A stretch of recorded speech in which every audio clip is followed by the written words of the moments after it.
Good morning and welcome to the Oregon Transportation Commission meeting on October 10th, 2024. We are in beautiful Bend, Oregon today, and it's a nice fall time, so we are enjoying all the leaves falling. I wanted to thank Region 4 for hosting us, and we look forward to ongoing conversation later on in the agenda. We do have a pretty tight agenda, so we are going to move right away into public comment.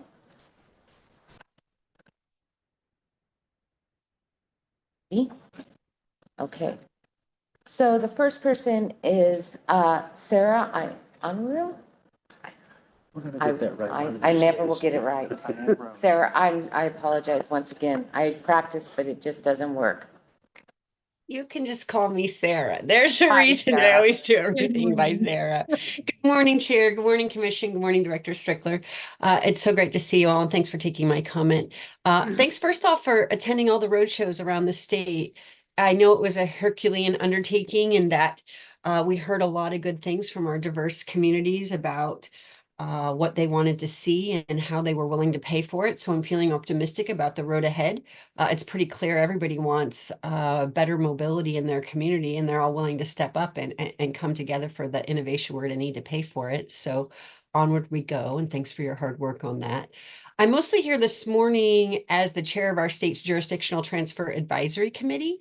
I see you have that on the agenda today, and so I figured I would stop by to supplement the staff perspective with some of my own perspective. I chaired that committee and I stepped up to do that alongside Kevin Teeter, our vice chair from City of Beaverton, because it's a really important issue and we want to make sure we get this right. Done right, we can really start untangling the Gordian knot that is our problem. I called it orphan highways for so long. We're calling them legacy highways now. But we really need to figure out the deferred maintenance situation and think about how we're going to make those multimodal upgrades so that we can get our communities moving smoothly. One of the things we see here is rapid urbanization and the transformation of urban space around these historic highways is really dragging down local communities for a lack of solid infrastructure, equitable access, and really leverageable economic investment for revitalization. So we really do need to thank the staff who pulled together that report for you today. Stephanie Millar worked really, really hard, and also the dedicated committee members from across the state who volunteered their time and did a lot of work standing up that effort on a very short timeline. Also, we need to thank the cities of Tigard and Hood River for their courage, honestly, in participating in that. There's a lot of uncertainty standing up something new, and they spent significant staff time with no guarantee that funding would be forthcoming. And both cities did an incredible job with their applications. And I can tell you that from the jump as a committee, we were very strategic in how we set up this process so it would be durable.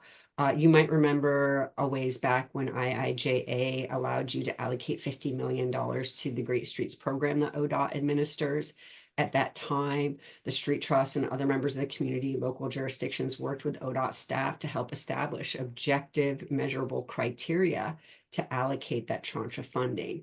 In standing up the JTAC, we made certain that the evaluation criteria largely mirrored the JT process across the Great Streets process. Why?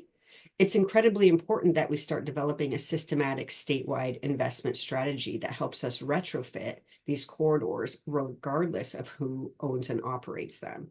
Communities, rural, suburban, and urban, need to have safe, economically vibrant main streets, regardless of how much lobbying firepower they have in Salem. It's historically been pretty inequitable about how these monies come home to local communities. So those fair and objective criteria are really important. And we at the Street Trust and a lot of our partners are really prepared to go into 2025 fighting for funding for these JTs. And it's important that we get these across the finish line in 25 for some key reasons. One, this is where folks are dying on our system across the state, and we have the power to stop it. That's it. But beyond that, we need the local jurisdictions to know that help is coming their way and that we're working on an equitable solution rather than applying band-aids ad hoc. And this is a gargantuan problem. But if we don't start working today on chipping away at it, setting up a system whereby they can have a predictable application process, they have a sense to know how long is this going to take for them to get their jurisdictional transfer. That way they can start planning at the local level and build this into their economic development strategies. And finally, it's a big problem, but that creates a big opportunity for us. We can be transformative through House Bill 2025 or whatever we end up calling this transportation package. It's an opportunity to come up with a Main Street investment strategy that's an economic development tool so we can get these orphan highways off our books as liabilities and start seeing them as leverageable opportunities. So thanks for all your hard work. Just wanted to stop by and give you that bit from my perspective as a committee member side, and invite you to stand with us as we start finding the funding to build these out into the main streets of the future that we really need and want to see. So have a good meeting today, and thanks for all you do. Sarah, thank you so much. I have to say, I know we all read the report, and thank you for your time and effort on the committee.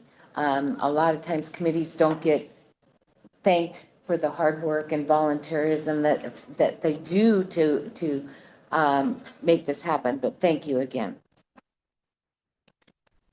Hey, our next is, did Julie didn't, okay. Roger Ellingson, I believe, is the next person that is going to speak today.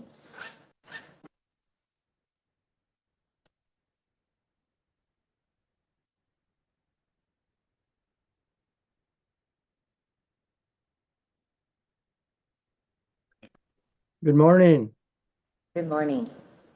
Yes, thank you for this opportunity to express my comments. I hope this is the right committee. My primary interest is the problem about law enforcement of the traffic laws that we have on the books.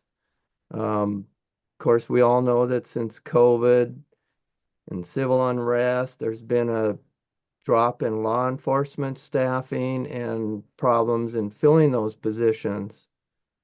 Here in Washington County, I live in an urbanized portion of the county, and I've been interested in trying to improve the safety on the road in front of my house that ODOT widened a few years ago.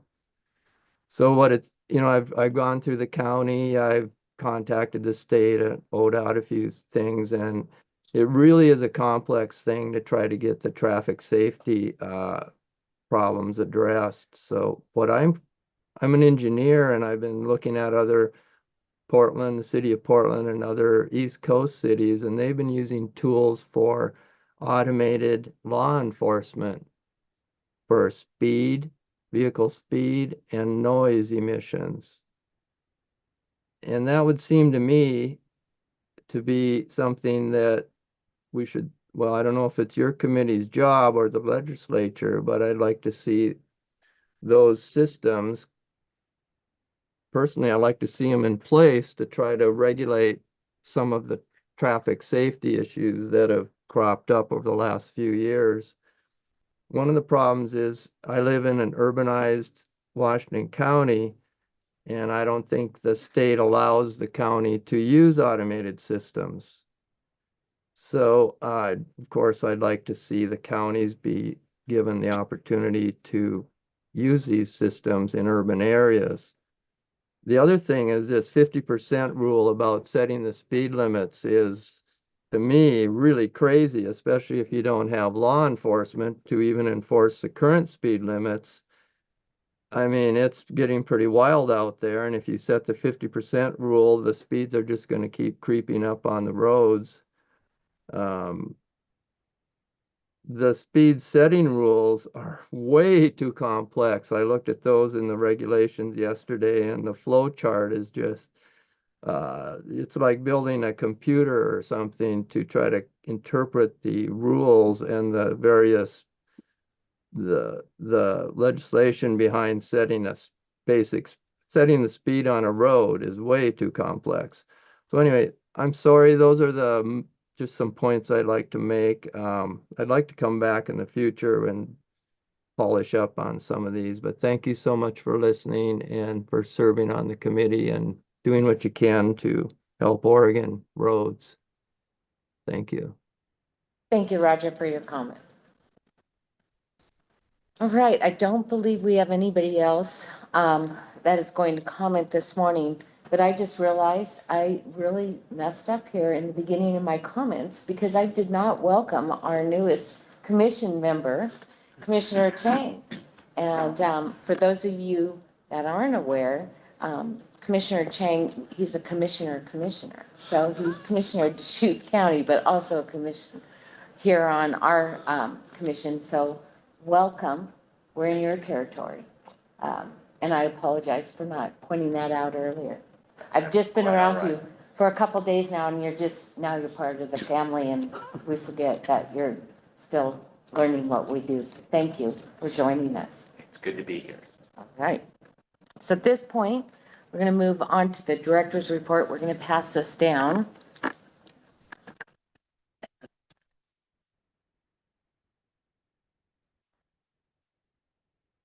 Thank you. Madam Chair, members of the Commission, for the record, Chris Strickler, Director of the Oregon Department of Transportation. I want to thank you for the opportunity to put a few topics in front of you this morning. First, I'd also like to offer my congratulations and an appreciation and welcome to Commissioner Chang. Welcome to your first meeting. And then I've got several other topics that I want to walk through, but I want to start with the first, which is a follow-up to a celebration that had an unfortunate situation yesterday, an unfortunate wind event at our US 97 Bend North Corridor completion project that resulted in EMS coming to help out due to some injury. I'm happy to report that all those that were in attendance are on the mend, and we look forward to continuing to support a couple of those that ended up injured due to tent flying. But I also want to pivot to just the celebration that it was supposed to be and continues to be as it relates to the work for that project. The Bend North Corridor completion is a realignment of a major bottleneck corridor in Bend, and it involves removing some of the unsafe intersections and improving the economic vitality for the community. It's been a celebration up to this point, and a significant project and significant accomplishment for the community, the city, the county, ODOT, of course, and then all of the citizen partners that helped to make that project a success. The next topic is the Interstate Bridge Replacement Project. I'm happy to report that they have reached a milestone, and in that milestone on September 20th, we published the draft supplemental environmental impact statement. That'll be open for public comment until November 18th. We're looking forward to receiving those comments and then continuing that work as we march towards a final environmental impact statement sometime next year.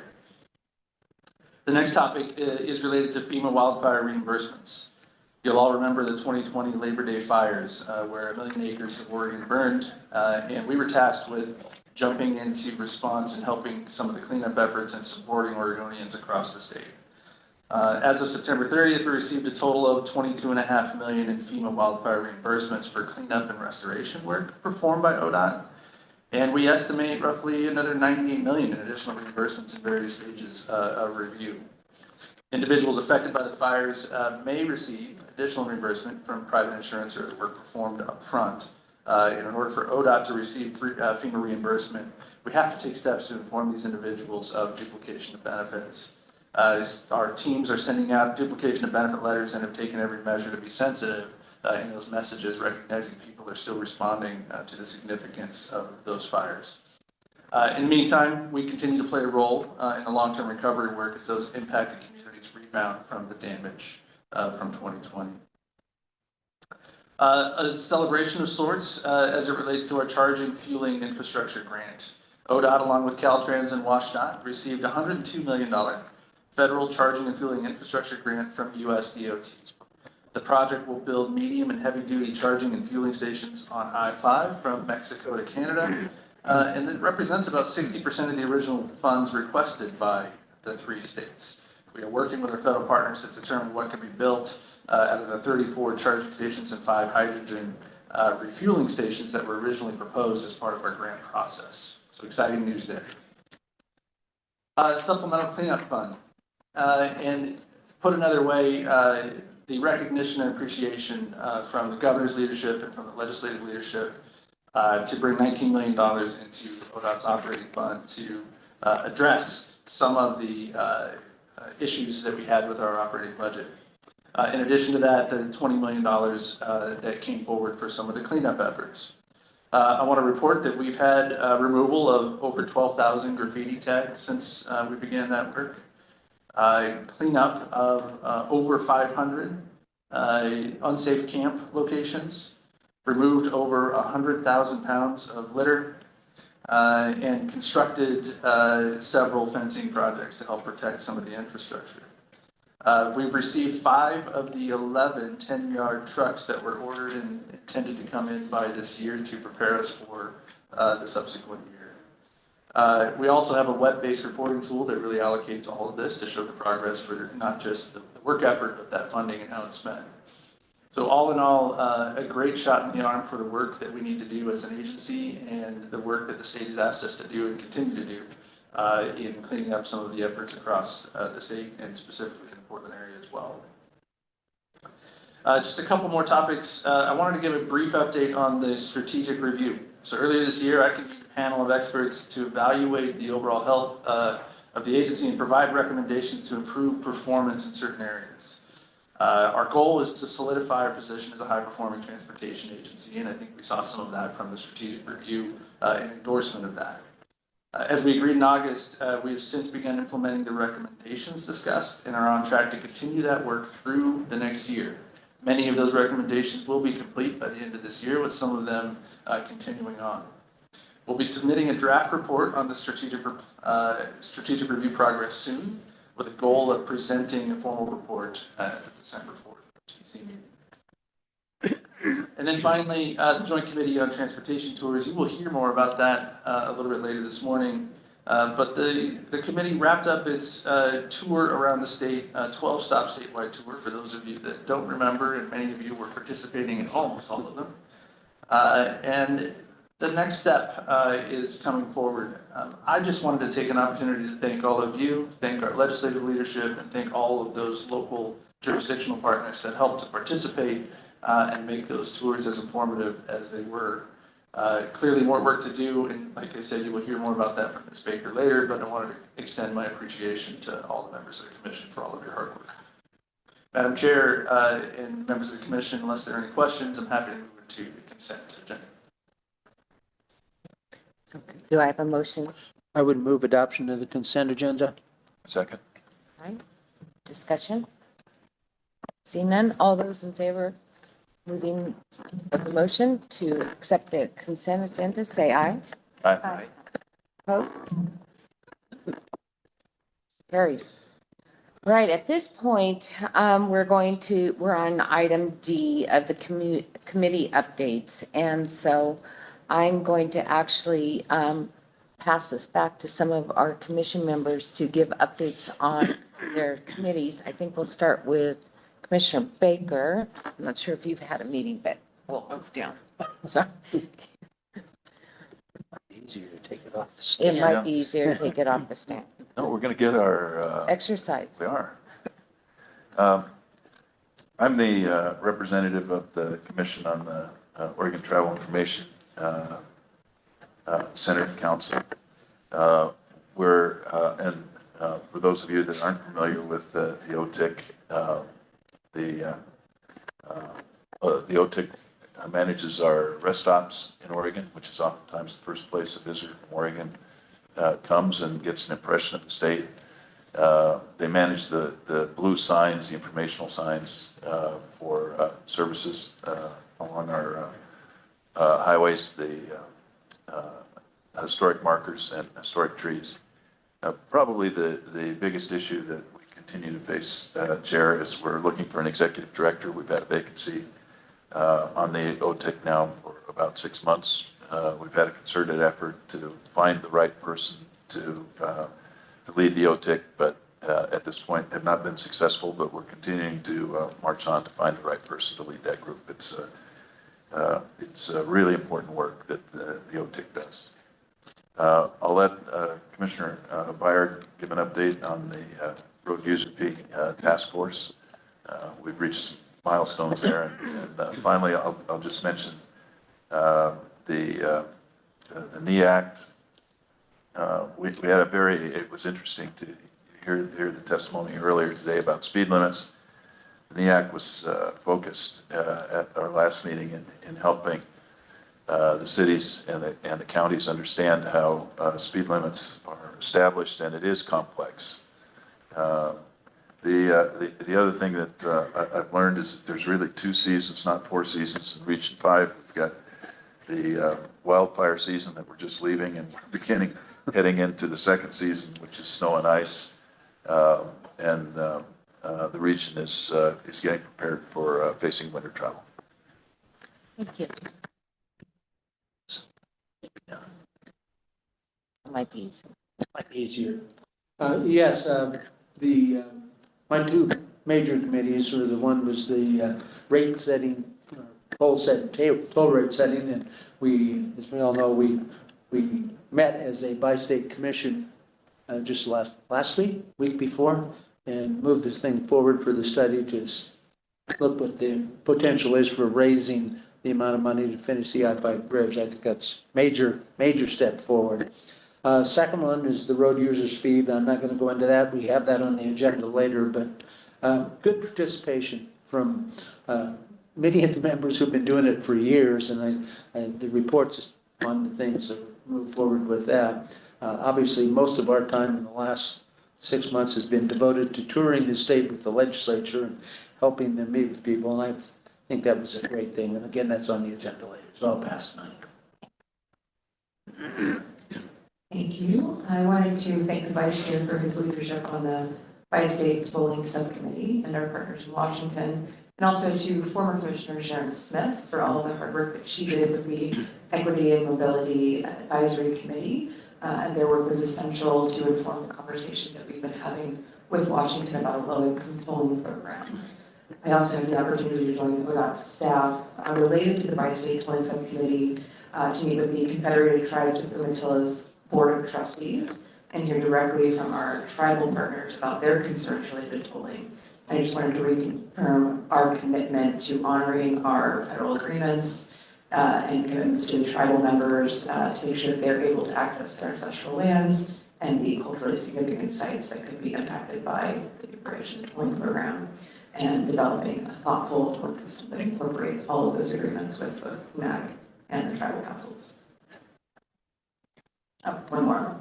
I've also been continuing to engage with our partners at the Allied Vision Trust and the Historic Outline Advisory Board, and I had the opportunity to attend the Sunday dinner with the Allied Vision Trust at their new Portland Public Schools site a couple weeks ago with a really huge group of stakeholders and our federal partners from DOT. It was really just a wonderful gathering of people that are committed to honoring our promises around the Rose Quarter. And it was really moving to hear from some of the community members about how important all the progress that we've been making has been to them. So, really grateful to Allied Vision Trust for having me and some staff at that event. He doesn't have a committee yet. I do not have any subcommittee assignments yet, but I look forward to diving in on that. And you are now on the record. So as we start piling them onto you, we have it that you wanted that. So just a side note.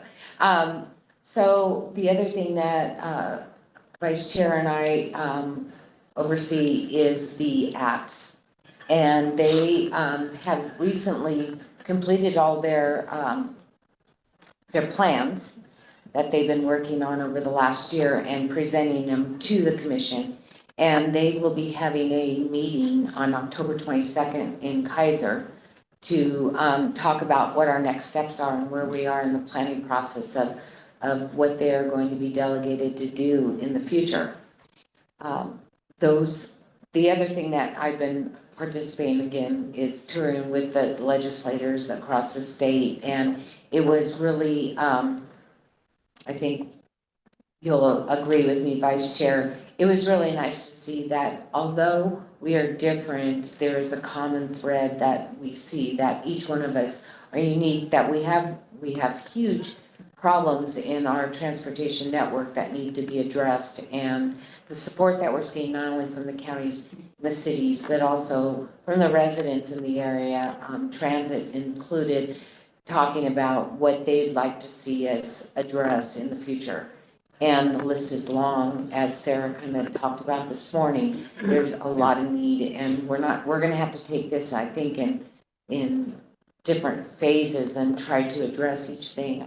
It's not gonna all be addressed in one big transportation bill. So we have a lot of work ahead of us. And I think that we're all kind of excited to be able to finally have those hard conversations. So at this point, we're going to move on to agenda item E, which is the DMV voter registration. June? Travis, I believe you're here.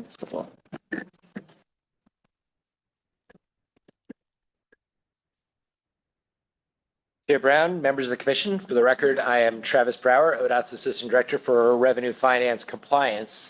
And I am here to talk to you today about some of the issues we have faced. You might just pull it closer to No, closer. Yeah.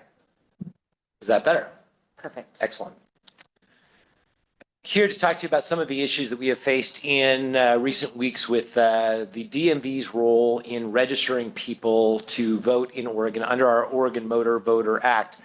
It's with a sense of tremendous responsibility that we are undertaking this work, and certainly also with a sense of humility and penitence in taking responsibility for the errors that we have been responsible for, and more than anything, making sure that we make this right and get this system to be able to function appropriately so that it can continue to be an important piece of Oregon's effort to engage our citizens in democracy. DMV has, which one? Okay. Side button, turn it on. All right. Hopefully that's my second and last chance at an error today of this. The DMV has long been engaged in the process of voter registration, starting in 1995 with the Federal Motor Voter Act, the National Voter Registration Act, which basically is an opt-in where the DMV would ask people who came to the DMV to, whether they wanted to register to vote. That changed significantly in 2016. Here you see Governor Kate Brown, who signed into law the Oregon Motor Voter Act. She had proposed this as Secretary of State, and then she was elevated into the governorship, so she got a chance to sign her own bill into law, essentially. That changes this to a situation in which data collected by the DMV from customers is used to automatically register people to vote. And they, of course, have the opportunity to opt out or to opt into registering as a member of a political party. Under the system, DMV sends data on a regular basis to the Secretary of State Elections Division on customers who undertake a variety of transactions, primarily driver licenses and identification transactions that meet specific criteria. And did you prove you're an Oregon resident? Did you meet U.S. citizenship requirements? And do you meet age requirements, which is actually 16? We send those over, and then they're actually registered to vote when they turn 18. We, at the end of July, received an inquiry from the Institute for Responsive Government, basically a think tank that looks into automatic voter registration, just asking, how are things going in Oregon? And we did a little bit of looking, and it was interesting that we found that there had been a few errors that the Secretary of State's office had found, that the DMV had found, and that had been treated essentially as one-offs. Just there was a random error. And we had not actually looked at those more systemically to see, is there a larger issue? So we started diving in, because that was really the first time I think that some in DMV leadership had been made aware that there were issues being found, and spent a few weeks trying to get to the bottom of what those were and whether they were a systemic error. And after a period of time, I think we recognized that there were some issues in how we were treating documents that were presented to us, particularly as we learned with passports. So one of the questions we've been asked is, so what happened in that, basically 5 or 6 weeks between when we got that call all the way to when it became a public event? I think in hindsight, we have learned that was far too long to wait to elevate that issue.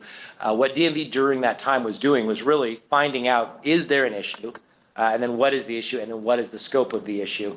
I think we were all very surprised after even the first pull of data where they systematically went through records and on September 12th found 306 errors, which we then reported to the Secretary of State. I think we thought that it was probably in a smaller scope and scale than that. So in hindsight, absolutely this should have been brought forward, elevated within DMV to ODOT leadership and also to the Secretary of State and the Governor's office. So that is certainly a key takeaway from this work that we have done.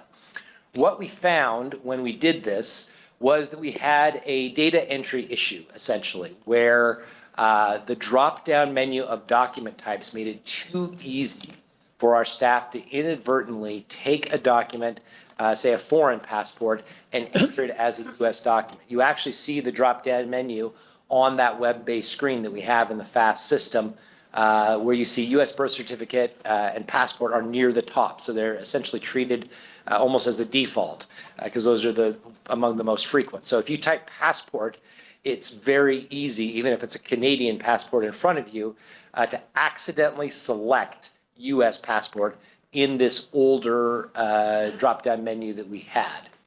So we were able to begin correcting that, and I'll share that with you a little bit later. But when we recognized this issue, we started looking into it in more depth to determine how are we going to go through and make a determination of how many errors we had. So we did extensive document review. We recognized obviously that we needed to look at all those that were sent to the Secretary of State, which were those with a citizenship indicator. We also isolated this to January 1, 2021 forward for a variety of reasons. So for one thing, it was in July of 2020 that we came to the new system that actually created the drop-down menu. I found this photo that shows the old green screen, which you can see is significantly different than the drop-down menu that we have now. At that time, it would have been extremely difficult for someone to essentially fat finger a foreign passport as a U.S. passport because of the actual data entry. There was no drop down. We also had, prior to that, more limits on who could get a license or identification, and all those documents had to be verified to prove legal presence. That 1/1/21 was the date where that legal presence standard went away for a standard issuance, and there was more manual verifications. We also focused on standard issuances. That was the area where we saw the issues rather than real ID. The reason is that a real ID transaction requires that all documents used to prove legal status and eligibility for a real ID be run through a federal verification system. And we scan those documents into the system. So the opportunity for error there is essentially zero. After determining that scope, we began a document analysis of 1.4 million documents approximately that met those criteria. Of those, we used data to be able to say, okay, so some of these we believe are okay, and then did hand review on the rest. So the ones we could verify were already in good shape were ones that had been through the U.S. passport verification system verification process. So that proved that was a valid U.S. passport that proved U.S. citizenship. Although I will note there is one issue with that we'll get to around American nationals from American Samoa. We also filtered out those with the birth certificate where the state had been keyed in, because that proved that there was state-based data that proved birth in the United States and therefore birthright citizenship. We also basically filtered out those that had been done prior to the source of the error on 1/1/21, where that original issuance had taken place. Then DMV did a hand review of the remainder. And by hand review, I mean on a computer screen. But we had over 100 staff working overtime, nights, weekends, 12-hour days, going through these on an individual basis, 130,000 records approximately that needed to be reviewed through that manual review. Through that, we found 1,259 individuals who had been incorrectly sent to the Secretary of State for Oregon Motor Voter. And then 10 of those had voting records. It has now come out through Secretary of State and the county clerks looking at these. At least 5 of them have demonstrated their eligibility to vote. So that is the case where, you know, those people received their ballots and recognized that they were legitimate registrations and voted. The other 5 are still pending, but every time we've checked with Secretary of State, that number has gone down a little bit. So that does sort of give you a sense of the, you know, the size and scope of not just the error in registration, but the potential for people voting who were not eligible. DMV obviously has been working to figure out what the scope and scale of the problem is through this analysis, but they began putting in improvements to the system, to that user interface, because we recognized that this is a systemic issue, not just an issue of individual DMV workers making mistakes. This is an error in how we have configured the system and what the process looks like. So one of the things we did was there is now a daily check of the transactions by the DMV field office manager, looking at, is the data that is keyed into the system match the form we have that lays out what document was presented to us. We have the form. We do not actually have the document presented to us because we are prohibited by law from scanning that document and retaining that image. So we have to rely on that form. One case recently, a field office manager did find, you know, there was an error between those two, and then we can go correct that. We also have a confirmation pop-up where if you input a U.S. passport, it pops up and say, are you sure you want to do this? And you have to click yes. We have resorted the drop-down menu so that the passports and birth certificates from the U.S. are no longer essentially the default. And we have state and county required on U.S. birth certificates, just so that if someone has a Mexican birth certificate in front of them, they'll start typing Oaxaca and realize that is not a U.S. state, and then would actually recognize that they had input the wrong information. One of the most impactful things, though, that we're going to do, and I'll show you a screen of this in a moment, is actually separating out documents that prove citizenship from those that do not prove citizenship onto different screens. That should be in place by Saturday. Amy Joyce confirmed that that is on track. We will also be adding document country as a required field, again, just so that there is an extra check that requires the DMV counter staff to make sure they're verifying what is in front of them and is going into the system correctly. We'll also be adding the issuance year as a required field for U.S. passports, and that means that when you key in the U.S. passport number, it can check to make sure through just a logic check that the issuance year, that is a valid passport number for that, even for those passports that are not required to be verified through the U.S. Passport Verification Service. So all of those should really reduce or eliminate the possibility for inadvertent error. This is an example of the drop-down menu that was fixed. You can see it's no longer alphabetized. It is alphabetized now, rather than putting birth certificates or passports essentially at the top as an easier default for people. So it does mean you have to search through that list to find the correct document. We're hopeful that that will lead to greater accuracy because it won't be quite just the click and go. You will actually have to search for the correct place. This is an example of that separation of citizen versus non-citizen documents that will be put in place. This is not in production quite yet, but Chris and I actually got a demonstration of this in the test environment. What this is, DMV staff will actually click that the document in front of them proves U.S. citizenship. They will then go into this drop-down that is only the list of, I think it's about 16 documents that prove U.S. citizenship. We will have a separate screen for documents that do not prove U.S. citizenship, and that has the longer list. These are different colors to provide a visual cue. And of course, if a DMV employee clicks on citizenship and then searches the drop-down and says, oh, that actually, the document in front of me, I just realized isn't on this list, they'll be required then to go back into the correct drop-down menu. This is actually something that has been identified as a best practice for automatic voter registration by that Institute for Responsive Government, and we think it will eliminate or nearly eliminate the opportunity for inadvertent error of someone who recognizes what they have in front of them and simply would in the past have been able to input that incorrectly.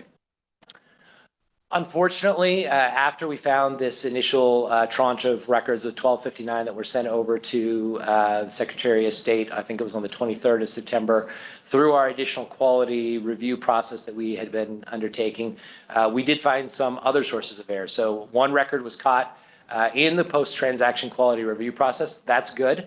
The bad part of that was because the field office manager had been out of the office, it wasn't caught until after it was sent to Secretary of State, but it was before they were actually registered to vote because of some of the process there. So we're going to be tightening up that process.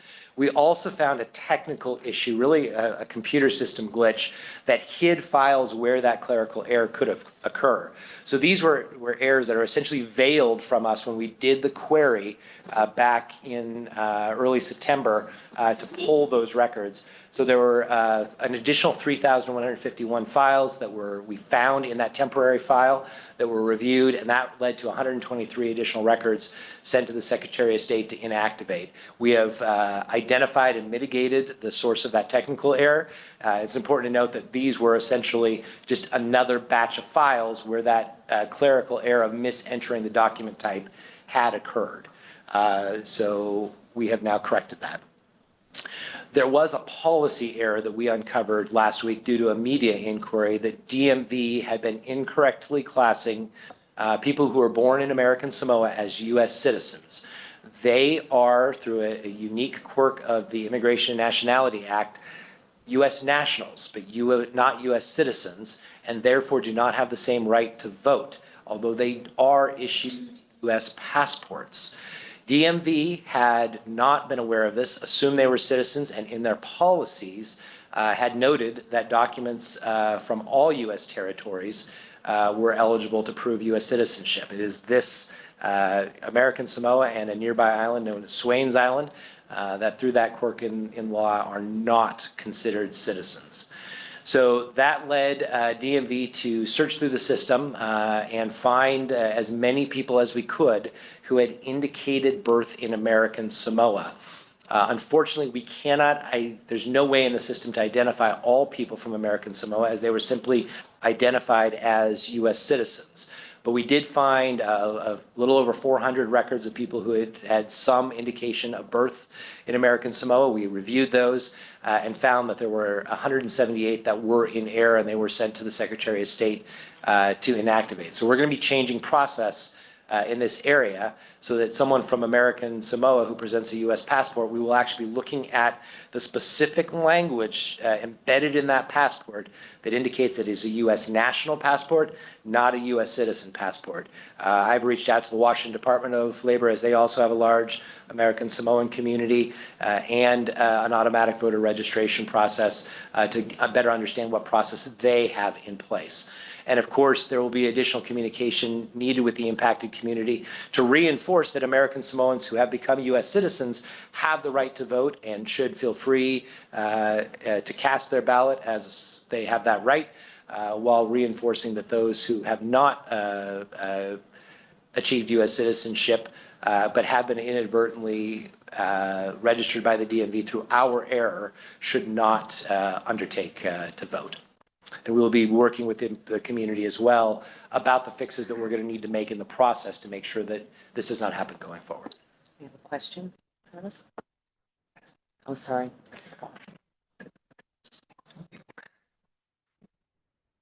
Travis, I don't, is it on? Yes. Travis, I don't want to throw you off, but I did just want to share my personal experience traveling to American Samoa this summer with my family and how personally acquainted I am with how difficult the documentation issue is for American Samoans. Because my husband and I and my son all have our U.S. passports, but my daughter did not yet have hers. And when we were trying to come back to the mainland, we were able to get to Samoa with just her birth certificate. But trying to come back, even if you have a U.S. passport as an American Samoan, you have to have a certificate of identity to come to Hawaii or come to the mainland. And you can't even get on the plane if you don't have that. So I had to get an emergency certificate of identity for my daughter, who's a U.S. citizen, because we didn't have a U.S. passport. And if it had not been for the incredible hospitality of the American Samoan people, we would have been stuck there because the flights only come once a week. So I really understand how difficult and how nuanced this is. And I understand how our DMV personnel who are already stretched so thin, even if they had known to be aware of this, could have missed that. So I appreciate how seriously ODOT is taking this and working very closely with Secretary of State, but I get how this could be a very easily overlooked issue. Thank you, Commissioner Chapman. I mean, this is something that none of us in leadership had any idea of this. I actually worked as an immigration caseworker for a while and worked with many people on citizenship and naturalization issues, and I had no idea that this was a feature of citizenship law. So we're going to be working to rectify this challenge. One of the elements of that is our administrative rules contain this policy error. We will be bringing those to the commission to rectify that in the very near future through a emergency temporary rulemaking and then a permanent rulemaking likely in December to make sure that is corrected. However, at this point, we are making those changes within the field offices to prevent this from happening going forward. So throughout this process, we've worked very closely with the Secretary of State and the Governor's office, and Governor Tina Kotek has given some direction to DMV that we welcome and are working to implement. So first, she directed us to provide additional training on the full set of corrective actions, and I'll walk through some of what we're doing there. She directed us to undertake a comprehensive after-action report. You have seen that document. Encourage all of you to read that. He has directed us to do a full-scale data integrity review, not just on AVR and motor voter, but on the totality of DMV to try to make sure that we are a fully capable and mature organization from a data perspective. As I think we recognize that we are not within the DMV fully capable and mature. That will include staff training improvements, and we're putting together a panel of external data experts reaching out to, say, the chief data officer within the state and other DMVs that are recognized for having good data management practices. We're working with Secretary of State to develop a data quality control calendar, which will really be about a regular sampling of the records that we're sending over to see have we caught all the errors before they go over, and if not, making sure that we are able to rectify those. Just this last week, based on the latest errors that we uncovered, sources of error that we uncovered, the Governor and the Secretary of State have jointly called for an independent external audit of the entirety of the Oregon Motor Voter Program, both at DMV and at the Secretary of State, to be led by DAS. So that will help complement that data integrity review. Until such time as we're able to ensure the integrity of the data, the Governor has directed us to pause transmitting motor voter data to the Secretary of State. That, at some level right at the moment, does not change much in terms of registration for the November election, as that time frame for registering under Oregon Motor Voter had already passed. So there is essentially a window where we have to be able to correct this that won't really change whether people are registered to vote for an upcoming election, because there aren't any elections officially scheduled at this point, I believe, until May of 2025. We have already undertaken significant staff training. I know they've had, I think, at least 2 rounds of staff training at the staff level, both to essentially begin that culture change, to make sure that people understand the importance of accuracy, why it's critical, understanding that what they've input into the system is then translated into whether that person is a citizen, that then determines whether the records are sent to the Secretary of State. So we need to make sure that every one of our employees has that mindset, and also that they understand the changes that we're making to those business processes, including the new screens and how that process flow will work. And we just need to build that culture of continuous improvement and recognizing the importance of these transactions. I will say, being a DMV front counter worker is a challenging job. You oftentimes have a long line of people coming up, and you want to serve them effectively. You want to serve them speedily. You want to serve them accurately. And you also have to have a tremendous amount of information and understanding of, in this case, proof of identity and immigration status, all of those things that we are asking our DMV employees to do. So we'll be helping reinforce that knowledge set and that mindset within the DMV staff. So we have a number of other areas. I've already noted we're creating that expert review team and procuring a contractor for the data integrity review. We'll be hiring a voter registration integrity manager, because we have essentially been doing this with minimal level of staffing. We have a partial FTE of a policy analyst who is in charge of the motor voter program, as well as a number of other areas. We're going to need someone full-time managing the process with a real focused effort to make sure we get this right. And then whatever comes out of these reviews and the audit will help inform what does the staffing look like for the motor voter program going forward. We are developing that schedule and process for regular sampling of records. And then one of the other things we're going to be doing is really developing that error review and reporting process with the Secretary of State, because we found that we were both seeing errors and just not elevating them and not doing that root cause analysis to figure out, is there a larger systemic issue? They were treated as one-offs, fixed, but not elevated. So we're going to look, and every one of those errors we're going to be that we find going forward, because we know we will continue to find some, is going to be investigated in depth, and we'll make sure that those are addressed quickly at the systemic level, and we can find any of those issues that may still be lurking out there, and then we'll develop a reporting process for that as well. So with that, I will stop and happy to answer any questions or take any comments.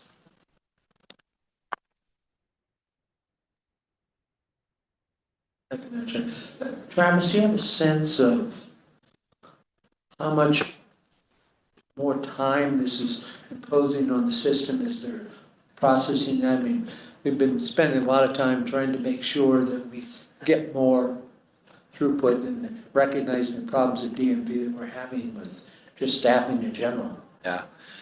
Commissioner Byer, that's something that we are very cognizant of, that we still need to make sure that we're serving customers effectively and meeting our commitments to customers to get them through the office relatively quickly. So far, I would say if you go back to these screens, the changes that we're seeing are going to add seconds to a transaction, especially once customers are added. There might be some elements of this, but essentially, we're asking DMV to, click in one more place to choose what document and then select from the document drop down. We're hopeful that that will be a fairly de minimis impact. Now, that doesn't mean that over the course of hundreds of thousands of transactions, I think we do about 500,000 credential transactions a year, that you wouldn't be able to amalgamate that into additional, staff time. But the individual customer should not ideally see that much of a change. Of course, if it does take more time to have a more accurate transaction, then that will be the appropriate impact. Other questions from the commission? I just want to thank you for the report. I think it was thorough. The other piece of it is that the staff, thank you to the staff, because I know they have spent a lot of time trying to figure out what the problem was, many hours. And they haven't had a day off. So glad that you have uncovered this. I think the other piece of it is that it really shows that we are looking at it. And I know that there's some criticism out there, but I think that we've proven it, along with the Secretary of State and the Governor's Office, that we're taking this serious. So, question. I'm sorry, I just think an acknowledgement that with Real ID and with this extra charge, the legislature has put a lot more responsibility on what used to be a fairly simple driver's license issuance process. It's just the reality is, I think particularly the Real ID is just a real extra load on the system and added greatly to the potential for errors to be made. Commissioner Byer, I think that there is some reality to that. I mean, the combination of implementation within a 6-month period of Real ID, driver's license for all, and a new computer system introduced opportunities for error that, in hindsight, we should have looked at the process, done a review to make sure that the process we had developed in 2016 still held and was valid and ensured integrity after making all those changes. So that's one of the things we'll be doing going forward, most likely after every legislative session, and as we make computer system changes, is ensuring that the process we have in place, make any modification that need to be made based on all the policy, legislative, and system changes. In hindsight, I wish we would have done that in 2021 as we were making all these changes at that time. I appreciate that there are always bugs to be worked out with a new technology system. And we're not talking about a glitchy D&B form. We're talking about the public's perception of the integrity of our voting system. So I also appreciate how seriously you and the Secretary of State have been taking this and all of your staff. But I also appreciate your comment about not going 180 with our response and risking voter intimidation for people who may have been born in another place but have gone through the process of becoming legal citizens and voters. So I understand how delicate of a balance that is, and I appreciate that you're taking that just as seriously. Yeah, Commissioner Chapman, that has been a key consideration both for ODOT and also for Secretary of State, obviously, as the system is designed to bring as many people who are eligible to vote into the system to be able to participate in the fruits of democracy. And certainly the last thing we want is either bringing people in who are not eligible to vote or screening people out who really should have that right to participate. Thank you. Any other comment? Not, we're going to move on to item, I guess we're at F. And so, Amanda. I think Travis, are you joining her or is it just Amanda? I think I'm flying solo. All right, flying solo. Hey, good morning. For the record, my name is Amanda Peets. I'm the administrator for ODOT Policy Data and Analysis Division. And today I'll be giving the operational report. And so in this report, you often are receiving information kind of at a high level about the performance of the Oregon Department of Transportation. And we use this opportunity as well to deep dive on some key issues. So today, what I wanted to share with you today is kind of a continuum of our work on building a more public-facing dashboard to share with the public our performance on an ongoing and regular basis. So this is still under development, but I think it can be a useful tool for today's conversation to be able to share our performance on some key categories. So I'll show some summary information, but what this does allow me to do as well is click through to get more detailed information and have a dialogue with you all. As I mentioned, this is still under development. We'll be releasing it hopefully in the coming weeks here. But we have really organized this around outcomes of the transportation system. So tying back to the statewide policy you set in the Oregon Transportation Plan and the actions that you've established in the Strategic Action Plan, we really narrowed in on how the decisions the department makes affect the traveling public, affect businesses. So it's really focused on goals like safety, equity, climate, mobility, our customer service, and a number of those different functions. What you see here before you today is that just high-level summary. Here's some key takeaways of information that we're highlighting on our system to kind of show you performance overall. So I'll just walk through those briefly, and as I mentioned, I can come back and kind of click through additional information if you have interest. So safety, we've certainly had a couple workshops and discussions around safety, kind of deep diving into the data, some of our efforts underway to really address this crisis that we're seeing of increased fatalities and serious injuries. If you see here, the kind of primary statistic there in the center of this table is showing that we actually have had a slight reduction in fatalities on ODOT system from the previous year. So 2022 to 2023, we saw about a 4% reduction. Nonetheless, if we look kind of on the whole, we have had a number of increased deaths than compared to about a decade ago. So it is something to continue to pay attention to. We are seeing some progress in addressing some of those, but still a significant issue that we need to address, particularly around kind of increased pedestrian deaths, and other factors. You'll see here on the right side of the table, it shares a little bit more information on what you can expect to drill into on the site if you click on the safety button. So I'll just do this real quickly so you can see. If you click there, then you can go and deep dive on additional information about the system, about safety, what we're seeing in terms of crashes over time, as well as some of the driving factors of that.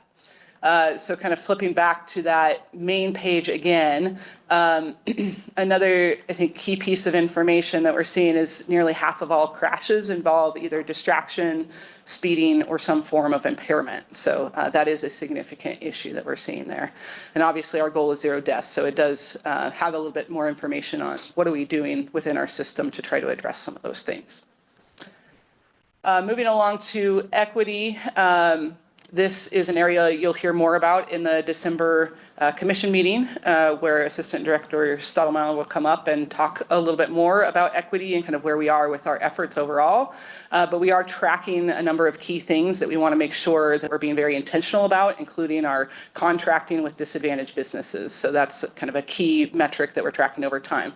We are also making sure that we're trying to mirror our workforce to the population of Oregon to try to make sure that that power balance is balanced correctly, and then really integrating equity into decisions. So by clicking on kind of this site, you can drill down and learn a little bit more about some of those efforts and how it's impacting the decisions that we're making.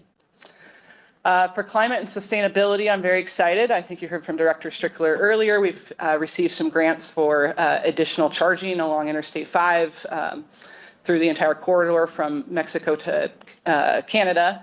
And we are seeing the number of electric vehicles increase. So this is a huge milestone. This is probably one of the first times you're going to see this publicly. We have surpassed in Oregon over 100,000 registered electric vehicles. So that's a significant milestone for us. So that's as of July. I think also important in the conversations, we look at climate, and we've shared the emissions dashboard with you previously. We are on track to reduce emissions by 60% from transportation by the year 2050. So some pretty significant efforts underway to make a difference. For mobility, we're actually seeing a 9% reduction in vehicle miles traveled from 1990 to 2022. That's per capita. So if you look at total vehicle miles traveled across the state, it's increased, but certainly less than population growth. From a per capita basis, it's decreased. And so we're seeing some headway there in terms of travel. While travel has kind of decreased in the amount of miles that people travel, we have seen congestion, the hours of congestion increase from the previous year. There was a significant dip for COVID times that started to rebound, and so that's why we're starting to see that increase in hours of congestion and delay. We also have a number of metrics around multimodal. The one highlighted here is transit trips per year, and so kind of similar statistic to driving, as we saw a significant dip during COVID time. That's starting to rebound again, and in fact, our Amtrak service is seeing some of the highest ridership rates that we've ever had. And then customer service, there's a number of different ways we look at this. I would say fairly direct customer service. And of course, most of the activities the Department of Transportation does in some way affects our customers. And so you can consider it all customer service. What you will find in this area is more direct to our DMV kind of counter face-to-face staff, as well as the provision of permits for motor carriers. And so we're tracking wait times, which I think is one thing that Mr. Brower reported to you before as part of this operations report. And then maintenance and operations, we have information on graffiti and litter. And what we're doing there, there's a interactive dashboard that's linked to this, and just making sure that we're keeping lanes open. So again, trying to look at the outcome of the traveling public and how they're affected. It does look at things like how quickly are we opening up lanes back to traffic. And then lastly, project delivery, where you'll see kind of our percent on time and on budget. And I'll just click here for a moment to drill down on that briefly, in that there's a couple different ways that we look at on time and on budget performance,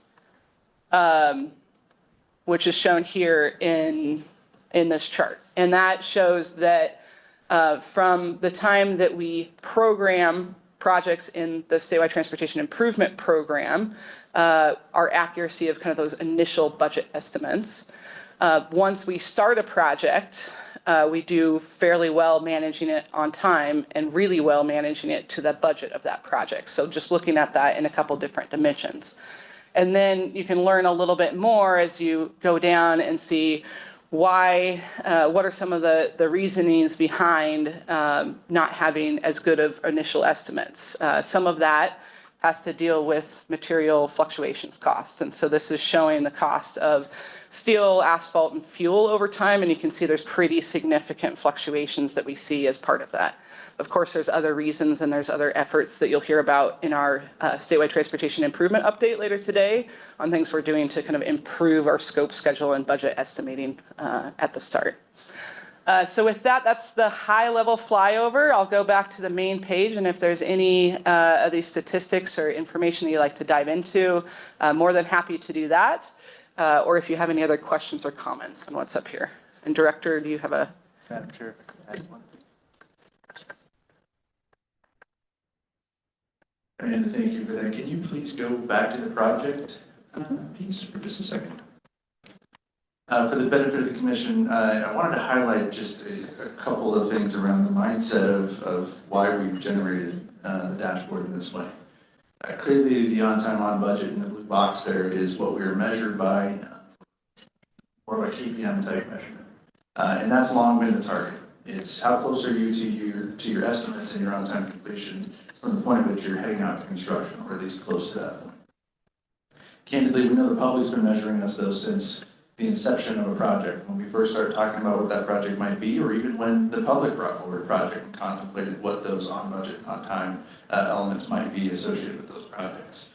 On time is a little more difficult at those times because you might not even have funding for that project. And so we began measuring the on budget, really recognizing that there's a gap even in the measurement itself. So while we're doing really well once we get to construction, or at least right before construction, the public really is looking to say, when did you first start talking about this project? And so we're trying to measure both of those so that we can have an accurate depiction of what we have in front of us. Question? Yes, go ahead. Thank you. This is really helpful.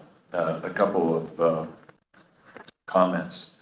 When we're looking at, we're getting clarity around our mission, what we're trying to do. And without a clear mission, and developing a tactical plan, we'll waste a bunch of time in tactical plans without a clear mission. So you need a clear mission. You need a clear strategy for achieving that mission. And then you need tactical plans to execute, which I think, we're well on the way of pulling this all together. There are some places, I think, where we ought to have some intermediate goals. And I'll give you a very specific one. We have a goal of 0 traffic deaths. It's going to take us a long time to get there. And if that's our goal, we're going to be unsuccessful year after year after year after year after year as we try to achieve it. Along the way, and if you take a look at continuous process improvement programs that succeed, they pick intermediate goals. So we're going to cut deaths, and I'm just making this up. This isn't a direction, it's just a thought. We're going to cut the number of traffic deaths by 50% by this period of time, 5 years. The next 5-year period of time, we're going to cut it in half again. Next 5-year period of time, we're going to cut it in half again. And then you get to that 4th period, and you really have a shot at achieving the goal. And it might be helpful in thinking about specific strategies and specific tactics in order to get to that intermediate goal that would lead us to the next intermediate goal. Does that make sense? Absolutely. No, Commissioner Baker, absolutely, that makes sense. I think there are some areas, and I pulled up the climate aspect, where we have basically intermediate goals here. It's not as clear what those are, but there is a trend line of where we need to be over time so that by the time we get to our certain end goal point, if that's 2050, for example, that we can achieve that. And it's really important, to your point, to achieve those intermediate goals, or the outset or the out year is unachievable. Yes. And so I think we can do a better job of adding those in. Making it really clear on where those intermediate goals are so that we can hit. The second, when you're talking about graffiti, you know that this is a subject that's near and dear to my heart.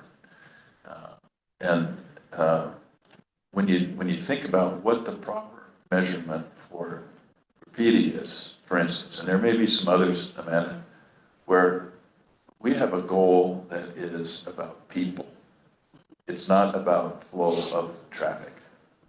The goal with graffiti has been to reduce the fear of crime, not driving down that gauntlet of graffiti that scares people And the economic vitality, for instance, of Portland is, somewhat hinged on reduction of crime and reduction of the fear of crime, which are Chief Day's mission in this area.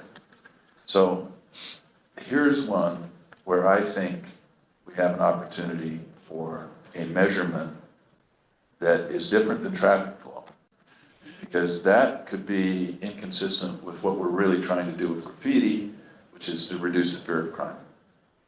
So we could have a goal that says we want to move traffic through faster, which could lead us to say we need to leave graffiti up longer, which would be inconsistent with what we're trying to do with the graffiti program. Does that make sense?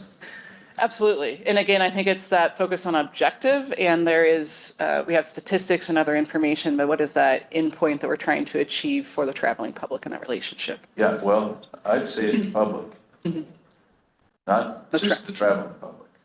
This is the public. Now, we have influence on it, but it's broader than just the traveling public, where we have influence on this particular one. This is a big thing. And, I know I'm hearing a lot of conversation that just comes up about the effect, the positive effect that we've had on graffiti removal in the Portland metropolitan area. And people are moving back down there, and they're feeling more comfortable, going into the city to shop and work. And the impact that this is having is a big deal.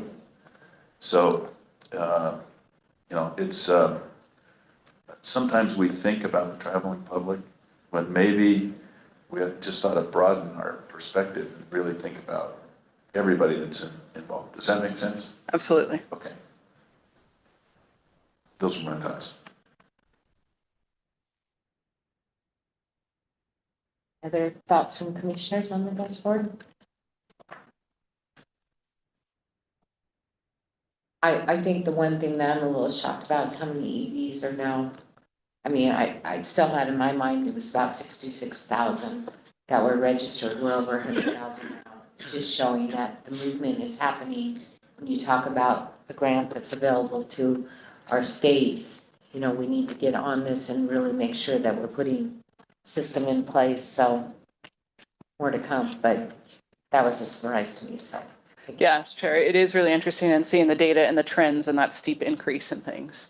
One thing I brought up just for additional information, I talked about vehicle miles traveled statewide. This is showing the bottom line is the per capita, so keeping pace with population. That's where we're seeing that decline with a slight increase in total emissions. So in the statistics up there is population has increased 51% since 1990, and statewide VMT is 38%. So we're still lower than that population growth, even with some increasing there.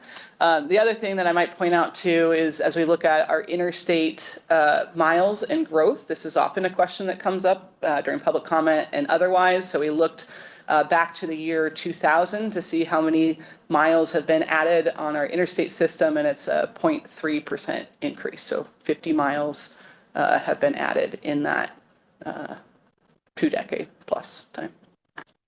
I think that COVID really did help us out with the VMT reduction.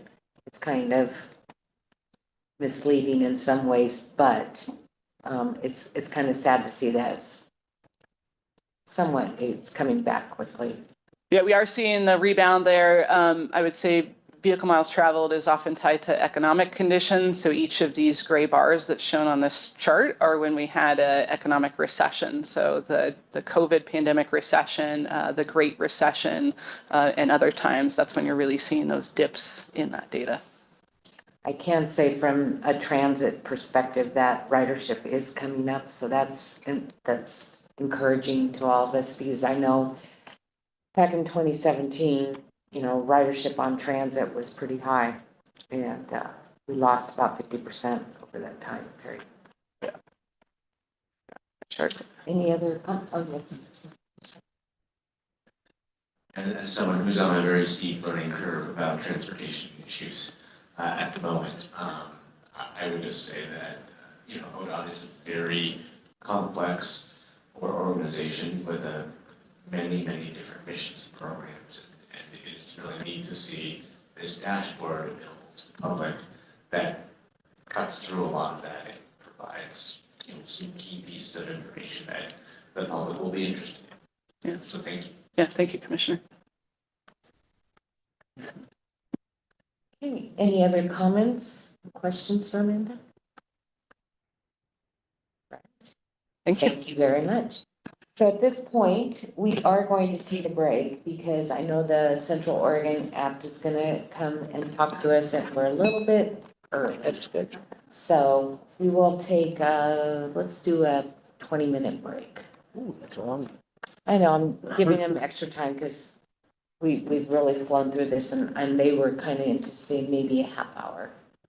Being here a half hour on before, so we'll give them a few minutes. Thank you. So, yeah.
Piece of chocolate.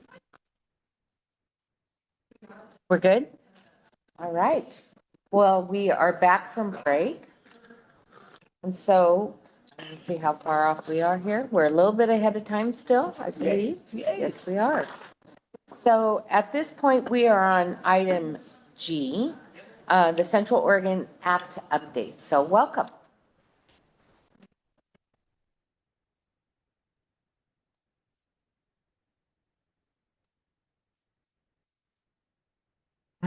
You'll have to pass the microphone kind of back and forth. We apologize. Everybody gets exercise today. Good morning. Good morning. For the record, my name is Tiffany Johnson. I'm the Region 4 Manager with Oregon Department of Transportation. For the sake of discussion this morning, I will pass the mic over to the Chair and Vice Chair to introduce themselves. Go ahead, Barb. Sure. Good morning. My name is Barb Campbell. I serve on the Bend City Council. I've been on the Bend City Council for 10 years.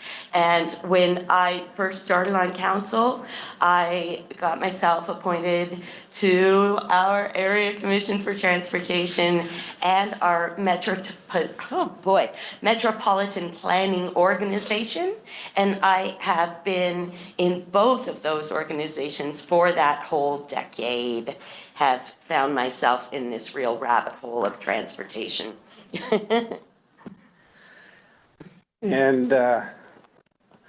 thanks for having us, Chair Brown, Vice Chair Byer, and Commissioners and Director Strickler. Thanks for having us here. I'm Wayne Fording. I'm a Jefferson County Commissioner. I'm finishing up 16 years, and I've also served on COAC for pretty much 10 years with Barb, and been on the transportation end, so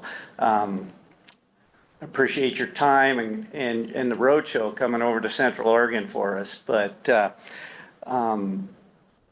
start off our presentation, we'd like to just kind of give you a little bit of a taste of the geographic equity that we have in this region. You start off with Bend, metropolitan area, and it goes up far out to places like Post and Paulina and Ashwood and Gateway and rural aspects of all of our communities in Central Oregon. And I know Barb got some comments on diversity also, so.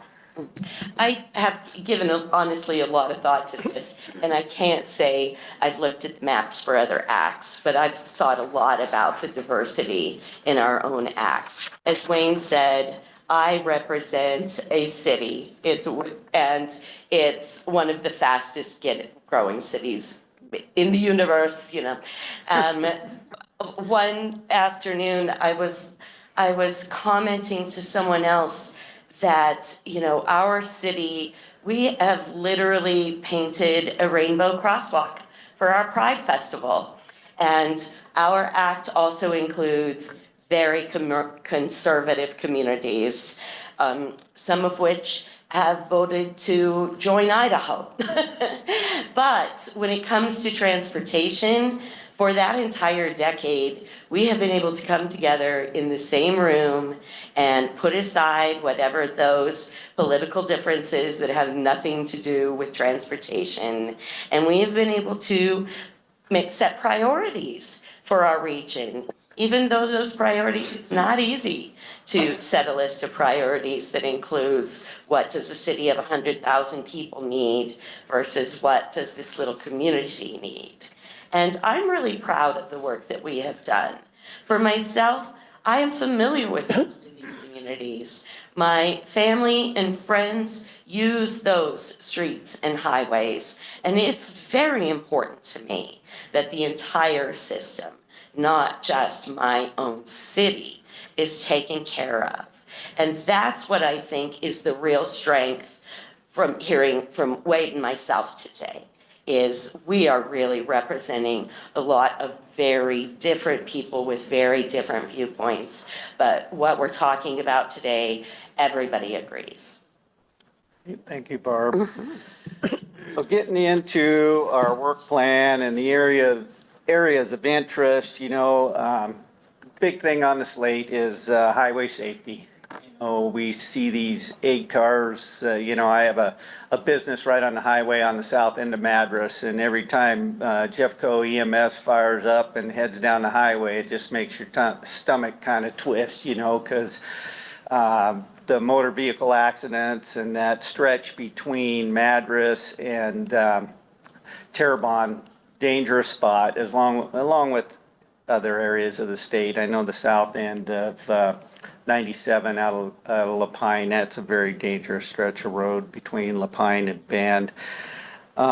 So highway safety is very critical. I guess you probably hear that everywhere you go, I mean, there's so many distracted drivers these days and different things out there. It's hard to cure that one, I think. The other area of interest for our act is to continue local coordination and engagement. As we all know, acts are not as engaged as they once were.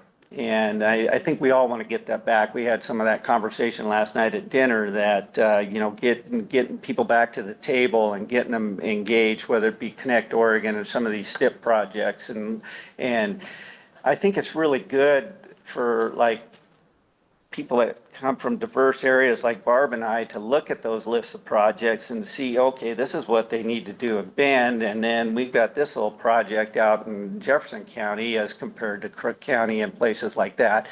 I think that really helped gel that group. And, I was part of the group that asked back before HB 2017, it's like, hey, what do you think? And we're all like, well, we want to maintain what we got. And in some ways, the unintended consequence is we took a lot of that off our plate, and the funding's tight. So it'd always be good to get some of that back. And I don't know if you want to comment on that now or maybe later would probably be good. And then, third thing we got is improved mobility and connectivity on all local highways. I mean, it's great to see that North Bend Corridor project with those bikeways and pathways and everything else.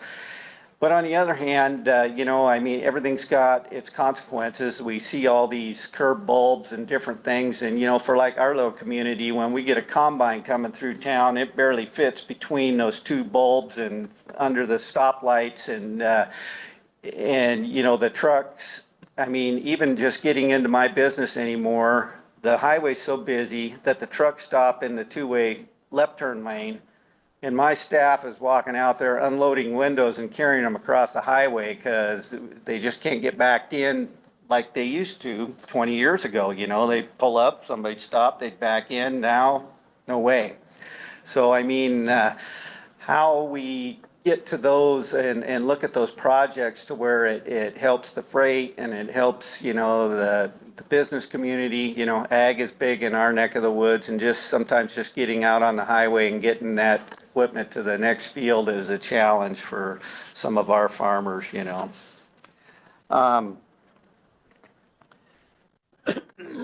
our goal number 1 is to improve highway safety, and most of us are all working on safety plans. I know Barb's in the middle of one of those, and we are same way up in Jefferson County, and I'll let you touch on your safety plan.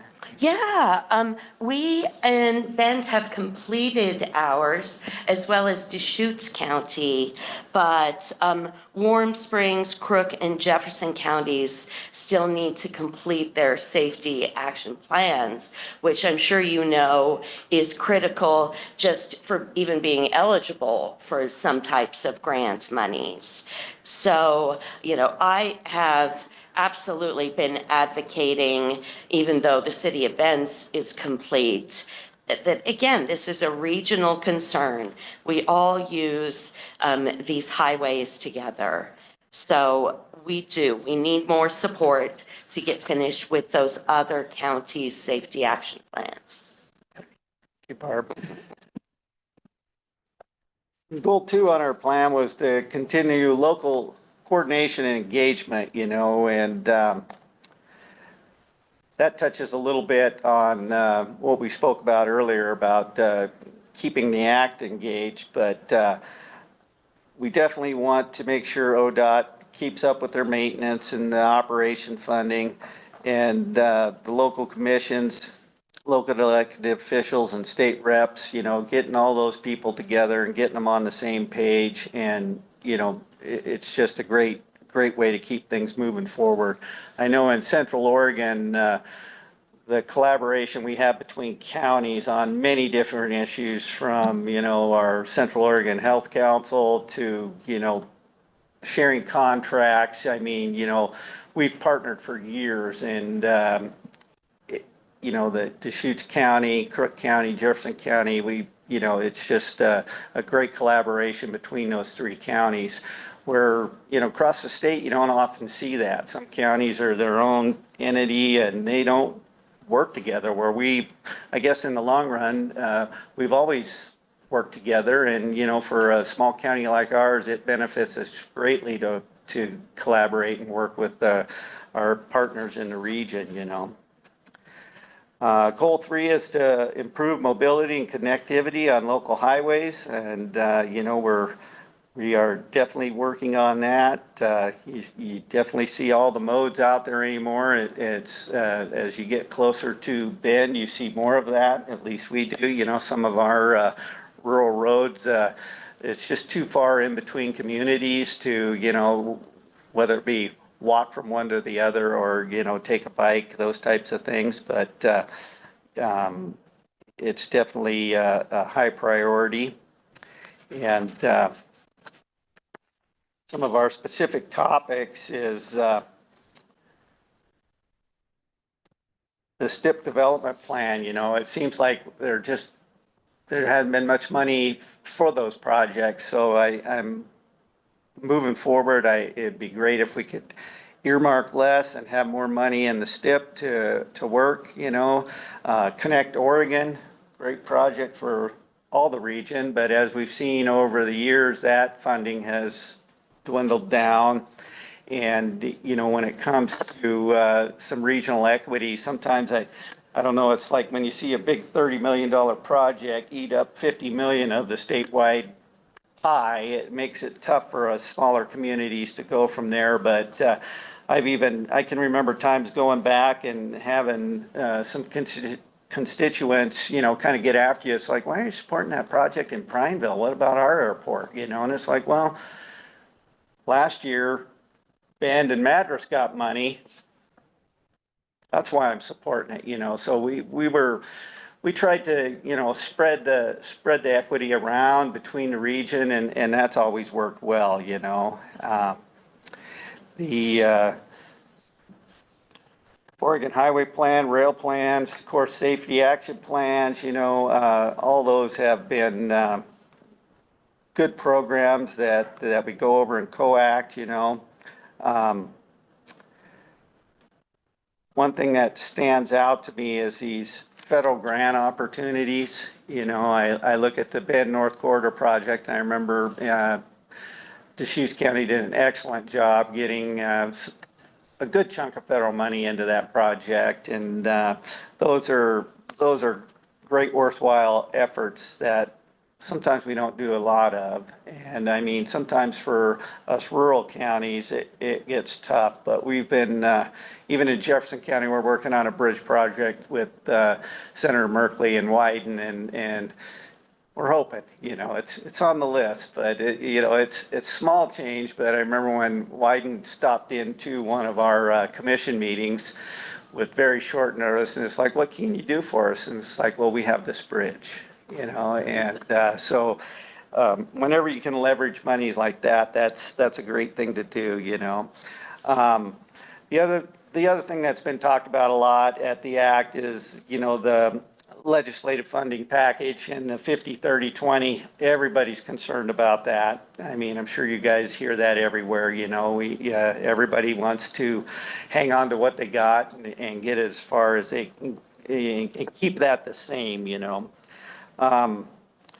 There's another note in here about considering equity in project and planning for that. Well, one thing I always think about is I know OTC, ODOT, has got some big projects, you know, Columbia River Crossing and the Rose Quarter. In some ways, it's just like, you know, if we can figure out how to get those done and get some more equity back in the rest of the state. I know those are tough decisions for you all to make, and in my mind, I think the sooner we rip that Band-Aid off and get that done, the sooner we can. But down the road, those needs in our regions will grow bigger as we're waiting for some of those things to happen. But we do realize those are statewide significant projects that need to be completed, and we struggle. And you know, the money's tough. The other thing I mentioned years ago in front of the OTC is, and I know money's tight, and now's probably not the time to ask, but some sort of rural road project that might be kind of tied into Connect Oregon. You know, the same type of deal for some of these smaller counties, have some legacy roads that go to these smaller communities that are just tough to get the funding for.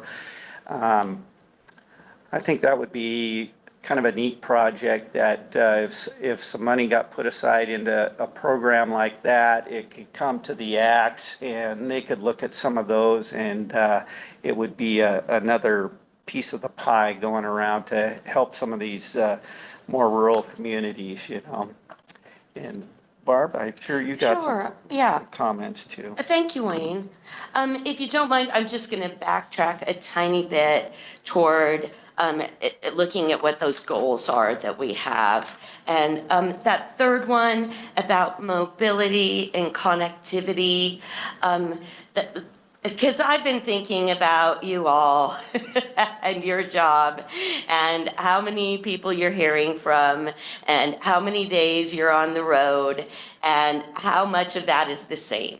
I am imagining that everywhere you go, everyone is concerned about funding specifically for maintenance. We are very concerned about just taking care of the facilities we have. But, you know, trying to think, well, what might be a little bit different out here, and that improving mobility and connectivity on local highways. You know, we have so many rural communities that depend on those local highways for their day-to-day life. And, you know, I just think in some places, highways are how you get from one community to another. It's how I get from here to Portland. But in Madras, in Prineville, those folks are traveling on the highways every single day to go to the grocery store, to be able to do their jobs. And that connectivity from those local highways is really important to us over here. And then the last thing I thought I would tell you is about our act. Because yes, when I started, we had this very real job of putting all these projects in order. Of telling what our own recommendations were for the region. And our act just really doesn't do that anymore. And I want you to know that our act, instead of leaning back and listening politely to our excellent ODOT representatives when they have presentations, we have found a little niche with safety. We had a safety grant that was for about $150,000. And we have a safety committee. And our safety committee leaned into that safety grant of $150,000. We put a lot of effort in just a couple of months to actually get that money out the door for messaging, for things that we thought might actually save some lives. And the state noticed. And this year we were offered, not just did we have that opportunity to get that grant again, but we were offered an additional one that we are working on now that will have a local match because of how much we care about our communities, how much we care about transportation safety out here. We do have to travel a lot more miles at higher speeds than many people just in their day-to-day lives. And I think it's my own nephew who is driving those roads through Wayne's communities. You know, nowhere do I see the connection between us all like with transportation. This is the place where they're all our children. We have to watch out for all the children on all the roads, not just my little city's streets and highways. And for that reason, I am really proud of our act. We have found meaningful work to be doing, even while we felt that our job being given to us from the state, we weren't quite sure what is that even anymore. We did not just fall back to, well, we don't have much to do. We gave ourselves more to do in the way of safety for our community. And I really just thank you so much for your time to come around and meet us and actually see some of these highways. And, really do appreciate. I know that you have your own big jobs where you come from. So thank you. So now we're at the point, do you have any questions for us? I'm curious. We do have lots of questions. Oh, good, sir, Vice Chair. I'm curious, Counselor, if you could address, how does the MPO and the Act work together? What's that relationship look like? Thank you for asking, Vice Chair Meyer. Our MPO is weird. We are sorry to say that. We are a single city MPO. And it's honestly one of the only single city MPOs, I think, in the whole country. And it makes us nimble. It really does. Those safety grants I'm talking about, the money actually comes through the MPO. There's a lot of coordination that needed to happen with our MPO director and the ACT. And, he's able to do that kind of thing for us. So our relationship really is unique because, again, our MPO can, maybe almost like what I said our ACT had done, where instead of just resting back and saying, oh, we're so lucky, we're a single city MPO, and that makes things are so much easier for us. No, it means we get more involved with the ACT. It means that our MPO is able to get more involved with the city and the county. And so I think it's really interesting.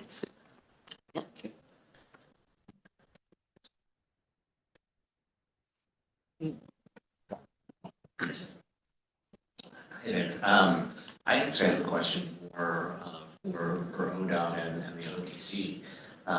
So we've heard from the ACT about their willingness and track record of being involved in project development, prioritization, and kind of helping to direct funds to needed projects in regions. Something that I don't fully understand yet from the DC ODOT side is which state grant programs are amenable to that or work with, could take advantage of that kind of a local advisory group, and which ones are not as amenable to that. If there are programs that are amenable to having greater connections to the ACTs that don't currently have those connections, can we look at giving the ACTs more of a role in those programs? I don't yet have an understanding of the Safe Routes to Schools program or the Great Streets program or some of these other programs. And again, whether those are amenable to more ACT engagement or not. That would be something I'm just asking for us to look into. So you're going to have a crash course on that very soon. I can tell you a lot has to do with the color of the money, where it's coming from, and which programs that the ACTs actually have authority to comment on or to rank or prioritize. And it's been dwindling as our federal dollars go down, as different pots of money have gone down.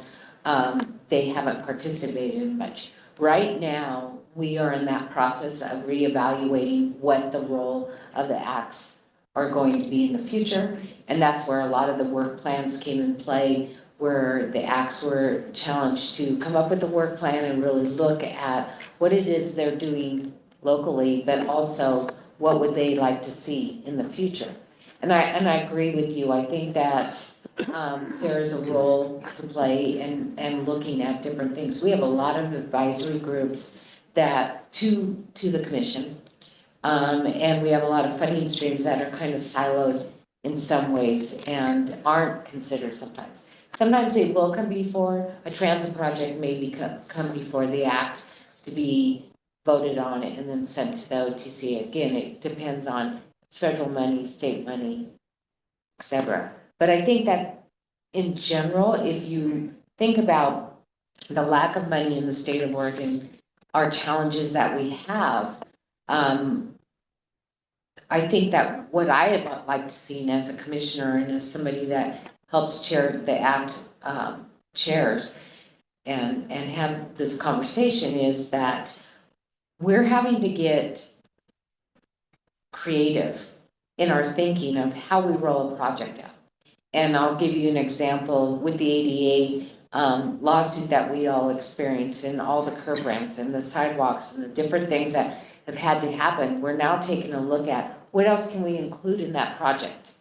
How can we flex money to make this? And I think the Great Streets is an example of that, trying to incorporate a whole bunch of things into one. So if you're gonna be there doing that work anyway, why not incorporate a project and move it forward and prioritize it in a community so it works better? And I think that that's what you're telling us too, is also, you know, you're a good example of working together. I think it gets a little messier, a lot messier, in the metropolitan areas that are large because there's just so much need and so many different things happening and different funding sources. But I think in the rural areas and small urban areas, we've done, Southern Oregon, where I'm from, is a good example. We've really tried to sit down as an act and look at all of those things and prioritize it so that we can move these projects and get them complete. So if you're in an area where you're doing an ADA project, go ahead and finish out what else needs to be done. It may mean somebody else has to wait a little bit, but we're shifting money that way. And hopefully, I know with this transportation package, all of you have on the tour have come and told us that the split, the 50, 30, 20 split is important. We've heard you. We understand what that split looks like. And you're right. When we start earmarking funds and special projects, it takes away from our ability to do what needs to be done local. So I don't know if Vice Chair wants to comment on that. Just handed you a loaded one, but you know, I think that we're all very cognizant of that conversation that needs to happen.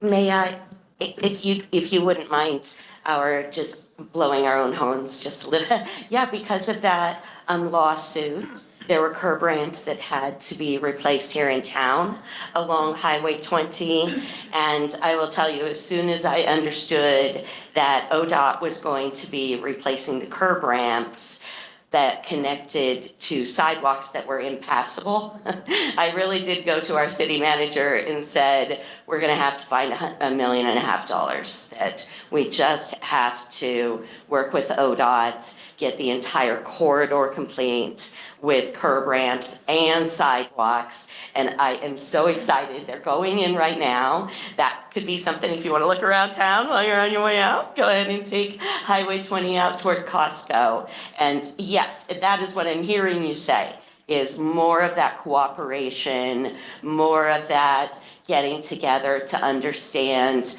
what one organization is going to do so that we can deliver complete projects to our communities, I think is really, if I heard you correctly, Chair, you know, very much what we're talking about here.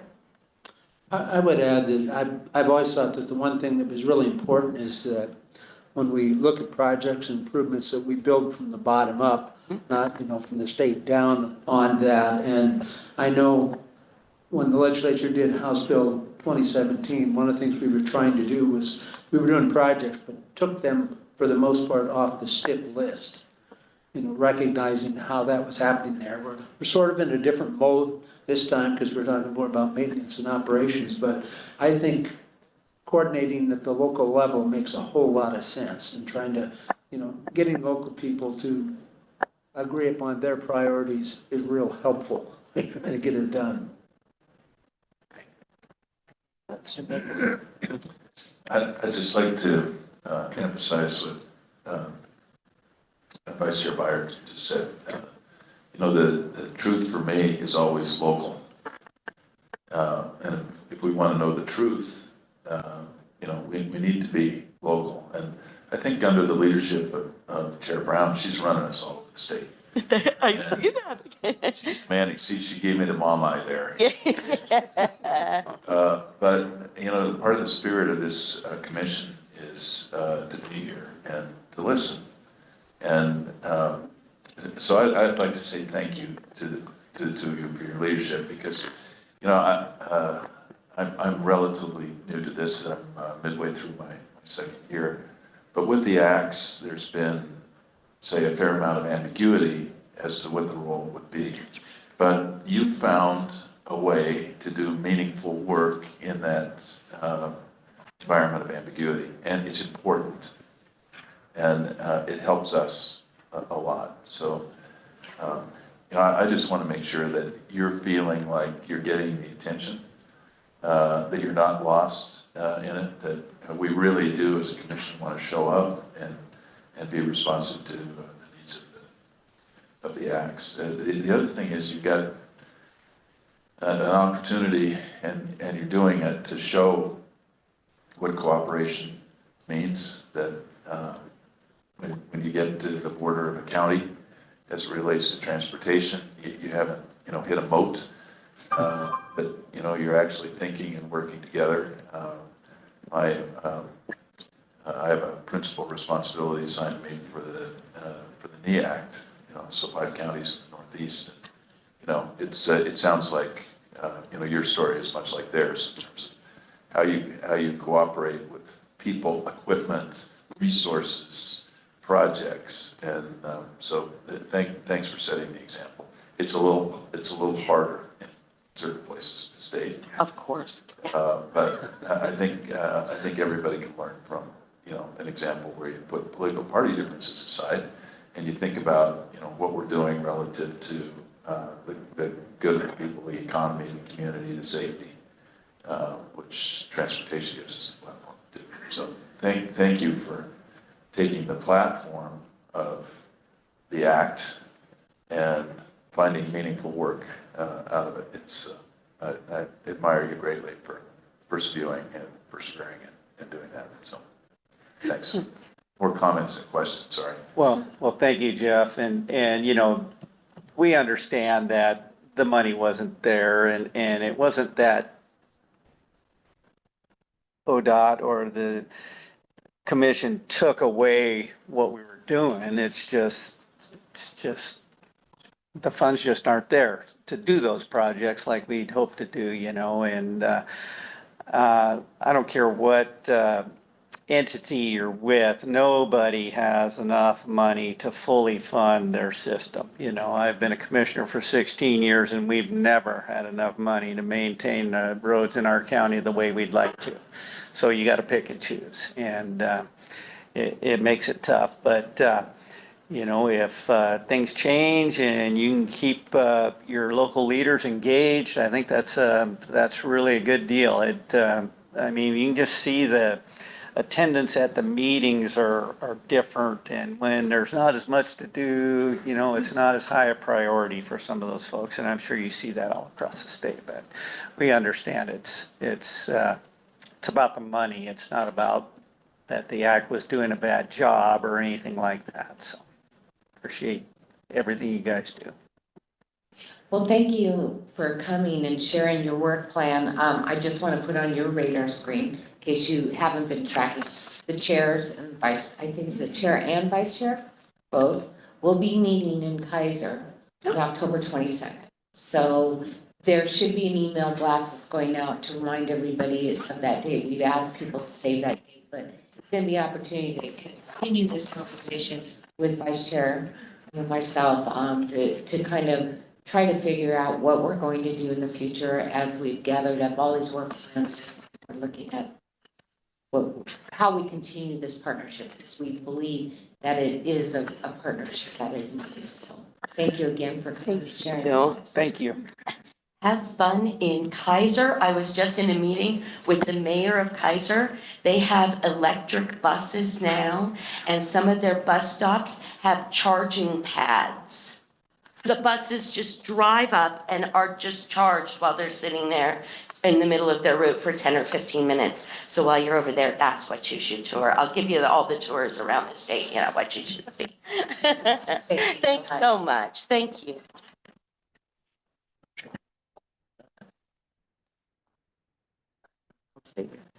Okay, so with that, we are going to move to item H, which is our legislative joint committee on transportation 2024 tour update. Lindsay, so good to see you.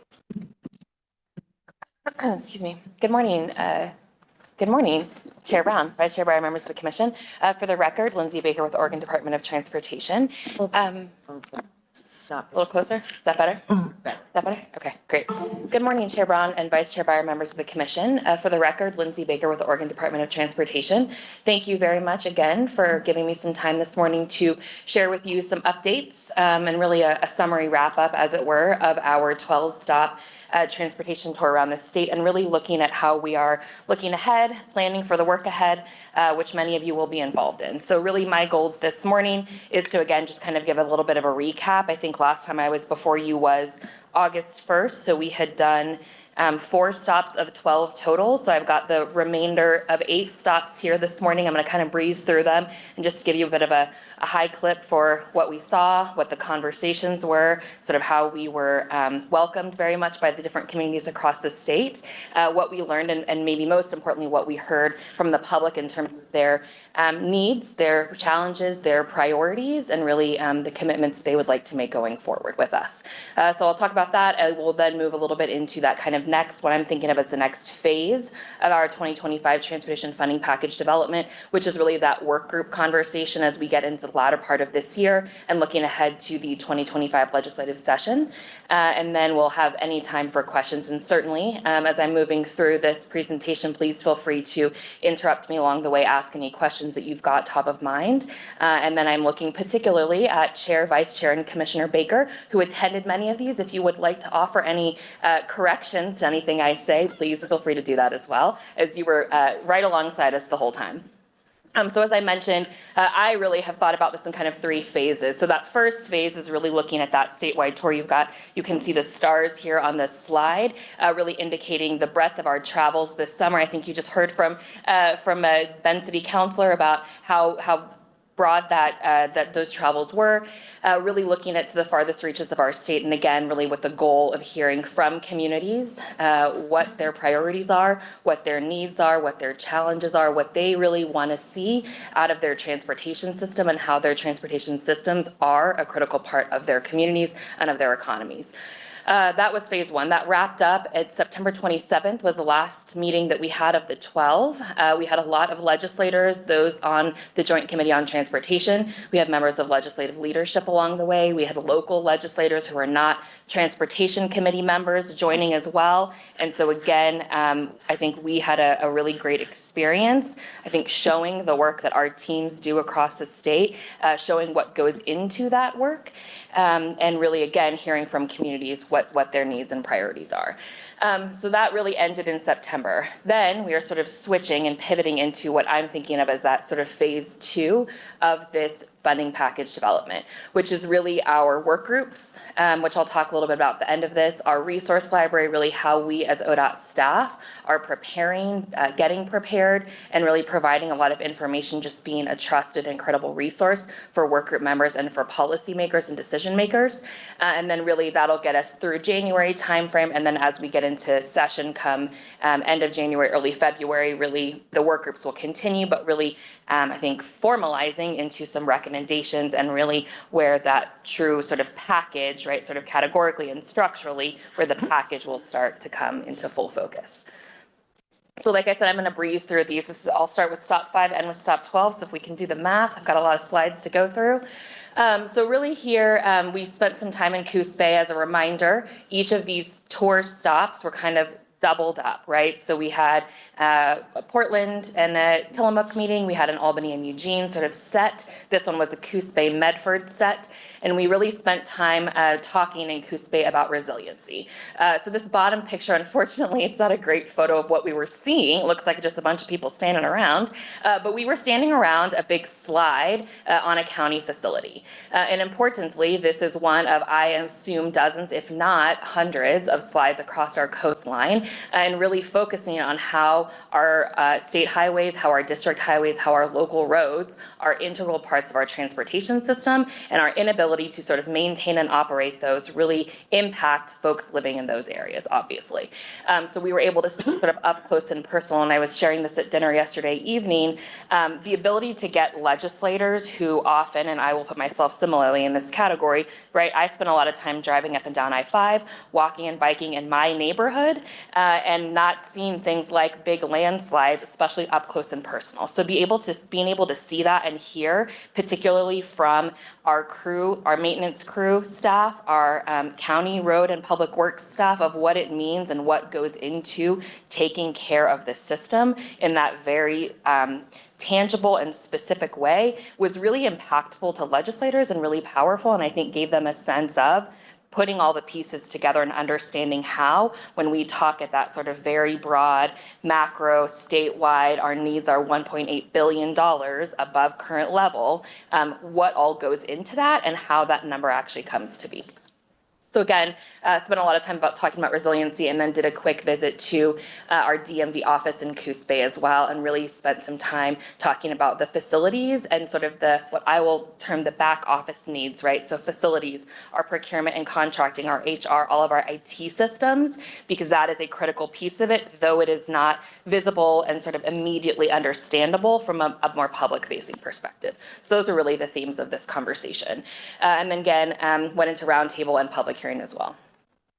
In Medford, which again was the sort of second of the two Coos Bay Medford stops, we spent a lot of time talking about ODOT maintenance as first response. I think particularly on the heels of the big wildfires in September of 2020, and that being such a, obviously an emergency incident, and just a really significant, I think, recovery and restoration effort as well. Spent a lot of time talking about the role of ODOT maintenance and the role of county and sort of public works maintenance employees as first responders. And certainly we are not EMTs, we are not paramedics, we are not police officers, but as that sort of broad capture of for people who are first on the scene and providing those critical services for individuals to evacuate, to get back to their homes, I think legislators really understood and I think internalized what that meant from a sort of individual, again, maintenance employee level. So that was quite impactful as well. In Ontario, we then traveled out to Ontario. So this is the Ontario and I believe Hermiston stops. We spent some time and really, and I'm hearkening back to Commissioner Baker's often commented about weather as a sort of a way of life and not just an incident out there, right? And the remoteness of rural areas is very real and is quite different, I think, particularly for members and again, members of the public like myself who live in the Valley, live in the Portland metro area and don't spend a ton of time in rural areas. So I think, again, specifically for legislators who are coming from places in the Valley to go out to Ontario and really see, I think, the vastness, the remoteness, and what it takes and really how critical ODOT maintenance crews and ODOT employees are to keeping the roads open and how roads are truly a way of life and a critical lifeline in a very literal way. So again, we spent some time just kind of talking about winter maintenance, those kind of challenges inherent to that rural and really remote parts of the state. And we also stopped at the Farewell Bend port of entry, where we got a chance to show members what it looks like for our commerce and compliance crews to perform a truck inspection and really how that ties into the ongoing day-to-day safety of the roadway, both for heavy carrier sort of truck drivers and also for members of the public and members of the traveling public who are using the roads every single day. So again, kind of figuring out ways to tie back the work that we do in different pockets and different communities across the state to our kind of core priorities around maintenance, around operations, around safety has really been that primary goal, right, for this entire 12-stop tour. And I believe every one of these stops has come into clearer and clearer focus from members of the legislative committee who are joining us in this work. In Hermiston, again, that second of the Ontario Hermiston stop, we spent a lot of time talking about sort of the rural and remote communities, but also those that are growing at a really rapid pace. So in Hermiston in particular, there's a lot of growth and a lot of economic development happening right now. And so we spent a lot of time looking at pieces of infrastructure and discussing what it means to grow the infrastructure and grow the system to actually accommodate in a smart way, accommodate that growth. So we looked at some bridges. We looked at we actually went to stop at the DMV field office, and again, recognizing how do we have appropriate resources deployed? What does it look like to maintain in a rural area, but that's seen a lot of economic and a lot of population growth, and therefore increasing demands on the transportation system. Stop number 9, so this is 9 and 10, which was Bend and the Dalles. In Bend, this was just a couple weeks ago, I think maybe 3 or 4 weeks ago, we spent a lot of time talking about partnerships and how the partnerships, and I'm actually, it's notable, I think, that you just heard from Jefferson County Commissioner and Bend City Councilor, and a lot of what I was hearing from their remarks just a second ago was about partnerships here in Central Oregon, how important they are, and how that really enables us, I think, as a collective to get work done for the people here in Central Oregon and for Oregonians out, like on balance. So again, really that theme of partnership. How do we work together with the city? How do we work together with the different counties? How are we sort of identifying our shared priorities, particularly around safety, particularly around, again, the growth that's happening here in Bend and in Deschutes County? And so we took a look at some safety issues and also spent some time at our maintenance shop, again, looking at how all of these features and all of this work and all of the effort across our different jurisdictions really come together. In the Dalles, we looked at historic infrastructure and then that sort of maintenance of that critical freight corridor, which is obviously I-84. So I think recognizing the sort of inherent challenges of sort of the geographic maybe and topographic constraints within that corridor, but how critical I-84 actually is, and really what it takes from a maintenance perspective, whether it is clearing snow, whether it is responding to wildfires or fuel spills, whether it is cleaning up rocks that are falling off of the rock face there right along the highway, how important our maintenance crews are to keeping the Dalles as a community open and healthy, and to making sure that freight continues to flow through our state. So again, we spent a lot of time talking about safety. I will highlight perhaps that one of the important roundtable topics that I think I heard a lot of was really prioritizing maintenance before capital improvements. I think we've heard a lot about this to date across the state, and then heard a lot about the bike ped needs, and again, that kind of diversifying revenue. Rounding out the 12-stop tour, we had a stop in Happy Valley and then a stop in Hillsborough.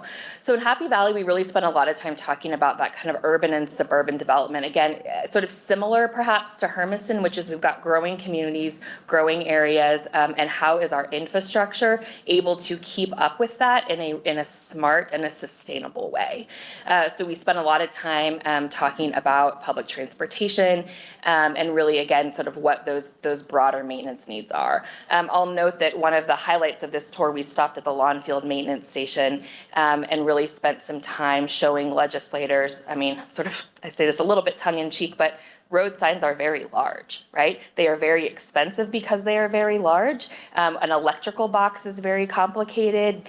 What it takes to install a rapid rectangular flashing beacon, so like that pedestrian push button, they're very big and it's very complicated. And you can see how over time that just becomes expensive, certainly to install, but incredibly expensive to maintain on a day-to-day. So I think being able to show legislators sort of touch it, feel it, what does it look like, and on balance across the entirety of a region or the entirety of a state, how those costs can really add up, and still they're incredibly critical pieces of making our system safe and accessible for everyone. So that was a really great tour stop, I think, and I heard a lot of feedback from legislators of just, oh wow, I see why it's really expensive and why you needed $19 million or $20 million to actually remove all the graffiti in the Portland metro area, as an example. And then our final stop was in Hillsborough. And we really spent the entirety of this tour on TV Highway and really talking again about how we are as an agency and as a collection of jurisdictional partners and really as a state prioritizing creating a safe and accessible system for everyone. So we took a bus tour again around along the Tualatin Valley Highway and really focused on places that are needing investment, needing in partnership, whether that is sort of capital on the sort of like safe routes to school side or that day-to-day maintenance and operations, right? Keeping bike lanes striped, making sure that the pedestrian buttons are still in working order, making sure that bus shelters are open and accessible. And so those pieces really to emphasize that partnership and the critical nature that sometimes feels a little behind the scenes of day-to-day maintenance and operations and how those investments and the efforts that are performed by individual employees across the state are really critical to keeping our communities safe. So what did we learn? So this was, like I said, a very long tour over 4.5 months or so. And this is just my opinion on what I heard, right? My sort of summary. But safety is a top priority. This will not come as a surprise to any of you or anyone in this room or anyone listening online. But the idea of how are we making our system safe and how are we making it accessible while we're maintaining is just really top of mind for everyone. And so the degree to which as we move forward, we are using that as that sort of priority initial screen for all and any of the investments we might have into the future, I think is going to be critical. We also talked a lot about or heard a lot of equitable access being critical. I'll note here that this conversation around diversifying revenue and also remaining mindful of cost and that kind of stewardship of public funds really came through in a lot of the conversations that I had both offline on the bus and a lot of the presentations and remarks that our tour guides offered in conversations at the round table in public hearing as well, right? So how are we able to keep costs controlled and maintained, and also recognizing that you can only accomplish so much by doing that, and you must still grow the pie, and how are we balancing those two pieces at the end of the day? And then this fourth bullet here, I offer a thought around one of the things I heard was really increasing the public awareness and sort of education and understanding of transportation costs versus transportation taxes or fees. This did not come up at every single roundtable, but I think of the 12, I would say about 10 or 11 of them, they did come up. This question of what are we doing collectively as jurisdictional partners and as public servants to help the public understand what goes into it. So therefore, what are the needs that, right, our identified needs, and how much are individuals paying in to actually, to access and maintain that system. I think back, Vice Chair Byer, to the conversation we had perhaps over a year ago now around the video that we created, and really thinking about, is there a way to broaden that out and talk about what actually individuals, right, whether it's an individual family or an individual or a business or what have you, really pays into that system, and then what is the benefit that they're actually deriving from that. So there was a lot of conversation around roundtables as well. And then this final bullet point here around partnership just being a really critical aspect. You heard me say that pretty explicitly. That was sort of the express theme of many of these tour stops, and even when it was not an express theme, it is something that we heard come through over and over and over again. I think as the commission has toured the state, both in the Joint Committee on Transportation Legislative Tour and just as you do your normal regular commission work, you hear from members of the area commissions on transportation, from city councilors, from county commissions about how important our partnership is and how we really have a lot of shared priorities and alignment around maintenance, operations, and of course, safety. So again, that really came through, and I think a lot of recognition that will be a critical ingredient for success for the work group process, and then certainly for a 2025 funding package. So I'm going to switch into phase 2. I might pause to see if there's any questions on any of the pieces that I just ran through before I move forward. I'm gonna go with Commissioner Wood. More comment than a Certainly. question, but that emphasis on helping people understand transportation costs versus taxes and fees. I fully support that as a need. As a county commissioner, I hear from county residents almost every day, definitely every week, about their concerns about roads that aren't being maintained, and they are paying their property taxes. Some of these roads are they're private roads, they're special road districts, they're not even part of the system, but there's just a real lack of understanding on how the county is funded to take care of roads, and what it costs to take care of roads, and who's supposed to be doing that. So very pursuing that need. Thank you, Commissioner Chang. Well, one of the things that I thought was a major accomplishment is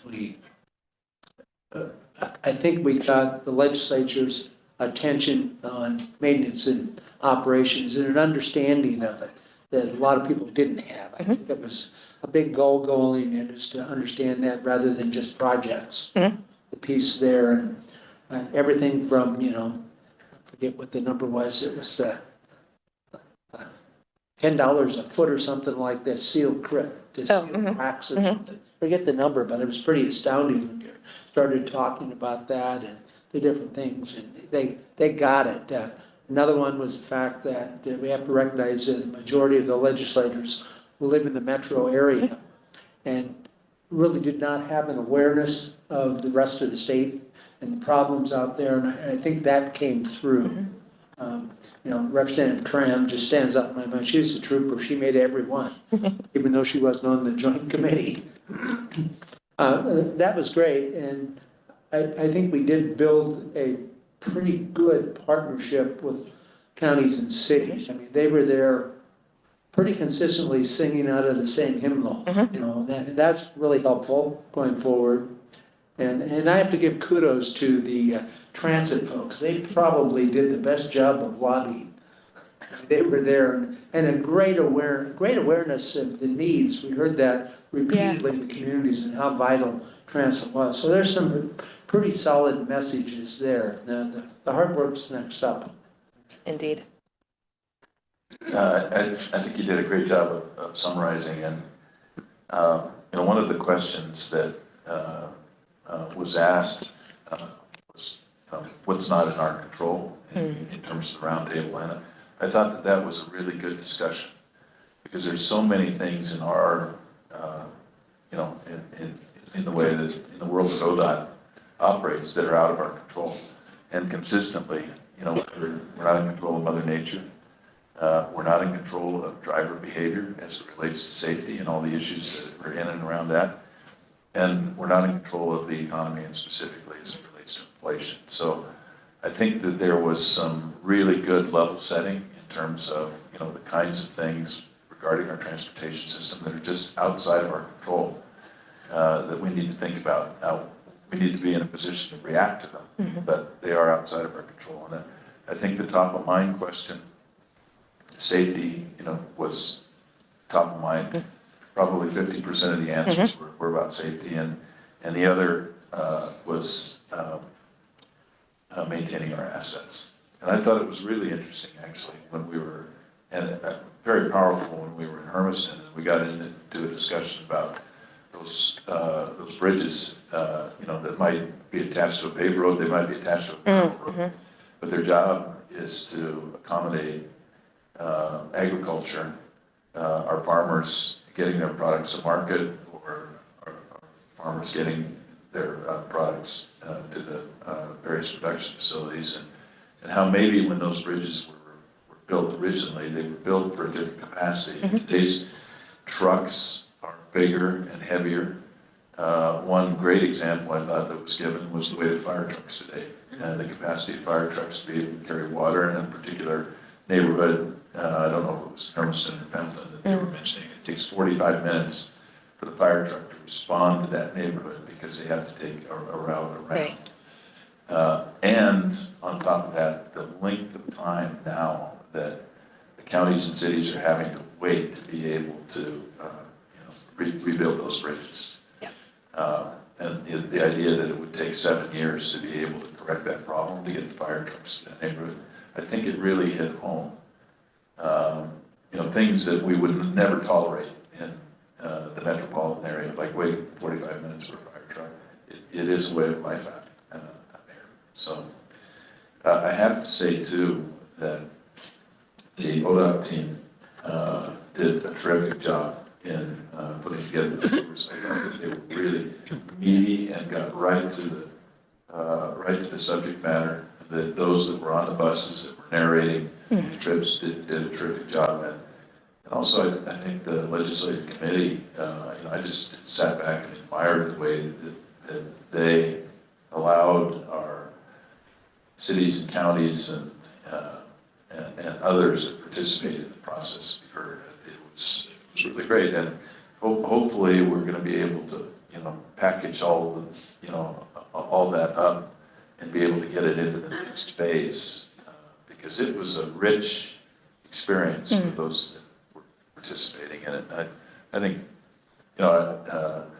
Vice Chair Byer, he's heard me say this enough that he wants to beat me over the head, but every time I come out of those, I feel patriotic with regard to the way our government can work, and how we can, any citizen that wants to show up and participate and speak to a legislative body can make that happen. So I thought it was just a great example of how government should work.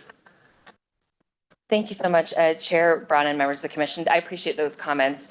And I think it's like you were reading from the slide right here, Commissioner Baker. So I think, safety is the top priority. I would be, and really that partnership element is so important. And I sort of hate to belabor it, but it's in all caps, it's in boldface, it's italicized and underlined and highlighted, right? And I'd be really remiss if I didn't also extend my appreciation and thank you to the team that we have here at ODOT for making these tours possible. It was certainly an incredible amount of behind the scenes coordination at ODOT with our partners at the League of Cities, with our partners at the Association of Counties, with our partners in the Oregon Transit Association to make it feel seamless, to make it feel meaty, and to make it feel like a value add and like it's something that a member of the legislature wants to take a full day out of their week to attend. And I think by the end of it, that is unequivocally what I heard as feedback was I'm really glad that I went on this tour. I now understand at a deeper level what this actually means. I now have examples in mind when I'm participating in a work group, when I am asked to, at the end of the day, come, end of June 2025, actually cast a vote for something. I will now have something to anchor into, and I understand what I'm actually delivering for my community and what benefits I'm giving to the state. And so I think all of that was really what I certainly and what we as a team were thinking of at every step of the way, is how do we connect this back to the legislative audience, to a public audience in furtherance of our maintenance, operations, and safety priorities. So I appreciate you saying that, and I'm glad to hear that that really came through. And it's also, I think, again, the end of phase 1 into phase 2, it's a lot more work ahead. So with that, I'll talk a little bit about what this next phase looks like.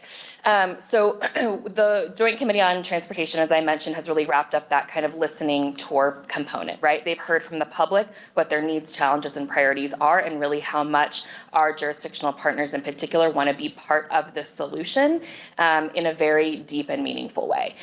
So the committee will really break into 3 sort of subcommittees or work groups, as it were. And this work will really start next week. So they've kind of organized themselves as 3 different work groups that kind of back to basics, maintenance, operations, and safety, a kind of public public and active transportation work group, and then a work group that's really around fulfilling House Bill 2017 commitments. And I think consistent with our transportation funding needs analysis, this is really looking at fully funding the I-5 Rose Quarter project and fully funding the I-205 projects, right? Those big signature pieces, the signature projects from House Bill 2017, they've changed a lot over time. And how are we making sure that we as an agency and we as a state are making those commitments real for the people of Oregon?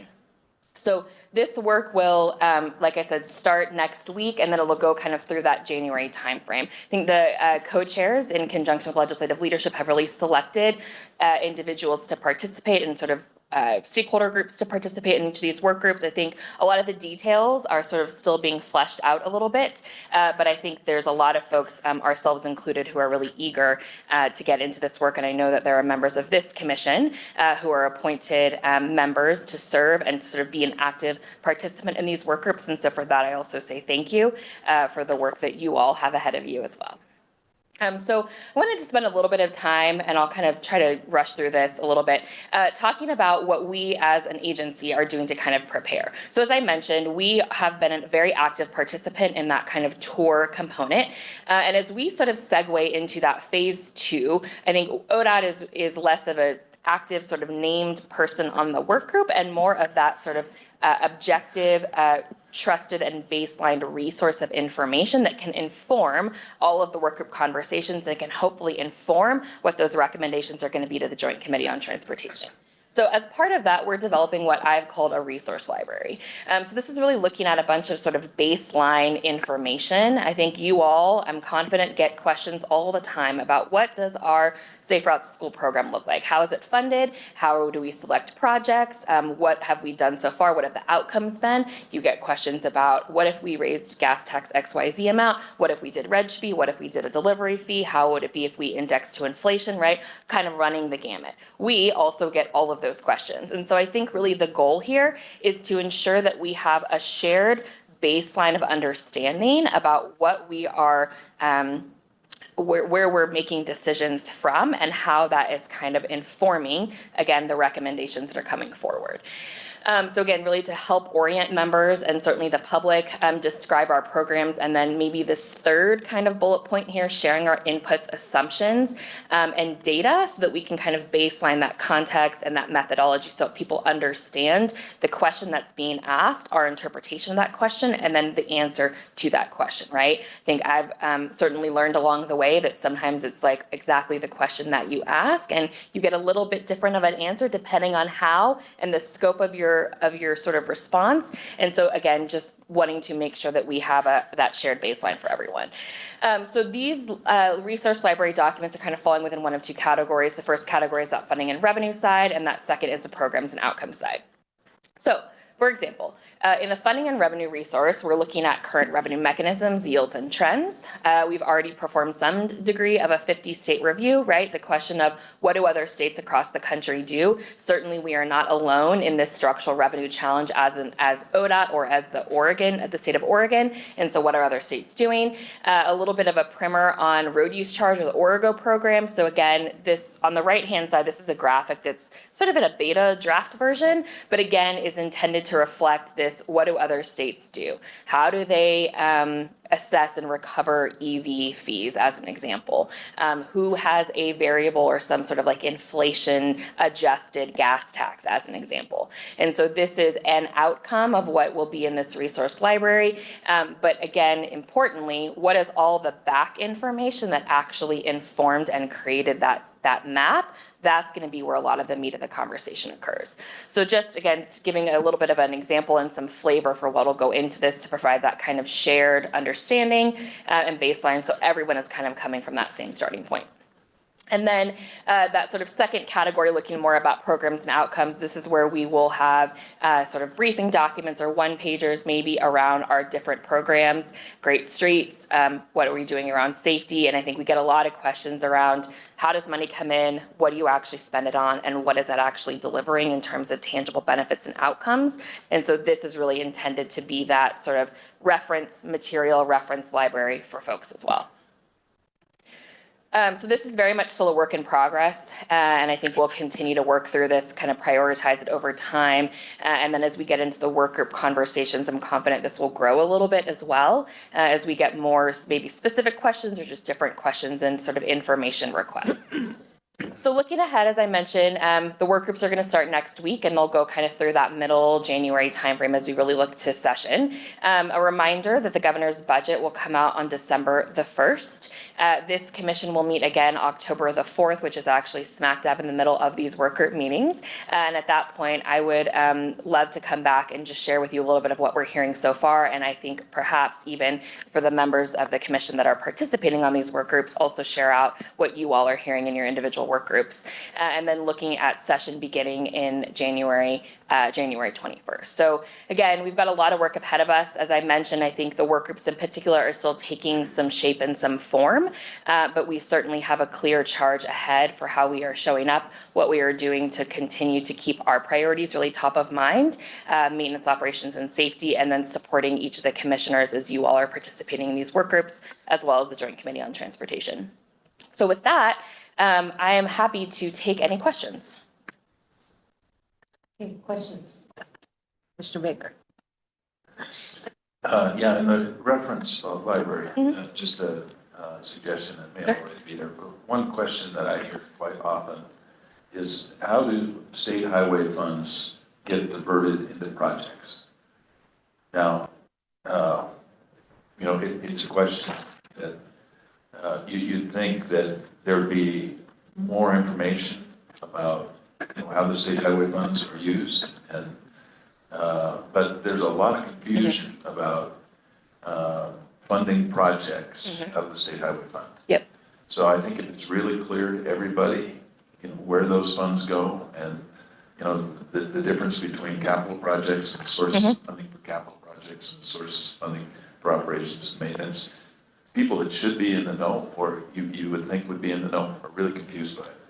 So if there's a real easy reference page on the color of money, I think it would be helpful. Chair Brown, Commissioner Baker, thank you for that suggestion. I think, yes, now that I understand the question that you asked, I agree that question comes up fairly regularly. The color of funds conversation and the what comes in and where does it go and what's that flow is highly complicated, and also we should really be able to talk about it in a way that people can understand and is accessible. So I appreciate that, and we will certainly work on that. I hear you Singing in the octopus. Yeah. Look at the octopus chart, and that is confusing, so. Good try, but it didn't simplify it. Other questions or comments? I just want to thank you, Speaker, because I know you work extremely hard during the tours, and I found, you brought up Representative Pham, one of the things that the outcomes from this that I don't think we ever even think about is, she serves on the emergency. Tram. Yeah, Tram does. Sorry, I said Pham, it's Tram. Yeah. Tram does. And, I think when they were in Southern Oregon, one of the things that they realized was the devastation of the fire that happened there and how quickly, and roads played a huge part of that. And it's going to play a huge part in any kind of resiliency that we have in a cascading event or whatever it is that the state is experiencing. I think that that's going to also help in that conversation. People need to start really thinking about the transportation network. It's really just not about pavement. Yep. It's about moving people, goods, and services. And, we forget that. I think we forget that piece of the pie. So thank you for your hard work, and we look forward to having ODOT staff help us as we navigate through all of this. Excellent. Thank you very much. At this point, we are right on time, believe it or not, 5 minutes early. We're going to break for lunch for an hour. Really? If everybody's okay with that hour? Yes? Okay. So I'm just going to say that we will come back at exactly, let's see, are we on time? I guess we're not. We're late. How did we get late? I lied to you guys. Okay. Why don't we come back right at 12 o'clock? We'll make up for that time. Yeah.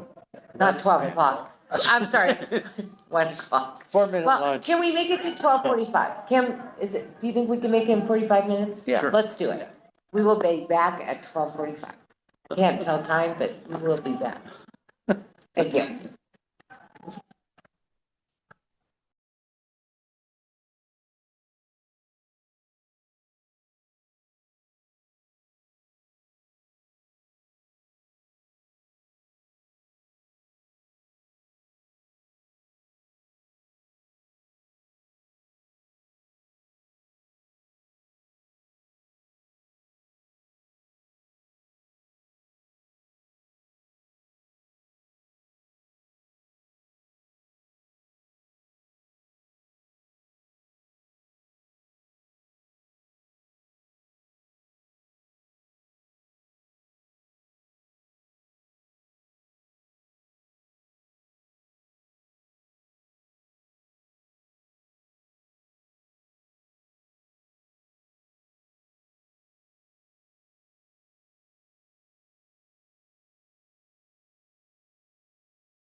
Okay, time's up. Never, not so much anymore.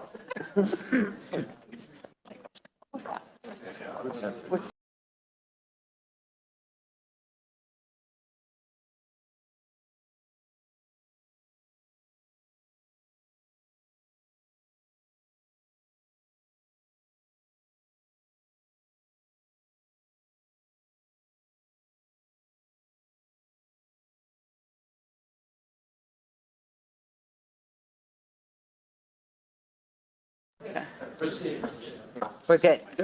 Yeah. All right, good afternoon. We're back from lunch and we are on item number I, Connect Oregon. Good afternoon. Good afternoon again, Chair, members of the commission. My name is Amanda Pease. I'm the Administrator for Policy Data and Analysis with ODOT. And Eric Hovig, the Citywide Policy and Planning Manager for ODOT. So the Connect Oregon item before you today is a decision item where we have some recommended projects for approval today. So we'll give a little bit of background on the program, the process leading up to the recommendations that are in your packet, and then take a requested action. So a little bit of history on Connect Oregon. It's been around for nearly 2 decades. It's been a primary source for non-highway freight investments, so rail, aviation, marine, and intermodal facilities that are really the connection point between and across those modes. The Connect Oregon program, with the exception of a few projects named in House Bill 2017, like Treasure Valley, has been a competitive process. So it really is a bottom-up approach where businesses, developers, communities, and others will put forward proposals that go through a competitive process. That process involves working with Business Oregon and ODOT staff to review the proposals and then scoring with our area commissions on transportation and our modal advisory committees. And then the OTC ultimately decides the projects. So to date, we've funded 242 projects. And if you look between the money that we've allocated out of the Connect program and the match or leverage funds, we're over $1 billion in investment. So this has made a big difference for efficiency across the freight system, for job growth, and for other important outcomes. The initial program of Connect Oregon was funded with lottery bonds. It was actually a higher amount, so around 100 million in early iterations. It's closer to 50 million now, but we have a stable funding source from the vehicle privilege tax. So that's a tax of 0.5% on the sale of new vehicles that goes into a fund. A portion of that goes over to Department of Environmental Quality to their Clean Vehicle Rebate Program. The remainder comes into the Connect Oregon Fund. So with the remainder that comes over, it takes about 2 to 3 years to run a competitive program, and that's to kind of reach this threshold of about 50 million. So we've run, our next one is forecasted to launch, as you can see, in 2026. From the projects that we've awarded to date, or the most recent round, most are in construction or complete. And then we're running this next round of Connect Oregon 9. We announced that we were going to run it in 2023. We opened up the competitive process this year. Before we ran the process through committees like area commissions and our modal advisory committees, we came to this commission, shared a little bit about some process changes that we were looking at, and we implemented that through the process, which you'll hear a little bit more from Eric on how that went, but I think overall fairly positive. So with that, I'll turn it over to Mr. Hovig to talk about where we came out with Connect 9. Thanks, Amanda. And with the Connect Oregon 8, with those projects that are done, several of those were some very nice projects. So I actually just got some pictures from the Hayaktung Point project. It's a very impressive boat sling. Wow, it's a big project, so a good investment for the state. So Connect Oregon 9, again, we moved forward because we had that 50 million threshold. 7% of that 50 million does go into the bike ped program, 1% for administration. So that's how we come up with that around 46 million you're going to see throughout the presentation. We advertised for applications at the end of 2023. Those were due, as you see here, in February of 2024.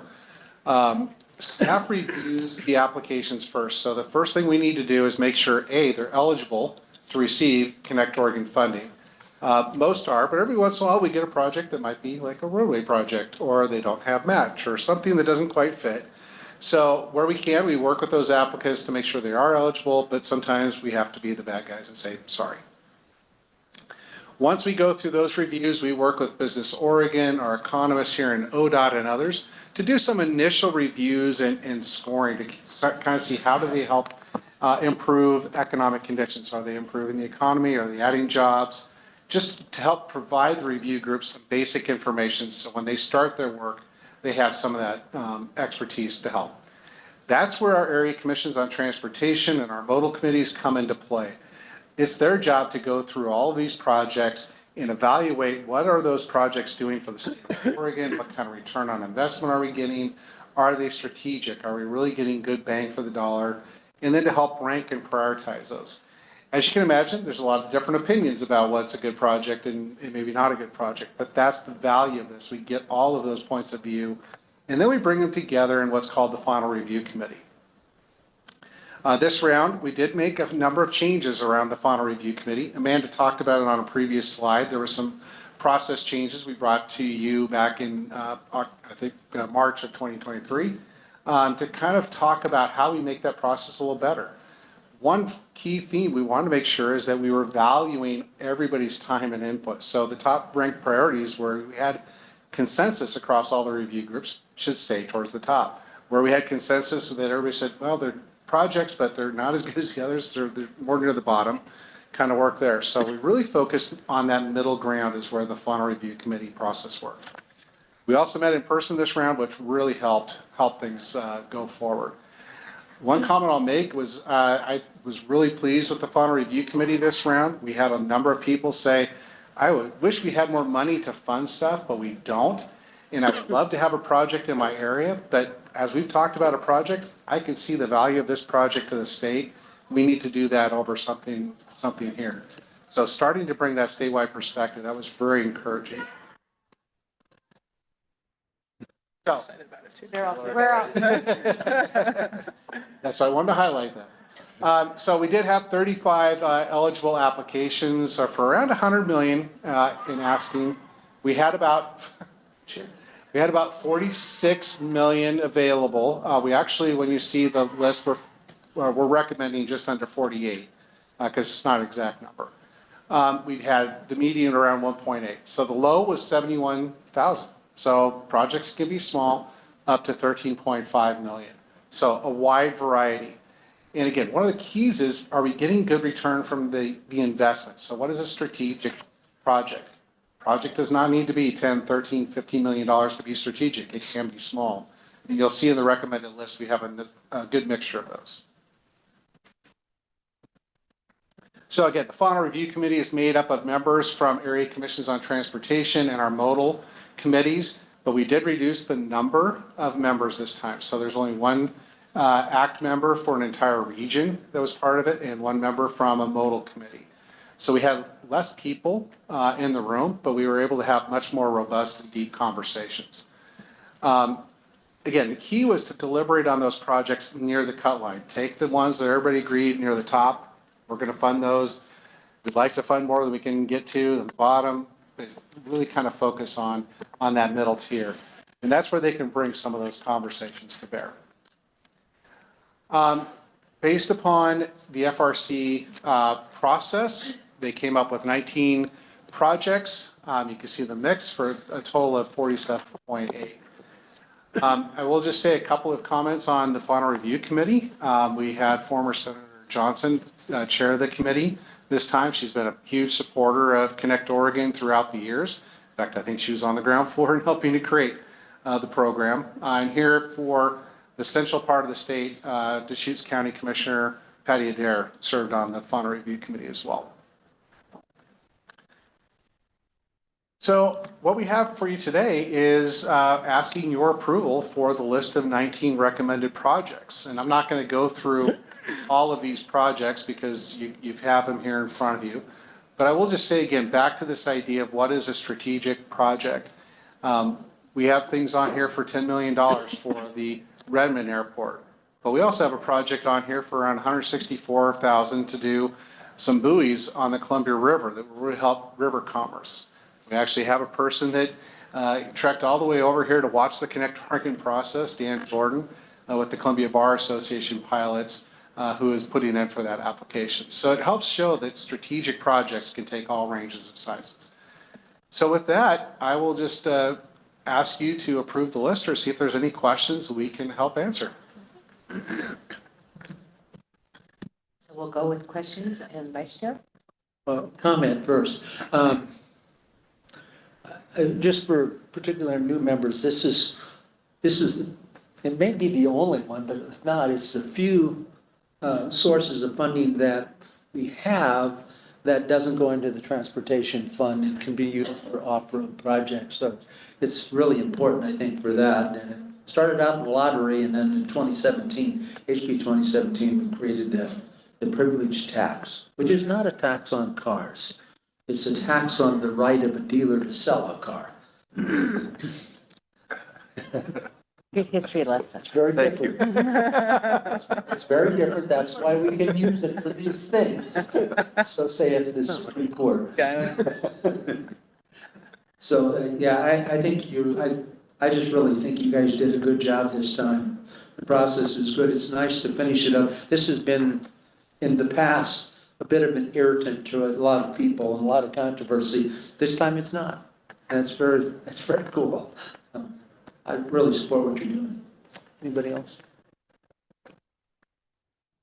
I have to also say it's unfortunate we don't have enough money to actually take care of all of the projects. This does give them an opportunity in the future. Did you say it took us 3 years to come up with enough for this? Chair Brown, we've been running a program ever since House Bill 2017. We've only had 2, so there's been 2 years in between. Okay. So as long as we keep selling cars, or people keep buying cars, and that privilege tax is bringing in the money, we'll hopefully be able to keep it on a 2-year cycle. There's an advantage by doing so, because then applicants can have something they can kind of plan on, think ahead for. They know when it's going to come up versus, nope, we might have to wait for 3 years to have enough money in the fund. So right now, I think we'll have enough to be able to run another program in 2 years, but we'll have to keep watching. I'll actually mention a preview of a topic likely to come in December to you is that we're looking at opportunities with the Connect Oregon program to carve out a little bit of funds to be able to match federal funds. So a lot of prospective folks out there, they're going for federal grants. They don't have any match source. And so this would provide a great opportunity to greatly leverage state funds to get a lot more investment in these needed.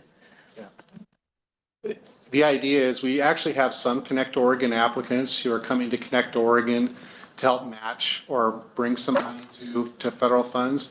But this would actually flip it on its head, and they would actually come to us before applying for those federal funds to say, hey, we have a source, because oftentimes they just don't know if you're going to get it. Or the timing of Connect Oregon may not line out with those federal programs. This way we have something that can be more rolling, more reactionary, and hopefully we can help make even more investment in the system. Hey, thank you. So I would entertain a motion to accept the projects. Madam Chair, I would move adoption of the project list for Connect Oregon proposed. Okay, do we have a second? I'll second. Okay, have a second. All right, any more discussion on these projects? Seeing none, all those in favor say aye. Aye. Opposed?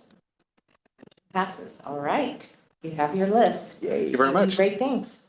And hopefully we're back soon with a new program. Yes, thank you. Thanks, Rick. Good job.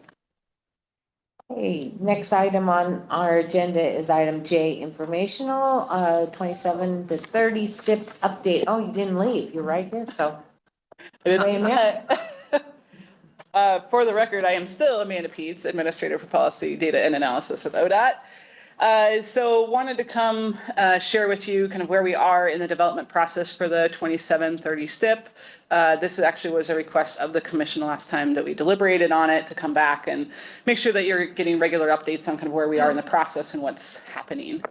So as a brief reminder and grounding ourselves on what the statewide transportation improvement program is, It's primarily our reporting to Federal Highway Administration on how we're spending federal funds. We include other kind of key fund sources in there, but we don't, for example, have some of our core maintenance and operations funding accounted for in that document. We don't have the Connect Oregon program, for example, accounted in that document. So it has parts of our investment, but not holistically. The last time that the commission deliberated on the 27 through 30 STIP was when you set program allocations. So how much funding you want to put into roughly these categories that are listed up here. So these are up here for reference. As I think a reminder that's important for folks that are following this is that about 75% of federal funding is directed towards specific uses. So the commission does not have a lot of flexibility for all that funding. Some of it's directed specific to safety, specific to bridge. So we have those minimum requirements. With the flexible funds, then the commission made a decision of where to program those. In the 2730 STIP, a lot of those went to being ADA requirements, which meant significant reductions in many of these categories. So you'll see the amount that we're talking about overall is less in this STIP than previous. Part of that has to do with the sunsetting of the Federal Transportation Reauthorization of Infrastructure Investment and Jobs Act. And then you'll see to maximize what we need for some of our ADA commitments and others, we had significant reductions to, say, fix-it funding and other categories here. So I think you all remember all too well the painful decisions of how to spend these limited funds. We were able to maximize about 70 million in unallocated funds, and that was directed at the Great Streets program. So we've titled this Great Streets 2.0. We've had Great Streets out there a while. You can hear from public comments earlier today. It's a popular program.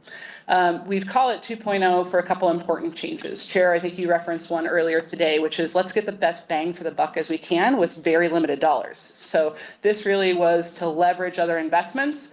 I think I use the adage of we try to get 3 projects for the price of 2. There is some cost efficiency when we bundle projects and investments together. So that was one core foundation of this program.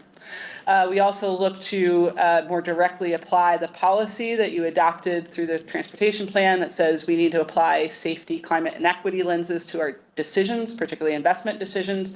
So this program looks at investments that further one or more of those categories.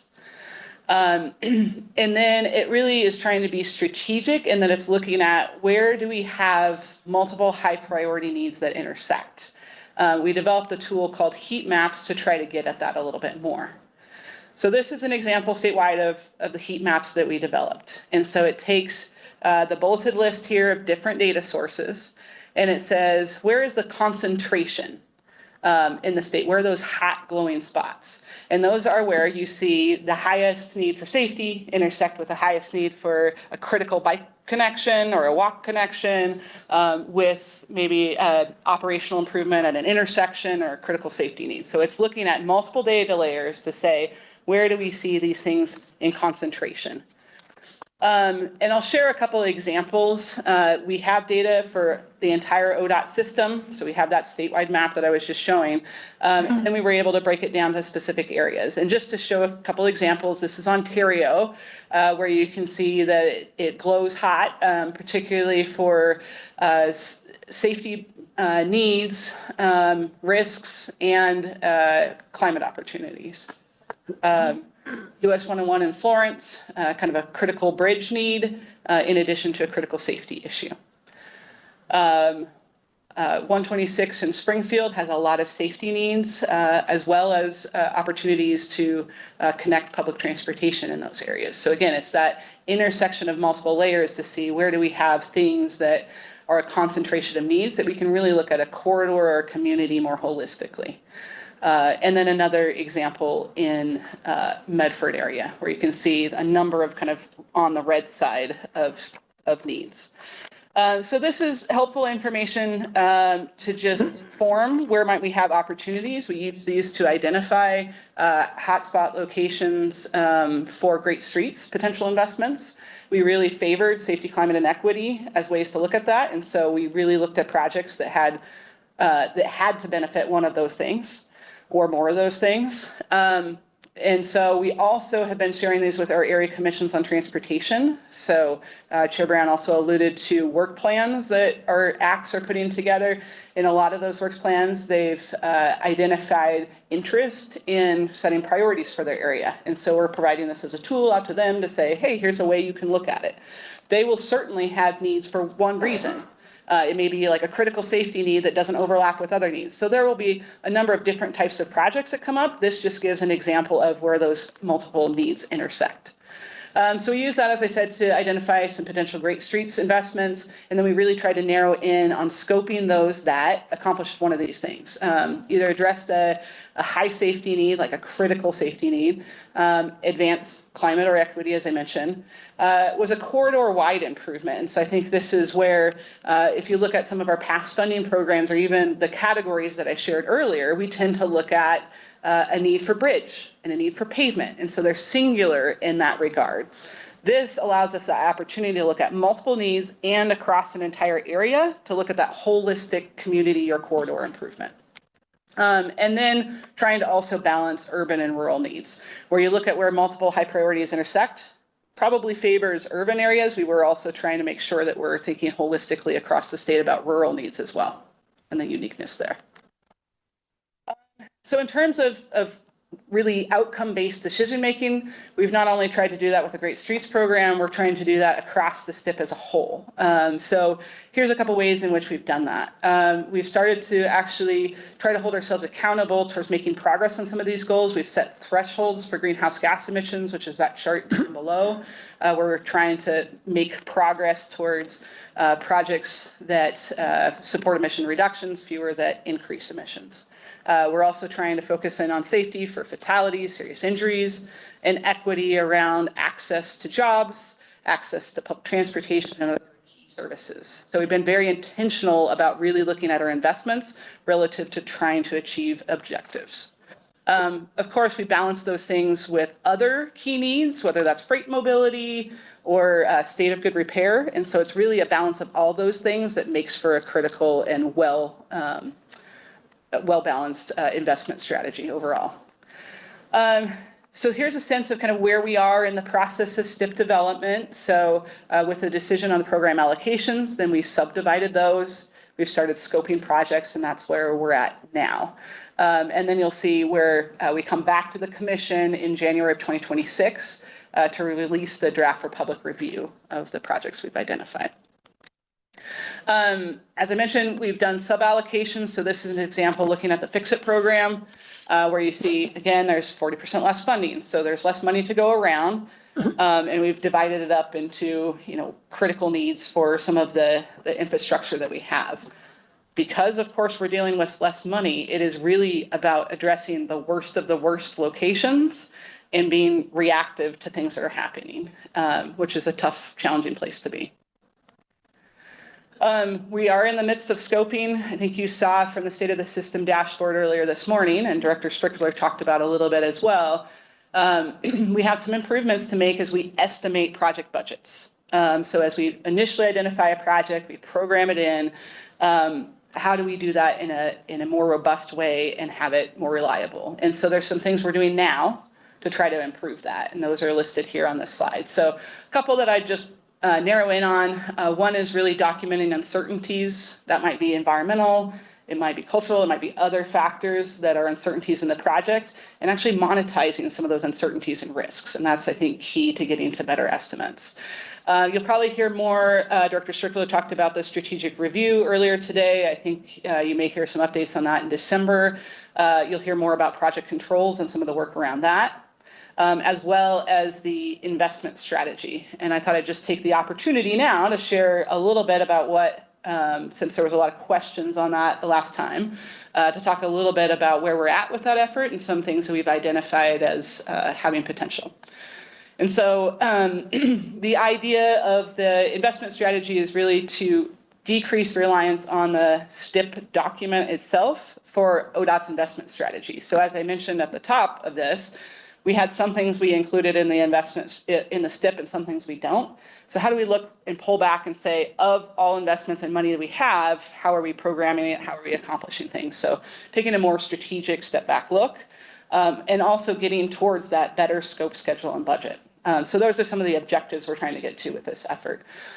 So to start things off, we looked across other states and said, how are they doing things? That's really what we heard from the strategic review, is that folks that were on that panel, they're like, that's not how we did it. So we really could learn from others. We looked at dozens of states. We narrowed in on these 4 as having, I think, particularly interesting programs that we thought were applicable here, based on things like kind of the balance between state and federal funding, legislative direction or not, some of those kinds of factors. And so Minnesota, Arizona, Colorado, and Nevada. So from those areas, this is a list of what I would say are the intriguing things that we identified that we're looking more into and seeing, can we do this in Oregon? What would that look like? Let's set some process steps, let's set some roles, and let's establish this. So I wanted to share this with you early too, to see if you had any feedback on it. So one, in terms of the horizon we're looking at, it's most common that it's in other states about a 10-year rolling investment strategy. Some states had 5 and they were actually transitioning to a 10-year. It gives enough lead time to identify an early concept, to be really public about what those are, kind of back down into the rolling part is counting down into actually programming and constructing those projects. We see the opportunity to include both state and federal funding. I think you all get questions from the public of, okay, I see you're investing over here, but what about over there? This is one way we bring that all together and we say holistically, here's how we're making investments. The other one that I think is a good potential is that we often do analysis on our total needs of the transportation system. We've done this, I would say, often when we're like, we have a problem, we need to ask for additional funding. So we did that in 2016 prior to House Bill 2017. We've done it now in lead up to the 2025 discussion. Let's show that on more of a rolling basis, because let's show what the total need is and what we're accomplishing at any given time of that need. So that that's more clear. The other thing is to focus more on outcomes. So kind of like I was talking about in the Great Streets program, what a lot of other states do is they pick a couple goal areas, say 3 to 5 goal areas. They set specific metrics underneath those goal areas, and a project must meet or benefit one of those metrics to make it on the list. Otherwise, it doesn't make the list. And so that's a way that measurement, accountability towards achieving some of those outcomes. Kind of similar to Great Streets as well, opportunity to look at holistic improvements within a corridor or a community. So often we're looking from the standpoint of, we have money, what can we identify with that money? It's now pulling back and saying, what are the right needs that we need to focus on? And then let's find money to match that. So I think a more strategic way of looking at that. We recognize that in identifying projects in this rolling Stip, or rolling investment strategy, excuse me, that we really need to have a mix. Some will be projects. Some might be systemic improvements. It might be rumble strips. It might be pavement, some of those types of things, as well as having some quick response funding. So we look at safety. So if we locked in things for 10 years on safety, then we're not adapting to what we're seeing real time on the system, and we need to have that adaptability. So it's going to be a mix of different types of investments. And then an opportunity also to better connect to local plans, ODOT plans, as well as our local partner plans on what they've identified as their need, and a better connection, I think, in many ways to our area commissions on transportation. And then, as I mentioned at the top of this, trying to get to better scope, schedule, and budget. And that's really that rolling investment strategy, so that we're getting further into some of the key issues, whether that's, again, environmental, more detailed scoping on certain projects before we're programming the Stip. Right now, we're about 5 to 10% design. We need to get further down that path. It's not a set percent. It is more about identifying some of those key risk areas, looking more into those before we're programming those funds, if we can. A little bit about the timing of this. So right in process, we did that scanning of other states. We're talking internally across all of ODOT, just trying to look at this from multiple angles and get note what people see opportunities and challenges. And then we'll do that externally as well. So I had a discussion with the Oregon MPO Consortium last week on this, and so got some feedback from them. So we'll be going internally, externally, seeing what are you excited about this? What do you find as challenging or risky about this? So that we can have that information, we can have a peer exchange with some of those core states again and say, how did you work through those issues? How did you set that process? And then we're establishing some work groups and going to identify process steps we need to do, the timing, the roles, and then execute on it.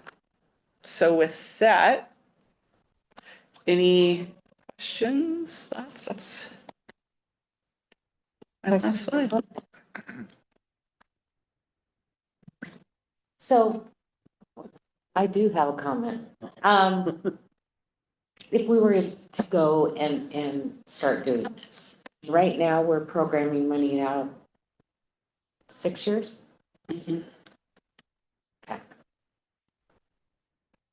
So you're adding another 4 years onto it. I'm just trying in my mind, how do you identify and prioritize all of this? I mean, it's a long strategy.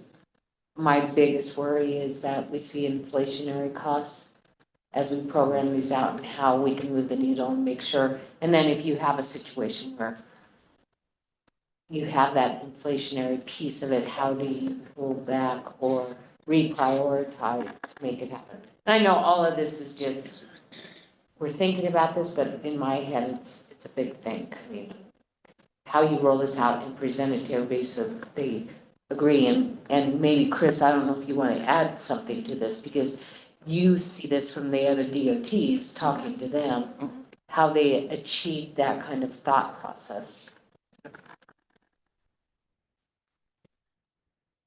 Thank you, Madam Chair. Amanda, nice work. A couple of things to consider as you're looking at a longer-term rolling investment strategy. So we've long been in the situation where we have a lot of projects that are selected because it seems like we should do something in a specific area, right? And there's more data and analysis that goes into it than that. But as you think about the genesis of a project, oftentimes it comes from, we've got a problem here and we need to focus on that problem. But most of the time, it's fairly ill-informed up until the point you get it into the step. And so then you're constantly evolving that project as you go forward. In years past, that's been a conscious choice, right? Because if you spend less money on the project in the upfront, you might have more money available to pull more projects in the end. Right. I think what we're experiencing, though, across the industry is that less planning upfront actually equates to us having more changes within that rolling investment strategy. And so in many ways, we're trying to lengthen the investment strategy, do more upfront work so that we can then plan for the risks that we know are there, monetize some of those risks if we can so that they're built into the estimate, and then also have kind of a triage or management plan for the risks that have yet to be surfaced or defined, and have a better communication strategy around all of that. The goal in that is to develop a program that changes on the margin, not changes in totality every 3 to 4 years because you have a major inflationary spike or something like that. The other thing that it does is it creates a set priority as you're marching through these projects. So a project that was a priority yesterday most likely will continue to be a project tomorrow. And if it gets replaced in a future SIP cycle, that's because the priorities have changed and because there's good reason for that. Maybe land use has changed around the area or something like that. A rolling program that is invested in an investment strategy allows you to better plan for those kind of evolutionary forces that are coming as you advance projects down the pipeline. So it's a much, I would say it's a much more robust way of planning your program, but it also has a lot more reliability in the end. And in the end, it also, because you've done that upfront work, it increases your cost reliability and it increases your schedule reliability. But it's a big effort. Be clear. And I think Amanda said it that all of the strategic review states said we didn't do it that way. I'll go one step further. They said I think Oregon's the only state that does it that way. Most of the other states have a rolling investment strategy that allows them to adapt if they go in that same way, and it produces more reliability in the cost and the project selection as they go forward. Other comments? Amanda, this is obviously a fundamental change in the way we think. And you've kind of flipped it on its head by beginning the process with a need rather than beginning the process with we have money. There's a lot of, it really resonates with me, what you're proposing. I think that we're gonna be able to move faster in a more controlled way by by doing it the way you're doing it. I think a 10-year horizon makes a lot of sense. 10 years goes by really fast. Believe me. The other thing that we need to make sure if we're headed down this road would be, how do we stay nimble? And I think you addressed it because there, particularly as it relates to safety, we could have, a very clear view from our perspective of what the next 10 years looks like as it relates to safety. And, we get a new neighborhood built, we get a new production facility built. Whatever happens to happen, and suddenly we've got issues. So the ability to bake in nimble, and then to be able to, I think, explain this as we're talking about. We're not locking in 10 years, but we've got a 10-year plan that allows us not only to be strategic in our thinking, but nimble in our ability to adjust when adjustments happen. Have I got it? Yeah, absolutely. Yeah, makes a lot of sense to me. Great, thank you. Yeah, I think 10 years, by the way, is going to scare a few people, just by the nature of how long it is, and it might mean, if I'm not on the 10-year list, I can't get on the 10-year list. So the communication in and around how the mechanisms all work in a rolling plan, rather than a perception of a 10-year concrete plan, is probably going to be important as we go forward. Yeah, great points, Commissioner. And I'll just say I'm personally super excited about this. I think it gets us closer to objective-based. There's making more strategic decisions. I think there's just a lot of benefits of an approach like this. And I think, Chair Brown, from some of your earlier comments, it allows us to conceptualize something early on, think within financial constraints, and refine. So we develop the 10-year strategy, and we check in on it yearly.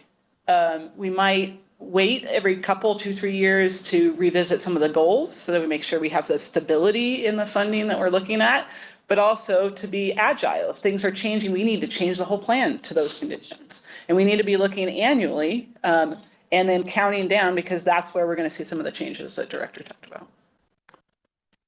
Well, I think it makes a lot of sense. I think it provides the opportunity probably to put together funding more flexibly, not just the traditional Stip funding, but other funding. Thinking of the project that we just finished here and talked about yesterday, that kind of an approach makes a lot of sense once you get into the strategy. And the fact that it's a rolling plan, I think I can see how we can sell that to people. It's just sort of, we're just following through and adjusting as necessary. One of the things that isn't clear to me, though, is how this fits in with the acts. Can you talk a little bit about that? Yeah, I mean, I think that's something we'll have to figure out, is both the connection to local plans and where and how different partners plug into the processes. And so what we've seen in other states is pretty robust engagement processes. I would say particularly at the development of the goals and agreement around the goals and metrics that kind of form the plan. There's a lot of outreach often at that step, making sure that we're focusing on the right thing, and then we balance that from a statewide perspective. So that's kind of a key point. And then I think as we're especially looking on these out years and adjusting things, going back and regularly checking in with those groups. But that's something we're going to have to drill into a little bit more and see precisely what those opportunities are and how we can solidify that. I think one of my questions is, so as we move towards this idea, at what point do you cut off the process we're doing now so you don't keep muddling the waters and then, kind of reevaluate? Like, do you take everything to 2030? We've already got, or 2027, and then from this point forward, we're going to look differently. And I think that change is always scary for everybody. You're going to get pushback. But I think that we need to, if we're going to move forward with this kind of strategy, we really need to think about how to roll this out, help people really understand the process so that they accept it and embrace it. Because I think it could be something that will work well, but if we just go in as ODOT and say, we're just switching and we're changing the way we're doing business. Here it is, deal with it. It's not going to go over well, because I think you heard this morning from the ACTS where they want to be part of that conversation. Yeah, I think those are great points, Chair, and things that we're definitely going to need to think about how we do. I would say to the comment of, in particular, the 2730 STIP, like that's still years away from where we are today. So to get ready for that point, we're in the midst of scoping projects, and we have to be continuing on that process. And if we don't have this somehow influence that process, we've missed a big window of implementing something that's really important and that sets a strategy. So we're going to have to find out what that balance is and really talk to communities on how we do that transition. And so I don't think it's a rip it off and all of a sudden the 2730 STIP looks super different. I think it's going to be impacted by this. And we're going to have to figure out what that looks like. Other comments? And we still kind of end up with a STIP at some point. Yeah, please. This idea of the rolling investment strategy with an annual review, I'm trying to picture what the amendment process would. So you would do amendments each year, and would the commission approve those? I mean, is that a very formal process, or is that staff level? Yeah, so Commissioner, I think that's one thing we're going to have to really learn from other states through the peer exchange. So we have seen some differences where really once the metrics are established, it's probably a lighter touch from a commission or decision-making body, as long as projects are screened through that and benefiting those things. Others have a more deliberate and frequent process. So I think that's something we're going to have to figure out, is how frequent we have those touch points. I would just, thinking about language of the commission, when we get to somewhere between year 3 and year 1 is when we're going to program things into the STIP. So we still have a STIP that will be programmed. We're just figuring out kind of when in that rolling process we actually roll things into that. Then we're anticipating fewer amendments, to Director's point, in the STIP itself. For the rolling investment strategy, it is a strategy that I think has more agility than something that's a federal document, that it's approved by our federal highway partners, that's amended by this commission. So I think in that way, I wouldn't use the word amend, but there would be changes and modifications along the way. All right. Do you have more for us, or? Oh, no, I'm done. Are you sure? Okay, thank you. Thank you for sharing that. We have a lot to think about. All right. Our next piece is a decision making. It's on K. We're on item K, the Newport Dundee, our favorite thing to talk about. Welcome. All right, good afternoon. My name is Savannah Crawford. I am the Region 2 manager. I am here to talk about the Oregon 18 Newburgh to Dundee project. This is phase 2A. This will be the bid analysis, and we will be requesting your approval to add money to the construction phase as well. Got the clicker. And you might pull the microphone. Oh, am I closer? No, I was gonna. It doesn't pick up. Every time I ask, can you guys hear me? And I'm like, I'm not gonna do that today. So thanks. Okay, so the project. So this is phase 2A of a multi-phase project. This will realign Oregon 18. It will also provide a new connection to Oregon 18 and Oregon 219. Also have a new interchange at that particular location with signals, in addition to a new bridge structure over Oregon 219. We will also widen 219 to include an additional travel lane, sidewalks, ADA ramps, as well as install drainage. You can also see on the map that as part of this project, we will realign Winooski Road and signalize that intersection as well. So why am I here today? So we have a construction budget of $40 million for this particular phase. We had our bid opening on September 24th. We had one bidder, and that particular bidder was 22% over our engineer's estimate for our contractor. So that will bring us to a total for a revised construction cost of just under $45.9 million. So where is this funding coming from? I will say that I am super appreciative to note that we do have the funding within our project budget. We've had amazing partners on all of these phases who have secured great funding for this particular project in this phase. So we would be able to take this money from the preliminary engineering phase and we would transfer that over to our construction phase. And with your approval, we would be awarding the contract. Now, I wanted to note a couple of things on this slide. This particular project, and by doing so, this preliminary engineering transfer, this will keep our commitment for future phases of this project. So we will still have enough funding to keep our commitment to start design for phase 2B1, which is working on design for the Highway 99 segment. We would be still able to take that particular segment to our design acceptance phase, which is a critical milestone in our design to have projects be competitive for future funding.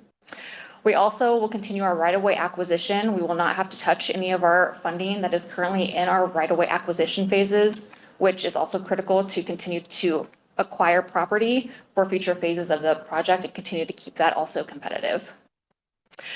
So the bid analysis. So what did we see for the bids on this particular project? A couple of things. One, it's our understanding that we will potentially see increased employee costs specific to pay increases within the private sector. When you look at the contract specification requirements for this particular contract, there are a few things that we saw line item out in our bids as well. Our traffic control, so traffic control is critical for the safety of our contractors, safety of the traveling public. We did see an estimate around $800,000 more than what we estimated for traffic control on this particular project. We've also seen an increase in concrete cost. The concrete cost that we have seen over the state, we did try to accommodate in this particular project, but we still were about $500,000 short in our estimate for concrete. And so we do continue to see increased cost on that material. One of the most recent things that came to light on this particular project, and we just found this out a few weeks ago, as part of this project actually, was a resource constraint on steel fabrication, and this project has a lot of steel in it. So we had about a $1.2 million shortfall on steel fabrication, so steel plates. We have some custom screening, we have custom bridge work on this rail work, and that was about $1.2 million short. So see, these are some of the larger items that we saw line item out on this particular project. So with that, that's really just my overview for this particular project. Again, I am requesting the transfer of $5.9 million from our preliminary engineering phase to our construction phase so we can award the contract. Questions? Comment. Comment. This is a project that's been around forever, and I kind of, I just want to get it done. I think we start things and get delayed, and it's time just to move ahead. We've got a good contract. I mean, there's not a lot of controversy on that. I think we have to make a commitment that we're going to find money to make sure that we pull the whole project to completion. I'm committed to doing that because this is one we've heard a lot about the legislature. I think I've been hearing about it for well over a decade. So it's an important one. You know, it really deals with the traffic on 99 and affects the Newburgh and other communities there. So it's a good project to move ahead. One little, I probably shouldn't say this, but I will. Now, this is one that got caught up in the legislative direction of doing special labor agreements. It could have happened sooner if it didn't get caught up in that, I think. But that's just reality, you know. The effects of that are the effects of inflation. So I'm ready to, do we need a motion? I'm ready to make a motion. Do you want to comment first? And go ahead. Just a question. Yeah. I'm always surprised when, you know, we miss numbers, you know, that start with a 2. How long ago did we do the estimate? Oh, well, we've updated the estimate several times as part of this project. And so every time we go to, so just short answer, it was this summer. Okay, Yeah. so we've got consultants, professionals doing the estimate. Yep. This summer, and they missed by 22% in terms of the bid that came back. For the contractor's estimate, correct? Okay. And you have a sense why? I mean, it seems like a huge number, and you know, when you mentioned traffic control, 1,000. Could traffic control have changed that much since last summer? Did we misspec it in terms of the requirements on the job. I'm just curious Yeah. how we miss by that amount, because it's big. So we have not had a moment to talk to the contractor yet. So once we do the bid award, assuming we do the bid award, I will look into that further. I was also surprised by the traffic control component. I mentioned the steel fabrication because I think that was an anomaly and something that we did not realize. One was a shortage in addition to how much the custom work would cost. Yeah, that Yeah. makes sense. Yeah. I did that, but. Yeah. Yes, so I would have to look at the traffic control more, and yes, we did try to account for the concrete cost, and for some reason still missed the mark on that one. Okay. Yep. Thanks. Is there other? Yeah, Madam Chair, Commissioner, I would just add, I think, two things. One is, certainly, we're still in that unique bidding climate, and the single bidder means there was risk that the bidders didn't participate in, and so that's partially responsible, I think, for the cost. But then there's also just the question as you're advancing some of that work. Clearly, steel fabrication is really a bit of a moving target right now. That's not an acceptable answer, but that's what we're dealing with. As you think about the local participation on the project, I just want to applaud Senator team for really coordinating the efforts on something that's been funded from multiple sources for a long period of time, to the Vice Chair's comment. And while there is funding that is still in the design phase, that pulling forward for this as an option for you to consider, we'll have to consider in the future how to kind of pay that back, because there's still elements of the project that need to be done. And so that's something that, while we don't have an answer for that today because of where our current budget situation is, we certainly will have to have that conversation in the future as well to kind of fill that gap. But the consideration in front of you, I would just probably wrap up most of the bid analysis summary as to saying we don't believe that we would necessarily get more bidders if we went back out to bid. So we think this is likely the best bid that we can have at this point. Any comments from either commissioner? Okay. I'm looking for a motion.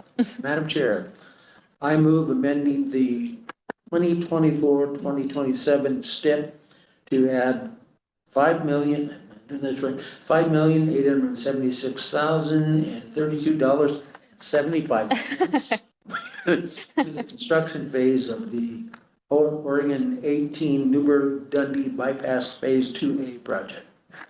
We have a second. Second. Okay. A motion on the floor. Any more discussion? All those in favor, say aye. Aye. Opposed? Looks like you have your motion, sorry. I forgot what I was. I also interrupted. All right. Great, thank you. All right. So our next item is L, and it's decision-making in Willamette Valley, or excuse me, Willamette River. Get it right. Summer. Good afternoon. All right, y'all, everyone can hear me, I hope? A little closer. A little bit closer? Yeah, it does That pick up well. a little bit better? Perfect. Great. Thank you, Chair, Vice Chair, and Commissioners. My name is Tova Peltz. I am the Statewide Capital Program Engineer. I work with Amy Ramsell, our Delivery and Operations Division Administrator, who's unfortunately not here today to join me. In my role, I'm responsible for overseeing our whole portfolio of capital projects through planning, design, construction, and then ultimately handoff for the long haul to maintenance and operations. And I've had the opportunity to speak to you quite a few times over the last year about cost estimating and risk management practices in project delivery. And I spent a lot of my time working with the regions and our statewide engineers to find the most effective and achievable solutions for transportation system projects. This project is an unusual one because it's about stormwater management and treatment rather than transportation. So I'm going to share some background on it and then come to you with a decision. So I'm here today to share the background and scope of the Willamette River Stormwater Source Control Improvement Project and seek your decision to add $25 million to the project to fund the construction of these stormwater treatment improvements. At this time, no money has been formally dedicated to the construction phase of the project, although funds have been previously identified for this purpose. This amendment to the statewide transportation improvement program will move $4.9 million from the project's right-of-way phase and $25 million dedicated from the bridge program to fund the construction phase of this project for a total of $29.9 million. I will share the background and purpose of the project to provide some context. So this project serves the Portland Harbor portion of the Willamette River. This area is considered a mega site, one of the largest and most complex Superfund sites in the country. It was named as a Superfund site in 2000, and the EPA made a decision to declare it a Superfund site in 2017, which reflects the very long, slow process of working through Superfund site decisions. The contamination of the harbor is attributed to many sources, a number of different pollutants that have made their way into a moving river over the last 100+ years. You can see in the map here shows the extent of that site, and that's called Portland Harbor. So this site is made up of 16 traditionally sized Superfund sites, and remediation is being considered in about as many individual pieces. In most cases, the mitigation options are to dredge and remove contaminated soil in the river or to cap it.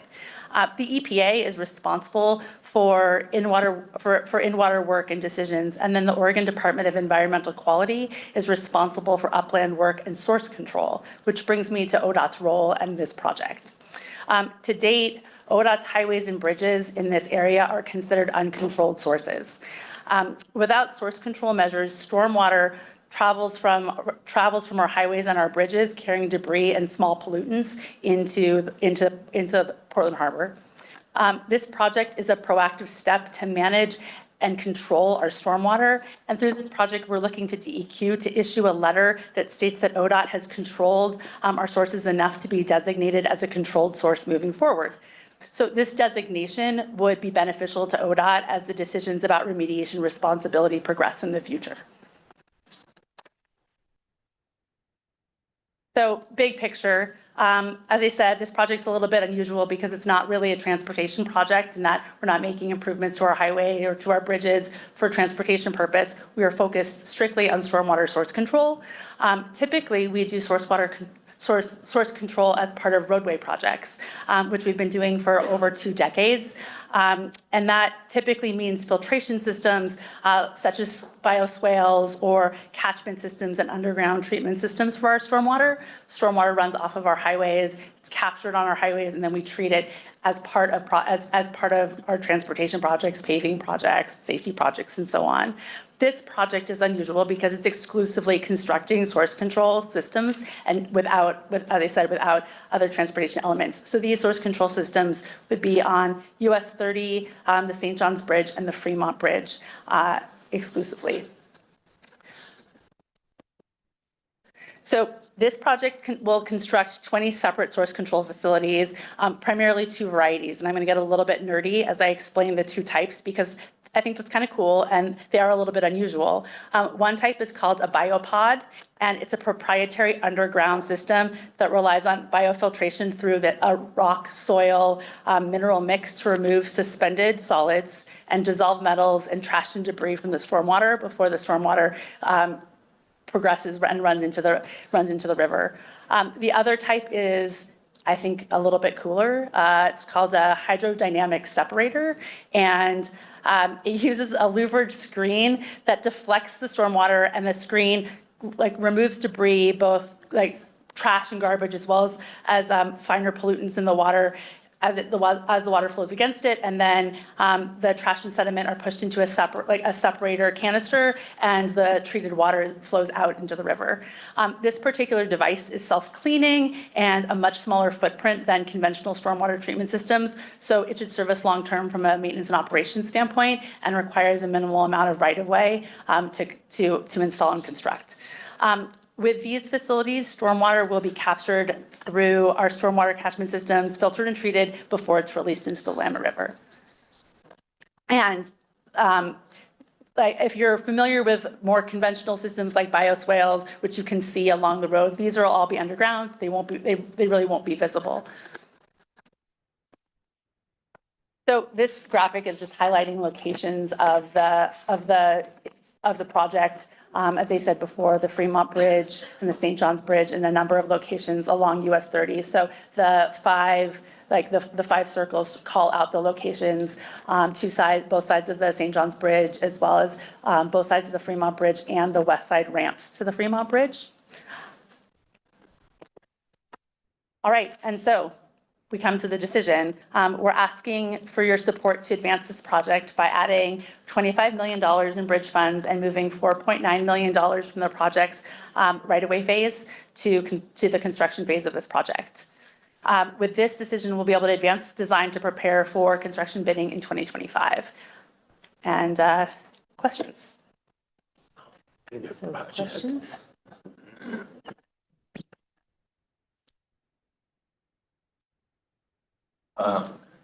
There's lots of other roads in and around, and bridges in and around our bridges.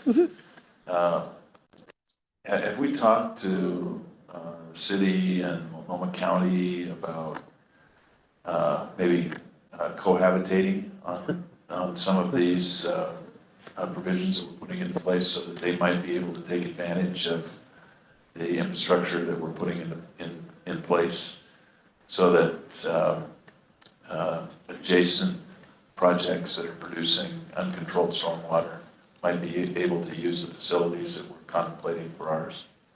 Did that question make sense? You're talking about locating these facilities to benefit, benefit more than just us.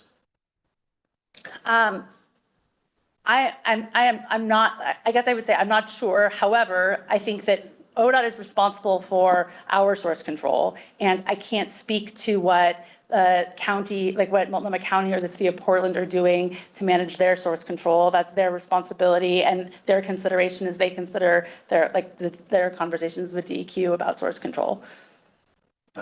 So my question would be, would it make sense to have a conversation with the city and the county about their source control, to see if there's something that we might be able to do together to put forth a solution that accommodates the needs for everybody that's got a source control problem in and around ours? Yeah, I think that collaboration with the city and the county is always always a conversation, and I'll follow up with the team that's been working on the project to find out how much that's been happening and what kinds of conversations we're having or can have. My sense is that source control is going to become a bigger and bigger and bigger issue for us over time as we begin to focus on tire debris with heavier cars that are burning tires off faster, plus the issues that we've got now. Plus, it seems like our vehicle miles traveled has continued to go up. So an overall strategy around source control, this isn't the last time we're going to be talking about source control. We're going to be talking about it a lot in the future. And it just seems like it might make sense to have a coordinated effort amongst those that have transportation facilities that might benefit from a common solution. Just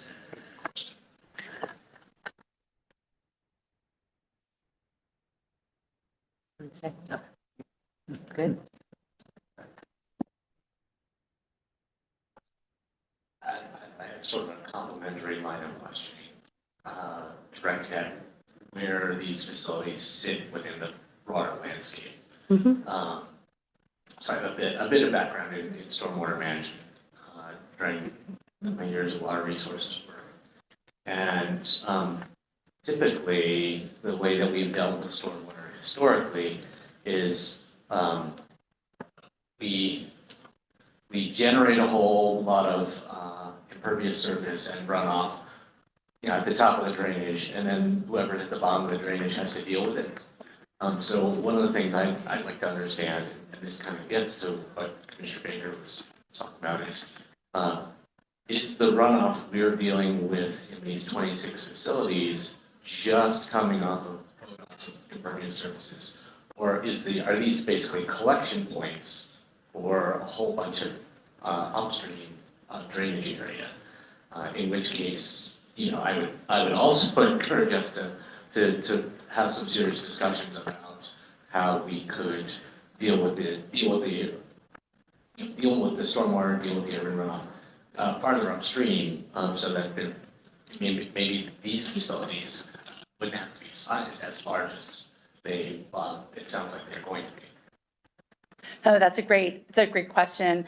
And our practice around sizing our stormwater treatment facilities is based on like our impervious surface and if we're adding impervious surface, the added impervious surface and like the source area to like that is associated with our system. So that is built into the calculation on all of our projects where we're doing source control work, and typically those source control that source control work is tied to another kind of like a bigger transportation project. I think the question about how much that's capturing sources beyond our right of way is a good one, and I will follow up on that. And I think that is something, if appropriate, that we can look at. I mean, I don't live there, so I don't know all the details of this in great detail, but I believe that the city of Portland has been deeply involved in watershed restoration and stormwater management efforts over the last couple of decades. That was driven by combined sewer overflow issues historically, but I would only imagine that some of that essentially trying to reconnect the urban landscape to the ground and create more opportunities for infiltration upstream should be benefiting these areas. So I would hope that these facilities in ODOT right-of-ways are not essentially trying to accommodate a whole bunch of stormwater generated offsite. Agreed. And that, I mean, the intention is for it, like the calculations are done like to look at the stormwater that's collected on our system exclusively. But it's a good question, and there's certainly a lot of work that's been done in the greater Portland metro area on runoff, and all of this is driven by individual agencies' permits with DEQ to meet both DEQ and EPA water quality requirements, which have been in place for 20 plus years. So it is certainly a work in progress, and there's more work to be done and conversations to be had regarding Portland Harbor in particular. Yeah, thank you. So my question, how soon are you going to construction on this? I mean, if we approve these funds, how soon are we moving towards a construction phase? We'll be doing two separate construction projects. One that will be going to construction in, I believe, late spring, early summer 2025, and one in late 2025. And so have you already gone out for the bidding process? No, that's when that will happen. So I guess the question I have is, do we need to make a decision today on this? Can those other questions that the commission has asked, is that a possibility to ask those questions before we do them? So maybe we can go back to the slide that shows the map with the site locations. This one? Yeah, thank you. So Madam Chair, great question. I looked at Tova to confirm or deny what I'm going to say now, which is I'm not sure that it's absolutely imperative that the decision is made today, but and please feel free to correct me if that's the case. But I think what we're trying to do here is accommodate a couple of things. And the reason I wanted to go back to the slide is to represent a little bit of the line of questioning that was coming from both commissioners. In some cases, where we've got right-of-way and shared facilities or facilities where they contribute to the same watershed location or runoff location, and we're not currently collecting in those locations because of legacy facilities or legacy infrastructure that's been in place for a while, I think there are questions going forward to see how would you then either provide opportunity for shared facility. When it comes to bridges, it's a lot more discrete and easier to identify. A little bit to Commissioner Chang's question, I think we're really confident that this runoff is all ODOT generated runoff. And when I say ODOT generated, it's from these bridges.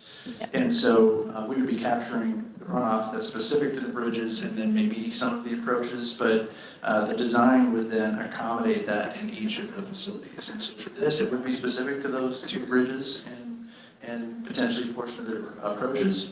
And so I'd recommend that because of that, as well as the connection to the fact that we're in a pretty sensitive Superfund site anyway, we think it's prudent for us to move forward as quickly as we can on these. So while I would never say it's absolute for today, I do think it's a good idea to approve this going forward for today. Thank you. I'm glad that you shared that with us, Chris, because I think one of the things, in my mind when I'm thinking about this whole situation is we could actually, teaming up with the rest of these sites, it could actually cost us more money than just trying to take care of our own at this point. So we'll have more discussion on this, I guess, but I'm looking for a motion and we can go to discussion. With that explanation, I'm pretty proceeding with this. It's not a lot of impervious surface to generate $26 million worth of, stormwater facility needs, but in my, just from what I know, but this is also just an incredibly complex environment to be building anything in. You can almost imagine, trying to put a big hole in the ground to put these facilities in the middle of a very busy urban environment. So if that's what it costs, I'm confident. Oh, you're going to make a motion? Okay, putting him on the spot there. So I would move to amend the 2024 to 27 statewide transportation improvement program to increase funding for the Willamette River stormwater source control improvement projects. Second. Further discussion? Not, we have a motion on the floor. All those in favor say aye. Aye. Aye. Opposed? Motion carries. Thank you. All right, we are at break time. And are we on time? We're 15 minutes ahead. 15 minutes ahead, so let's try to get back and at the beginning of when our break was supposed to happen at 2:50. Right? Thanks.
We got 1 minute. We are ready. Let's go for it. Okay, we're a little bit early, and so we're just gonna stay on this. So the next thing is M1 Informational Road User Task Force report. Madam Chair, members of the commission, for the record, I'm Travis Brower, ODOT's Assistant Director for Revenue Finance Compliance. I'll also let Mr. Porter introduce himself. Great. Good afternoon, everyone. I'm Daniel Porter, ODOT's Finance and Budget Administrator. So we are going to be bringing to you a series of 3 items today that are related to transportation revenue and funding. As you know, the Strategic Action Plan lays out sufficient and reliable funding as a top priority for the department that is crucial to achieving all of our other goals. And so as part of our ongoing effort to engage the commission in the work we're doing on the Strategic Action Plan, we'll be bringing you regular agenda items about some of those priorities. So that's one of the efforts that we're trying to achieve today is with the implementation of the SAP, keep the commission in the loop as those efforts go forward. Obviously, also, there is a very large conversation going on right now about transportation revenue and funding mechanisms. And so we wanted to give you a sense of some of what that conversation is, whether it's the work that the Road User Task Force did or coming up, we're going to be talking about truck taxation. So we're going to be starting with the Road User Fee Task Force and walking through some of the details and then moving into truck taxation as essentially a 3-part series on this. So starting with the Road User Fee Task Force. This is a body that is chaired by your esteemed Vice Chair, Mr. Byer, and also Commissioner Baker is a member of this group. It was created by the legislature in 2001 to develop a design for revenue collection, really to replace the current system for revenue collection. And they're also subsequently directed in statute to look at all of the different options for funding the transportation system. It's made up of OTC members, legislators, local officials, interested parties, and industry. Since its creation, it quickly honed in on per mile road usage charging as one of the potential replacements for the gas tax in the long run, and have generally focused a lot on that area and introduced legislation over the course of the last couple decades. In 2024, though, the Rough Tough did broaden their scope a bit more to look at a variety of revenue mechanisms to help, in part, inform the funding package conversation. They've now, as of last week, approved a final report with recommendations on how to ensure sufficient, reliable funding, and really focused on both the short term, but also the medium term and long term, looking at how we can ensure funding over those time periods. So I'm going to turn it over to Mr. Porter to give you just a little bit of background information before getting into those recommendations. Great. Thank you, Travis. So he mentioned near term, medium term, long term. I think this kind of charts really kind of gets at what the issue is behind this, which is sort of a lack of sufficient funding in the near term and reliable funding in the long term. So the green shaded area is our fuels tax. That's our largest source of revenue currently to the State Highway Fund. But as you can see in FY like 25, 26, we kind of peak based on the current tax rates, right? The last tax increase was effective January 1st, 2024 from House Bill 2017. And without any new increases, we expect the fuels tax to start slowly declining as more efficient vehicles consume, less fuel and plus electrification of the light vehicle fleet. So as a long-term impact of the declining fuels tax, that leaves the other 2 sources, the Commerce Compliance Division, which is basically the heavy truck taxation and fee collection portion of the agency, and then DMV, which is mostly light vehicle registrations, and then all vehicle titles and licensing. So those other 2 cannot sustain the fuels tax in the long run. Neither one of them are growing, really fast themselves because the economy is not expanding that fast in the state of Oregon. We're not seeing large population growth. We'll probably never see large population growth again for the near future. We have more deaths than births in the state of Oregon in general, and so we rely on in-migration or positive net migration to drive growth in state population. And while that is positive, it's not robust by any means. So it kind of paints this picture that, at best you have more or less flat revenues. And so that's what this next slide kind of gets at, is that but we have really slow growth in overall sort of nominal revenues, so not adjusted for inflation.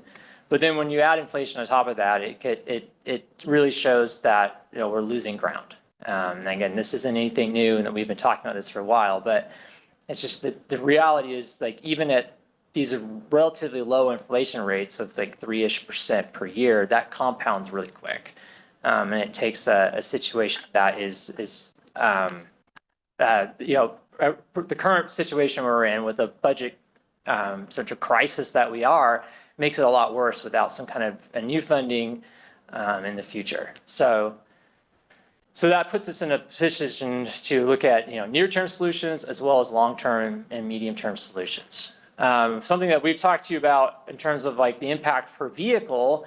If you remember a year ago, we were here talking about this Section 75 study out of House Bill 2017, which was looking at, do vehicles, light vehicles, pay essentially the same amount for their use and operation of the system, regardless of what your motive power is or your fuel efficiency? And the answer was no. And as this chart shows, that, you know, a Ford F-150 that's, you know, lower fuel efficiency pays, you know, $260-ish a year, versus, you know, a high efficiency Prius or an electric vehicle, which is just maybe a little over $150 a year. So even with higher registration fees that currently exist on these types of vehicles, it's still not sort of equitable in the sense of a tax equality piece where everybody's paying the same for the use of the system. So with that, I think I turn back to Travis to kind of talk about where we are.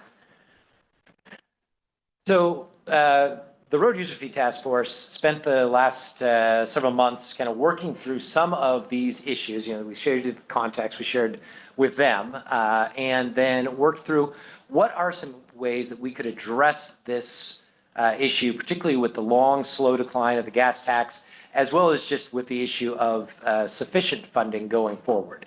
And so Rough Tough made recommendations for both the near term, the midterm, and the long term. So I'm going to walk you through first the near term recommendations. First was a recognition that we need to increase fuels tax and vehicle fees to the levels required to achieve necessary investments. This is in part to make up for inflation that has already occurred and that we've lost ground as a result of that. And there was also a recommendation and near unanimous support to index existing taxes and fees to a measure of prices to ensure that these keep pace with future inflation. So you see this map. This is actually an old map, but it was the best thing I could find, showing you the states that have adjusted their taxes and fees to some measure of inflation to keep up with growing costs. So that would be, now actually the majority of the American population lives in one of those states. So this is something that is tried and true in other states and could be a model that we apply in Oregon as well.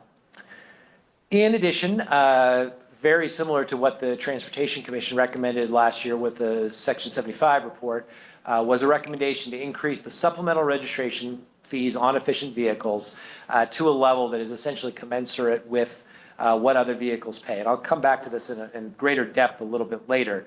There was definitely concern about trying to mitigate some of those impacts, so we can talk a little bit more about that. There's also a desire to diversify the revenue portfolio, considering new sources of revenue to supplement things like the gas tax that are beginning to decline. Rough Tough did drill down into the retail delivery fee, which is a source a couple of states have looked at, basically for packages delivered by Amazon or Target or Walmart or other entities that are having an impact on the system. And there's obviously other sources that other states have. A lot of other states have, for example, much more robust vehicle fees, either sales taxes or annual property taxes on vehicles. So Rough Tough did not go into those in depth. Local governments brought forward the concern about preemptions that are in state law that prohibit local governments from being able to raise money on their own, which then makes it much more difficult for them to build the transportation system they need. It makes them more dependent on the state highway fund. And there was concern about maintaining the current distribution of the state highway fund between the state, counties, and cities, which we heard earlier today as well. In the medium term, there was certainly an interest in continuing to develop the Origo Road Usage Charge Program as a long-term replacement for the fuels tax and supplemental registration fees. with a strong interest in reducing administrative costs in order to ensure that the RUC program could produce sufficient net revenue. We did a lot of work on that over the last couple of months to really estimate how much those administrative costs would eat into RUC revenue. And the reality is, unless and until we can get those administrative costs down, a RUC will not produce a substantial amount of net revenue, at least not in the near term. So that is going to be one of the things we're going to be working on. There was also an interest in conducting additional work on development of a mileage-based tax for medium-duty vehicles. This is a group of vehicles that are likely going to electrify fairly quickly. We've already seen Amazon say they're going to try to electrify their fleet of delivery vehicles because these are vehicles that drive around within typically mostly urban areas and go back to a central depot where they could charge overnight. So we think that this may be a method. If we're going to move light vehicles onto a per mile charge, we already charge heavy trucks by the mile. Why not do the same for medium duty vehicles as well? But there'd be a lot of policy work that would need to be done. And then finally, in terms of long-term funding, this is the time frame in which Rough Tough really focused on shifting vehicles toward paying by the mile, recognizing that we still have some good years left in the gas tax, that supplemental registration fees may be able to sort of suffice in the medium term. But in the long term, we really need to look at a replacement for the gas tax or something even to supplement the gas tax. There is a need, however, as we noted, to reduce the administrative costs. And there was a focus on really initially enrolling some of those high efficiency vehicles that are not paying their as much, they pay little or no fuels tax. And then over time, eventually shifting all vehicles to a RUC. We did have some conversation about, really comparing the utility of a road usage charge versus supplemental registration fees. And I would say this is not a choice of one or the other, that you have to choose one. It's more about in which time frames could these be most effective. So when you look at fairness of the road usage charge, they are very fair in ensuring that every vehicle pays for its use of the roads based on how much it drives. And it ensures efficient vehicles pay. It's a direct user fee for you. So you really do pay based on how much you drive. A supplemental registration fee, while it may ensure that efficient vehicles pay for use of the roads, it's a proxy for a user fee. So you pay the same amount no matter if you drive 4,000 miles a year or 40,000 miles a year. And so there's been a lot of concern about fairness of that, relying on that for the long term. In terms of net revenue potential, our analysis of a road usage charge indicated that its net revenue would be impacted by higher collection costs, particularly in the near term before we can achieve scale and really drive those costs down. Whereas a supplemental registration fee has minimal additional cost to collect. DMV already collects this through the registration fee process. And so you'd have higher net revenue, particularly in the initial years. Time frame to implement, it would take a number of years to implement a road usage charge at scale and really to mature and grow the program. Whereas those changes to existing fees that the commission recommended that have been discussed at Rough Tough could be implemented very quickly. In terms of the impact on the customer, this is an area where when you have a supplemental registration fee and have to pay 2 or 4 years at a time, the cost on a customer could be quite high, immediate out of pocket. Whereas a road usage charge could be paid monthly or quarterly to really limit the impact on customers. So when Rough Tough dove into these, they recognized, as we've noted, that highly efficient vehicles are underpaying for use of the roads, and there was general agreement on the need to achieve parity in taxes and fees. Commissioner Beyer was very clear in saying the legislature already made that policy determination. It's just a matter of ensuring that those fees are set at the right level. So this is where Rough Tough recommended setting the registration fees at a level that those highly efficient vehicles will be paying about the same as what other vehicles pay in fuels tax and registration fees. There was that concern about creating barriers to EV adoption. So Rough Tough emphasized the importance of continuing to offer EV rebates until such time as we have a mature electric vehicle market. And probably as costs of those vehicles come down, there won't be as much of a need to offer that rebate to at least sort of prime the pump. And the task force did emphasize the importance of continuing to promote Origo as an alternative so that someone who doesn't want to pay that large upfront registration fee has Origo as an alternative to sign up and pay, by the month or the quarter rather than for a 2-year period. In terms of transitioning to a RUC, Rough Tough really focused on that support for a long-term transition in a number of phases. In the near term, if the legislature were to increase supplemental registration fees to achieve parity, that could incentivize enrollment in RUC, with more people saying, I'm just going to pay by the month instead of having to pay that large upfront cost. That would help scale the program and reduce costs as we get those economies of scale, reduce the administrative costs as a share of revenue. And we could continue to work to improve the program and reduce our administrative costs. In the future, RUC could become mandatory on those new highly efficient vehicles, which again would help scale the program, which has relatively limited enrollment because very few people who are not forced to pay a new tax will voluntarily sign up to pay a new tax. That again could, as you scale the program more, would reduce the administrative costs. And then in the long term, as we can drive those costs down, RUC could become the predominant method of paying for roads. You'd likely leave fuels tax in place for legacy vehicles, that you may not want to convert somebody's, 57 Chevy into paying a RUC, given the technology barriers to doing so. So you could leave those on the gas tax, particularly some of those less efficient vehicles. So with that, I'll stop and particularly, look to Vice Chair Byer or Commissioner Baker if they have other elements of this that they want to emphasize as part of this report. Travis has done a really nice job of outlining the things that are there. I think the thing that surprised me the most is what the administrative cost is to do it. And I think Commissioner Baker raised the point that if we can't get that administrative cost down to 10%, it really limits the ability of a revenue source to do that compared to the current gas tax, which is a little less than 0.5% to collect. So it's a dilemma of revenue raising on that side. There appears to be some ways to do that we talked a lot about in committee. Our current structures, is designed more in many ways for to answer some social concerns about privacy and trying different methods of collection. I think it's just too expensive if we're going to go that route. The suggestion of raising, if the legislature raises the fees to get close to parity, I think you'll probably have a migration over to a RUC system anyway over time. It's just kind of where it is. Big concern on all of that is, as these costs get more expensive, people of lower economic means are going to have more trouble complying and it's a DMV, I think, issue. We've got a 4-year and then 2-year registration period, but those costs, as you raise those, are going to be tough on people. So finding ways to deal with that. I guess the bottom line is the recommendations are moving in the right direction, but in the short term, they're not going to answer the revenue shortage needs.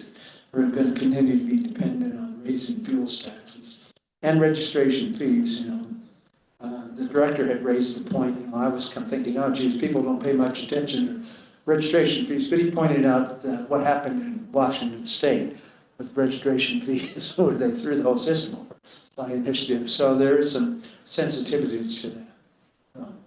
I think it's good recommendations. I think there was pretty good unanimity in the committee. There was some concern of effective, with all of this does it work too much against the state policy of encouraging people to make a conversion? I'm not sure that I agree with that, but that concern is raised.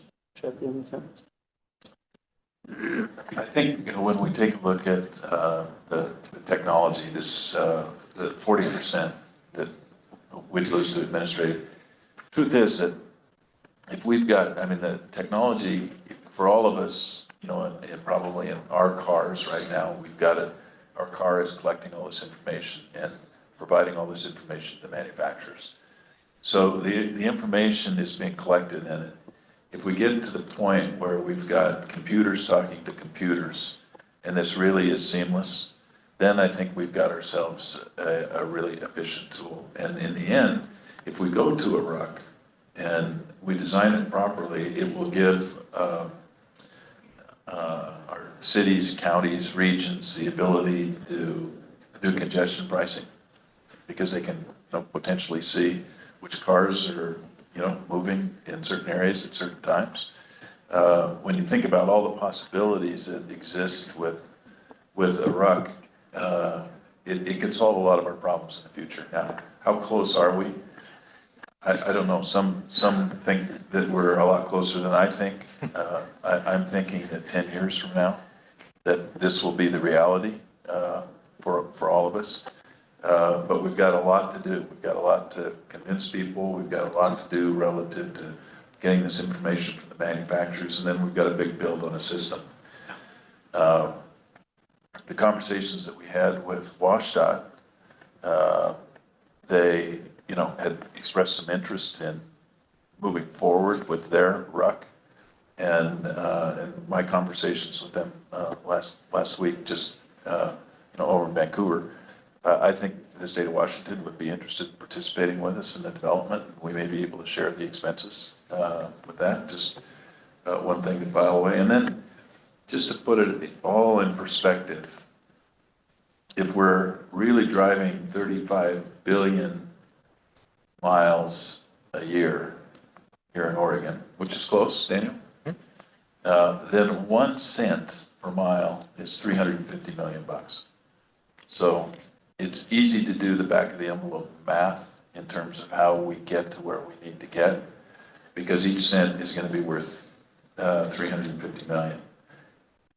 The other piece of that, when you think about, well, would somebody be willing to spend, 10 cents to go to the grocery store? Yeah, probably so.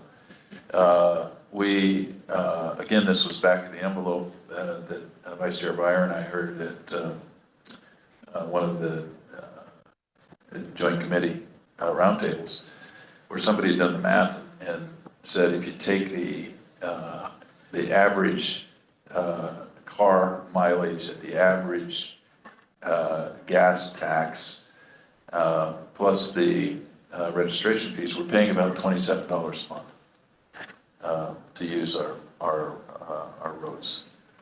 So it's not huge, and I think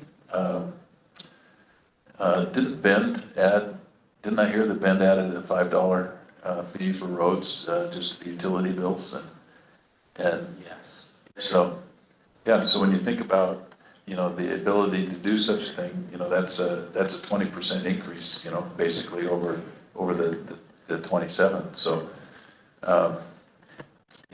my sense is that RUC, a registration fee, we really are able to, and a difference in what we're charging our light duty trucks probably is a reasonable solution to us. I would say the other thing too, when we were talking about increased registration fees, that rather than having multi-year registration fees where it might be difficult for somebody to come up with to be able to write a check for 2 years or 4 years, whatever it happens to be, that we might have shorter durations. It might add a little bit more work to the DMV, but to be able to register a car on an annual basis might be easier to work into a family budget. And it also might be that 40% unregistered vehicles registered. And then, the other piece I didn't mention is Travis got is the light duty vehicles. That really looks like a realistic opportunity. And that probably ought to be paying more. And I don't remember what it was that Danny was saying, but they actually did pay weight mile or something like that before. They're paying a fee now, but there's potential there that makes sense. I think most people will get to. The idea of delivering packages is very popular, I can tell you, among a number of the legislators. But the only really good example of anybody doing that is Colorado and Minnesota. I think Minnesota is raising like $40,000 a year, but it just started. It wasn't very much money. Yeah, but 40 million. Yeah, Vice Chair Byer. Yeah, it's more in the millions. Mr. Porter did a back of the envelope calculation scaling the revenue from Colorado and an estimate made in Washington to Oregon's population as a proxy for package delivery numbers. and figured we'd probably be in the $50 to $60 million range for a 30-cent per package delivery fee. So it's not nothing, but it is not in and of itself going to solve our challenges. In contrast, indexing the state highway fund to inflation would raise additional $50 to $60 million a year every year. So 50 million the first year, another 50 million, another 50 million each year thereafter. So you can see that the impetus toward indexing, compared to developing just a single news source. That had almost, I think we only had one member who objected to the indexing. Comment? To build on Commissioner Baker's thought of working together with the state of Washington on administrative costs. It seems to me that this will be an issue for states across the nation. Gas tax isn't generating a lot more money for anyone. So I'm curious what opportunities there are to, if this is essentially like a big research and development project, so a complex research and development project, whether this could be done on an interstate or coordinated basis, and, conceivably even whether there might be some way to get federal support to do the work.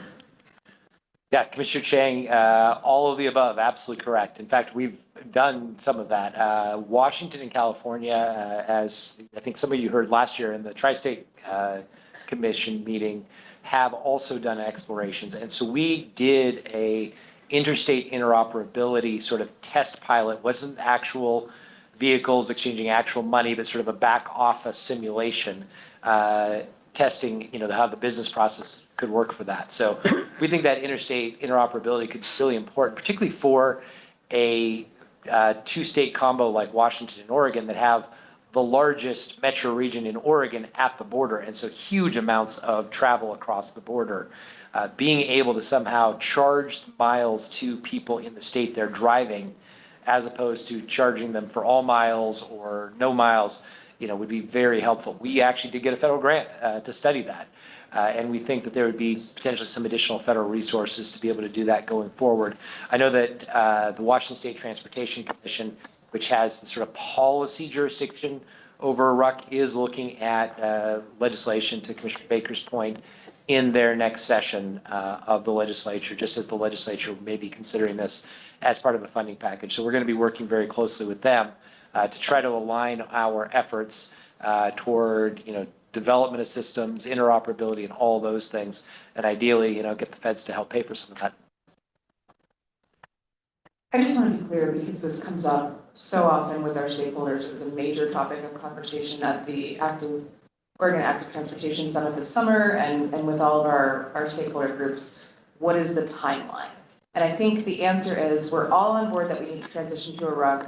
The gas tax is no longer sustainable. It hasn't been for a while. It's not going to get any better. But we have a technology cost problem. So as soon as we can make it economically viable to transition, we will do so.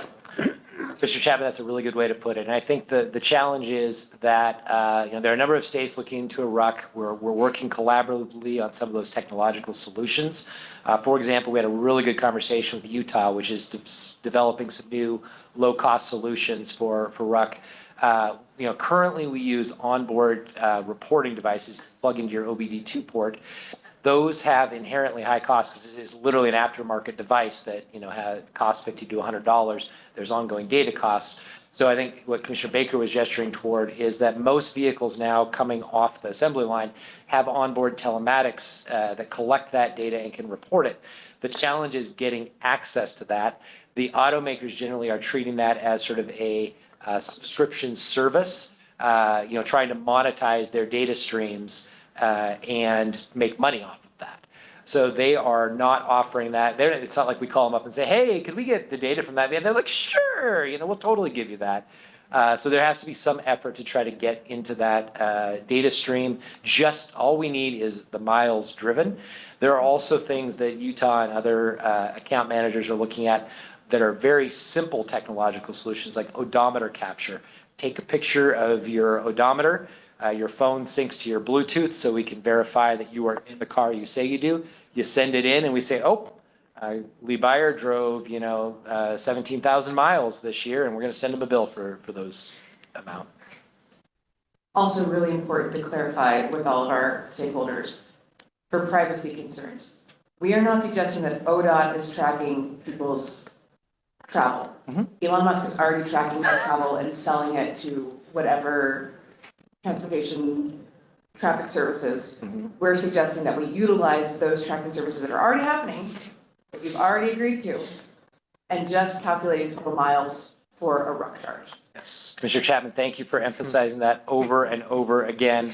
All the data we need and want is the data on in-state mileage driven in the state of Oregon. We do not want any other data, and we will make it available for people to choose other options that do not have that. I, for example, in my vehicle, I have the GPS-based system because it does not charge me for out-of-state miles. So the 7 trips I took to visit my parents in Bellingham, Washington, I did not have to pay approximately $70 in Oregon road usage charge for those trips. Yes, I did calculate that on how much I saved. And so I paid the gas tax in Washington state. So that is the sort of data we want. We would offer those low-tech solutions of manual reporting or odometer reporting, or even what the legislature requested in our last RUC bill, an opt-out completely. That you can just say, I'm going to pay a large flat fee and I'm not going to worry about reporting anything. I appreciate those options. Thank you. So it's late in the day. I'm trying not to be cranky. Yep. But I'm going to be a little bit, only because I was on the ruck for quite a while.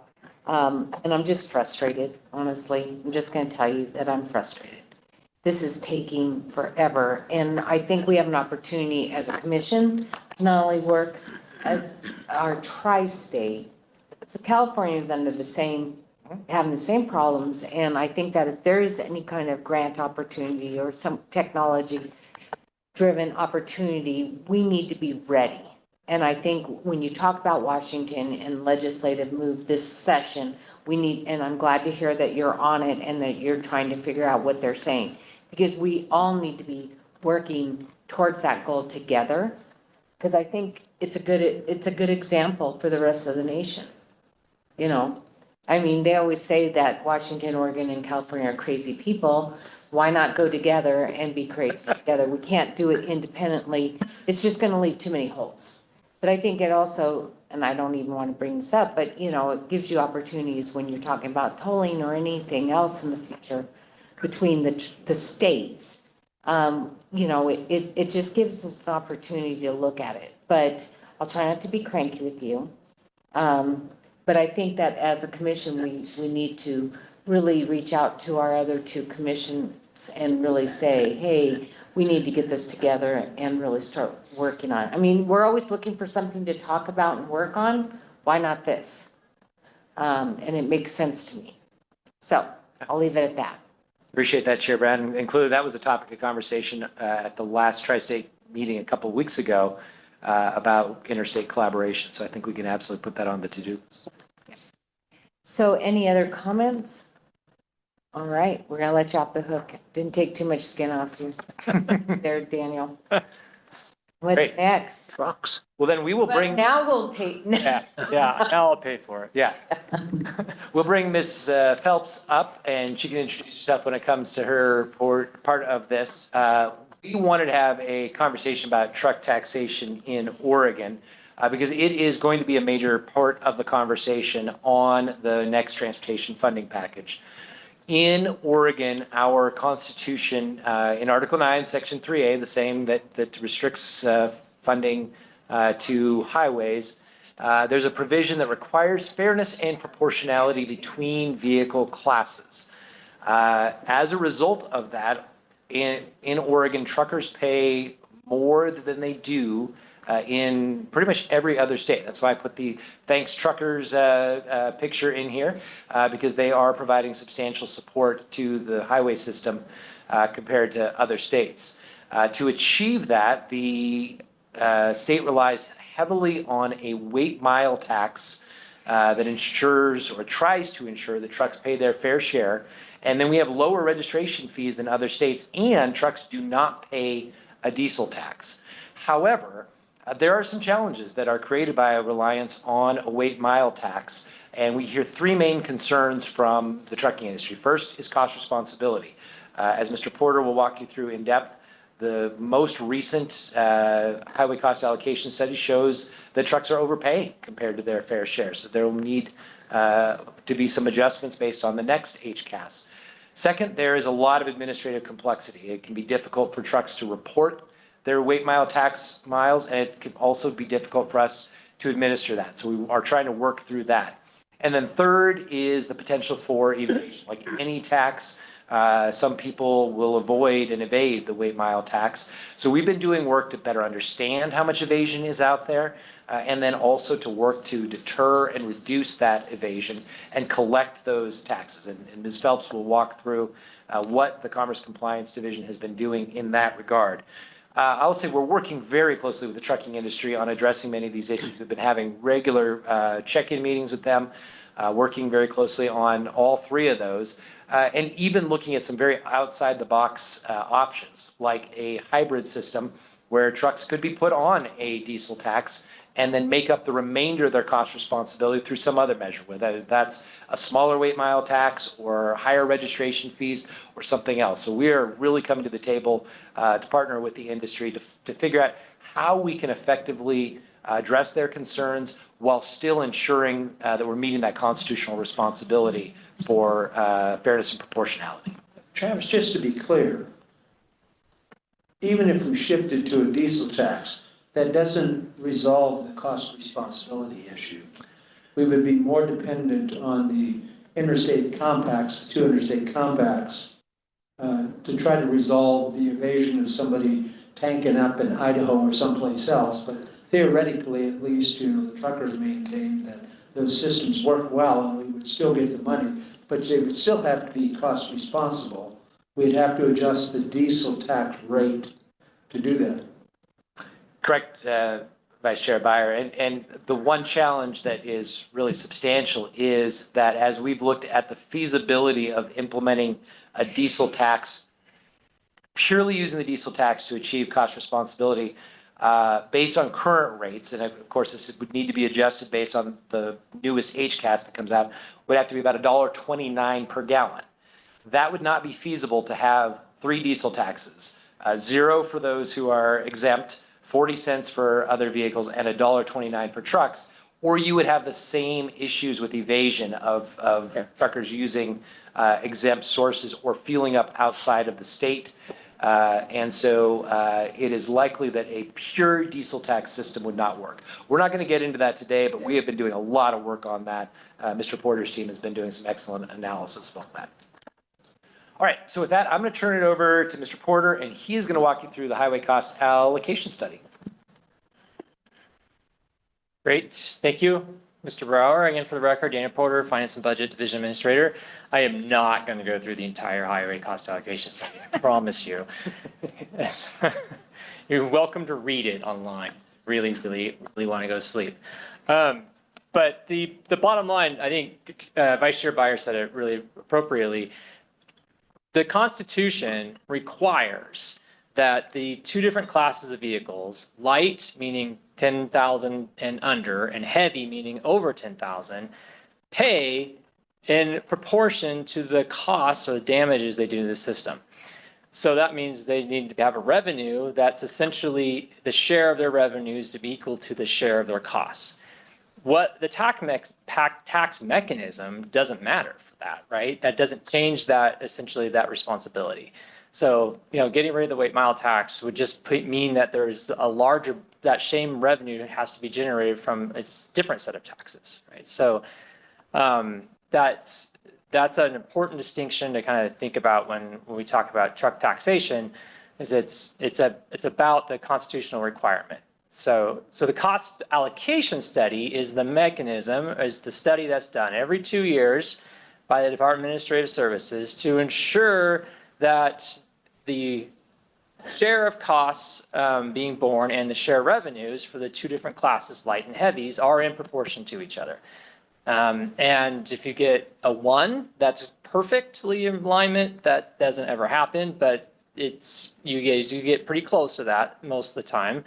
And if it's less than 1, then you are underpaying. If it's over 1, you are overpaying. So as Travis has said, the last study, actually last 2 studies, have shown that light vehicles are underpaying and heavy vehicles are overpaying. So you just kind of look at it in 2 different ways, right? You could say, well, trucks are overpaying, but you could also flip that and say, well, light vehicles are underpaying. Because again, it's about paying your responsible share. So in addition, because the last study, meaning the one that was released during the 23 session, showed that the cost responsibility was further out of alignment than it had been at least in modern times. There was a lot of conversation, discussion around what to do. And one of the solutions that came out of the session was this sort of 3-study look back. What the cost responsibility study normally does is look ahead.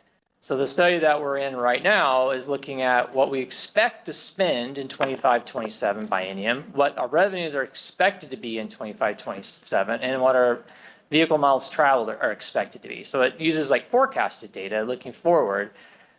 The look back study said, okay, let's replace those forecasted values with actuals. So let's go back to 2017-19 biennium, 1921 biennium, and 21-23 biennium and say, okay, what did we actually spend? What were our actual revenues? What was our actual BMT? And see how that compares to our forecasted and how does that change our results? Well, in 2 of the 3 biennium, it actually didn't change the results. It almost like reaffirmed the results. So in 2017-19, at the time, light vehicles were slightly overpaying and heavy vehicles were slightly underpaying. The results of the actual study just confirmed that. So it's not a significant overpayment by light vehicles or a significant underpayment by heavy vehicles, but it affirmed those original results. In 1921, it was a bit of a disaster. The model basically broke down. And that, if you think about, that's COVID. Right? We had moratorium on DMV registrations. Field offices were closed. We were all told to go home and not drive. I mean, it really impacted light vehicle revenues. And at the same time, we all sat home and ordered a bunch of things. So then the heavy vehicle revenues went in the opposite direction. And so that really kind of broke the model. We got results that just didn't make any sense. So kind of put 1921 aside and look at 21-23. And again, it just sort of confirmed the results where it was showing now we flipped. Heavy vehicles now were overpaying and light vehicles were underpaying. And the updated results, which is what's in this table, it just shows you that where it's projected, heavy vehicles were going to have like a 16% overpayment. So this 1.1635 that's on the bottom left-hand corner of the table. What the actuals came out to be, it was a 1.2245 or like a little about 22% overpayment. So it just kind of bumped up the amount that they were overpaying a little bit, which is again similar to what we were reading out of 17-19, just a little worse scale. So normally when we look at HCAS results and we see one biennium showing an over or under, if it's within about 5%, we don't recommend anything as a study review team or as a committee that's looking at this. If it's over about that 5% mark, that's when you start thinking about recommending a rate change to the legislature. And the committee actually decided not to recommend that coming out of the last biennium study because we weren't through with House Bill 2017 implementation. We'd just come off of COVID. Everything was still kind of up in the air. And so they were kind of waiting to see what happened with the next study. So the next study is where we are now. And it's underway. It's due in January. Its statutory deadline is the end of January.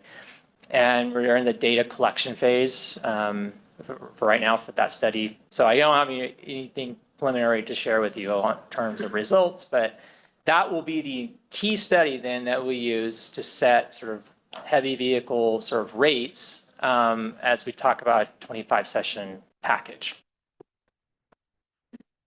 So I'll move away from HCAS to talk a little bit about weight mile tax itself. Question. Yeah, Commissioner Baker. in doing the math, if the legislature decides hypothetically to increase the gas tax, so the gas tax jumps up, therefore the light vehicles are going to be paying more. Does that even out the, Not necessarily. or get close to, I don't know, does it help in terms of the gap? That It help. seems like the algebra would say that that helps. Yes, absolutely. It would, we doing some, I guess, not say back of the envelope math, because it's not back of the envelope, but it's not the official math.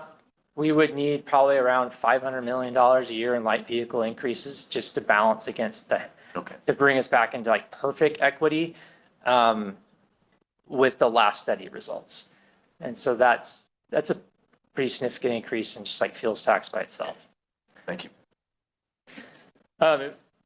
Turning to weight mile, Travis mentioned about the complexity of the weight mile tax system. So weight mile tax, for those of you who aren't familiar with it, is a series of tax rates that escalate depending on the amount of weight by the vehicle. And they are on there's two tables. There's called Table A and Table B. This is Table A. Table A has rate changes every 2,000 pounds. So it is actually a very fair way to do this in that you're only taxed on the miles of what your taxable weight is, your declared taxable weight, so that you're not paying for something you're not really running at, right? Which is pretty nice from a fairness perspective. It's not nice from a tax complexity perspective. So, because this is 27 different rates right here on this table, of which you have to maybe navigate as a carrier or as an administrator of the program. Table B is even worse. So Table B now gets matrixed into like a two-way table where we as the agency are essentially incentivizing or encouraging carriers to spread out axles as they gain more weight. So Table A gets you to 80,000 pounds. So basically 26,001 to 80,000 pounds. And then once you break 80,000, then you get into Table B, that goes up to 105 fives. And you can see, like, for any one weight group, that by increasing your axles, you can pay significantly less per mile. And that's sort of incentivizing to spread that weight out over more axles, so then you're doing less damage to the road. But there are 58 rates potentials in this table, so it gets even more complicated. And then once you break out of 1055 or even above 98, then you can potentially pay into this sort of single trip permit road use assessment fee, which again is miles and number of axles. And then you're into kind of one-off situations where we have huge loads of many hundreds of thousands potentially, and it gets very complicated at that point. So that's the road use assessment fee. The other tax mechanism is the flat fees, which we're going to get to talk about in a little bit, but that's in lieu of a weight mile tax for very specific commodity classes that are able to pay that. So all of this complexity has been an issue for carriers. It's been an issue for through the agency. And as Travis alluded to, we've been having a work group that's been getting together, meeting. We started, I think, last year on this, and talking about some solutions to get us to help us out and then help us help you out, right? And we've made some significant progress with some ideas around radically simplifying those number of rate tables to something like 9 total instead of 85 that's on there. And in addition to a number of other regulatory changes that can help the industry, which I'm going to turn it over to Division Administrator Phelps to talk about. Thank you, Daniel. For the record, I am Carla Phelps. I am the interim administrator for Commerce and Compliance Division. And so, yes, the administrative burden is complex at best for both industry and ODOT, quite honestly, with 85 tax rates. So we have been working very collaborative with industry to see what options we have for simplification. And certainly one of those is looking at those tax tables and seeing if we can make some sense into condensing them. Other opportunities we are in discussion is to utilize carriers' registration weight for the combination weight, thus determining their tax rate. Kind of a one and done sort of option, if you will. A carrier would use their registered vehicle weight for weight mile tax reporting versus an option today, which is regularly changing that declared weight based on the multiple tax tables that we have. One other option is to explore auto enrollment in Oregon's weight mile tax program upon base state registration by a carrier.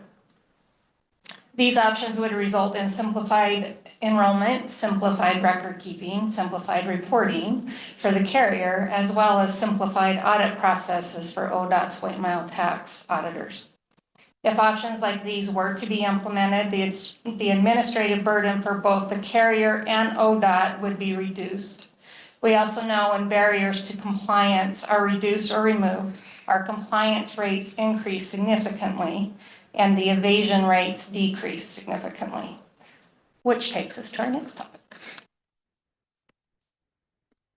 So in 2021, concerns expressed by the trucking industry prompted ODOT to study the evasion rate of Oregon's weight mile tax program. We entered into an agreement with Kentucky University researchers, and we formed a technical advisory group comprised of both agency and industry representatives, and the evasion study was kicked off.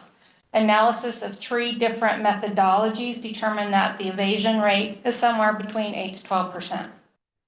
A follow-up study by ODOT to further understand and reduce the evasion was conducted by staff in the field at multiple locations where local deliveries are prominent.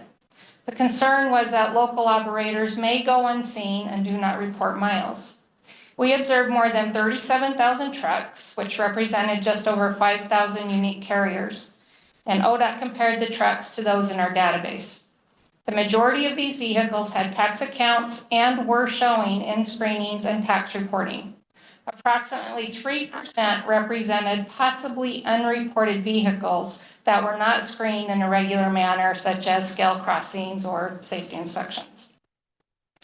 Our auditors did in-depth analysis of these carriers and found limited evasion. The vehicles that were enrolled in weight mile tax, which belonged to 7 carriers, netted in total $1,100.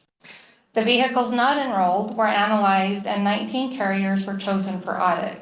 Almost half of the 19 had insufficient operations to complete the audit process, so the remaining 11 went through the assessment, averaging approximately $2,300 in taxes, or in total just over $25,000 owed to the state. So although the cost of gathering this data far outweighed the tax dollars collected, the follow-up audit process for the evasion study provided some really valuable data. Bottom line, we didn't know what we didn't know going into this, and we made an assumption that the evasion rate of local operations, where carriers go unscreened or have easy in and out access to local deliveries, would show a higher evasion rate. The analysis proved otherwise. In the future, auto enrollment at time of registration, as well as use of technology such as license plate readers, are both viable and valuable solutions to continue to monitor tax compliance in areas where local deliveries are prominent. An assumption from the data analysis also concluded that the local deliveries use vehicles that are lighter in weight with a minimal amount of miles driven, yielding a smaller tax revenue. Oregon has a robust audit program and a national reputation of tracking and incentivizing compliance with weight mile tax through our audit program. CCD's ongoing goal is to use that data to focus on education, early intervention, and when necessary, audit efforts where the non-compliance is likely to be found. We screen all tax accounts on a 2-year rotating basis using targeted automated processes to reserve our human capacity for the higher priority, potentially higher risk accounts. We conduct on average 630 audits a year, with a collection rate of 99.5% in 2023. Our efforts will continue to focus on removing those barriers that drive up evasion and continue to gain compliance through education, outreach, and potentially a less burdensome process.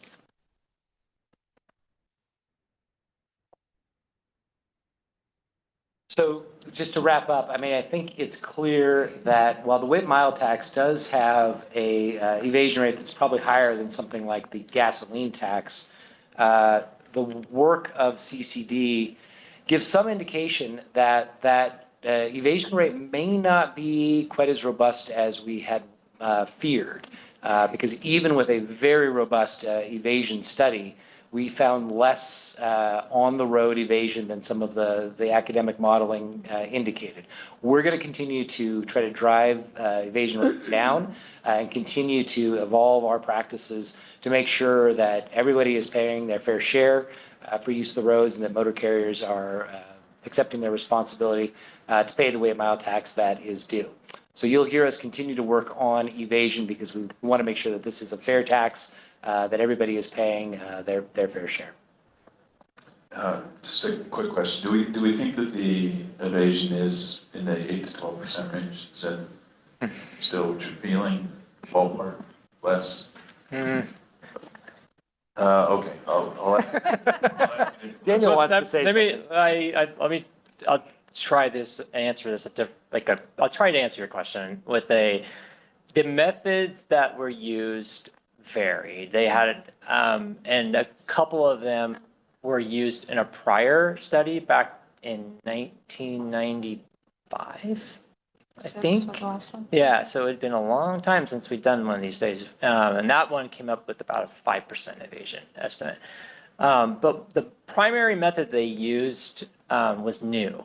And so the results were based on primarily on that method that was something that was unfamiliar to a lot of us in terms of how we sort of think about measuring evasion. So which is why we focused a lot on trying to do the supplemental study. And because we look at Portland area and we say, okay, the first real port entries in Woodburn, right? So your 205 doesn't have any scales on it. There's a lot of, cross-border traffic that may not even make it as far south as Woodburn.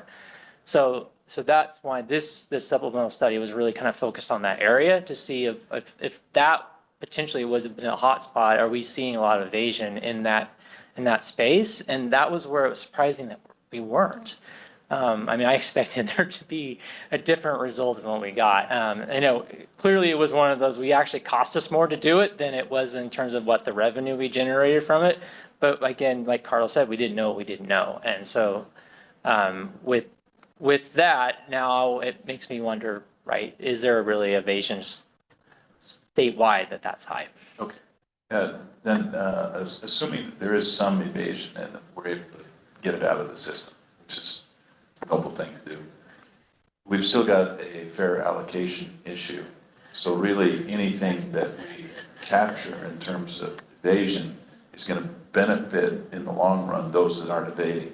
It's not necessarily going to bring more money into the ODOT system. Is that That's an excellent way to say that, because they essentially right now, other people are going to be paying for the evaders, right? And that goes for all vehicle classes, right? All revenue sources, same kind of thing. Those who don't pay, the rest of us are paying on their behalf, because there's still a revenue requirement there. I'm just curious, your study, you mentioned you looked at companies.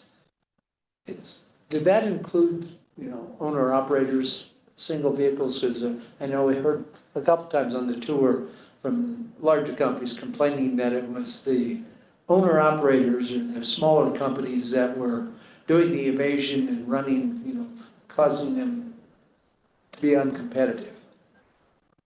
Yes, the original study and the follow-up study, it wasn't sort of biasing in any way or another. It was taking what we got. So that most vehicle, or most carriers are single trucks or double trucks. Like all they have is one or two, right? So there's no way to do that without engaging with that type of business model versus like that have houses, right? So, everybody was looked at. No one was ignored. It just makes sense that the larger companies can't afford to get into the invasion business. There's more of an incentive for a single owner operator to do that. Not that they would, but. Yes. Sorry. Moving on? No, not yet. Oops, not yet. In the world of tax collection, income tax collection, the government does periodic audits, just random audits. It encourages everybody to be compliant, to not try to cheat. I don't have a good enough sense of how this process works of detecting evasion and then kind of, enforcing payment. But even though the work that you did probably cost more than it brought in, is there value in essentially sending a message to that population that people are paying attention and you should try to evade? Yes, there's always value in that message, for sure. So as far as the secondary evasion study goes, it really did show a low evasion rate of 3% based on the vehicles that we saw. I think overall approach to evasion, we do a lot of it roadside at our port of entries and our scale houses with our enforcement officers. And educate, especially on those entry points into Oregon, about the weight mile tax program and gain compliance while we have them roadside. So that's where the biggest effort lies and the easiest place, to skirt that. And then again, the 2-year ongoing audit process of all carriers and really focusing the majority of those efforts on those that we see as high risk of evading taxes.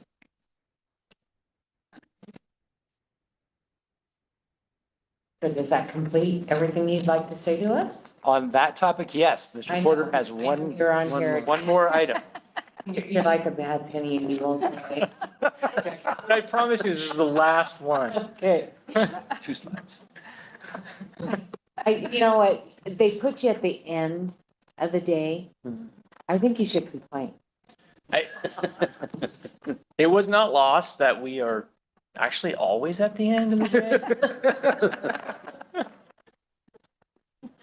So again, for the record, Daniel Porter, Finance Budget Division Administrator, and I am going to make this really fast. This is a decision point for you, though. So this is regarding the flat fee study. The flat fee study is a statutorily required study that we conduct every 2 years that we then present to you. And as the agency and the commission, we are asked to forward on any recommendations to the legislature for any type of rate adjustments. So the study is really focused on looking at basically what it is 2 classes of carriers that haul either logs or sand and gravel, because there's none that haul chips right now. And it looks at those 2 and it says, what are you paying in flat fees? And a flat fee is essentially like an annual amount that they pay in a monthly installments that allows them to drive as many miles as they want to, but it's based on how much their weight is. And so the idea is that these carriers are going to be driving on private roads. So, log trucks can be on, warehouse or land or something like that, right? That they're driving a lot of miles on private roads, which is not taxable, right? Because it's only taxed on public roads. And so rather than having them have to keep these like really difficult records and about having, okay, I drove this many miles on public, this many miles on private, the legislature or ODOT, this is like 1949, I think this was created, came up with this flat fee concept that would say you can pay just a 1 monthly fee for a certain amount that's really equivalent to what you would have paid in weight mile tax. And then we have the study then every 2 years that looks and says, okay, is the amount that you actually paid equivalent to what you would have been paying in weight mile tax if you would have paid weight mile tax? And so if the idea is, right, if you are, then there's no recommendation for rate change and we all just move on. If there isn't, if they're either underpayment or overpayment compared to what they would have paid in weight mile, then we would recommend some sort of rate adjustment to the legislature. And again, we don't make the rate changes. These are statutorily set fees. And then the legislature would then potentially adjust the rates during session. So this current study that was completed this last summer sort of reinforced what the commission and the agency has seen now for a couple studies, which is that sand and gravel haulers have been underpaying around 30-ish, 35%, somewhere in there. So it's pretty significant underpayment. And as you can see that the rate that they're paying is like $11.50 per 100 pounds. The sort of neutral rate is almost $17. So it's a pretty significant gap between those two. So that gap and that $16.98 is the sort of neutral rate that we would recommend to the legislature. What's sort of new out of this study is that log haulers are now slightly overpaying. And they have consistently over the 20 years I've been doing this, been basically about right on. And they were the original class that this was designed for. And there's a lot of log haulers that take advantage of this. Not a lot of sand and gravel that does this. But the last study did have them very slightly overpaying. And then this study, it's a little more significantly overpaying. And I think because of now we got 2 studies in a row of showing some sort of consistent, that it's probably appropriate to recommend a slight rate decrease for the log haulers. So all of this is in the report, which I'm sure that, everybody was found riveting. But the bottom line is we are asking you to sort of affirm what our recommendations are, which is that sand and gravel rates be adjusted upward from the current $11.50 to $16.98, and then the log hauler rates be adjusted downward from the $11.60 to $10.50. And again, this is just a recommendation going to the legislature, and presumably this could be built into a transportation package going forward. And this does not include any adjustments for cost responsibility. It does not include any prospective other adjustments that you can make based on any other tax or fee. Any questions? So when you said chips, there's no chips being hauled? There are chips being hauled. There are just no chip haulers utilizing the flat fee payment. Okay, they're not using that. Okay, thank you. Sorry. As I say, I see them every day. So the chip haulers would be right now paying weight mile tax. Okay, so no, all right, thank you. So questions from the commission?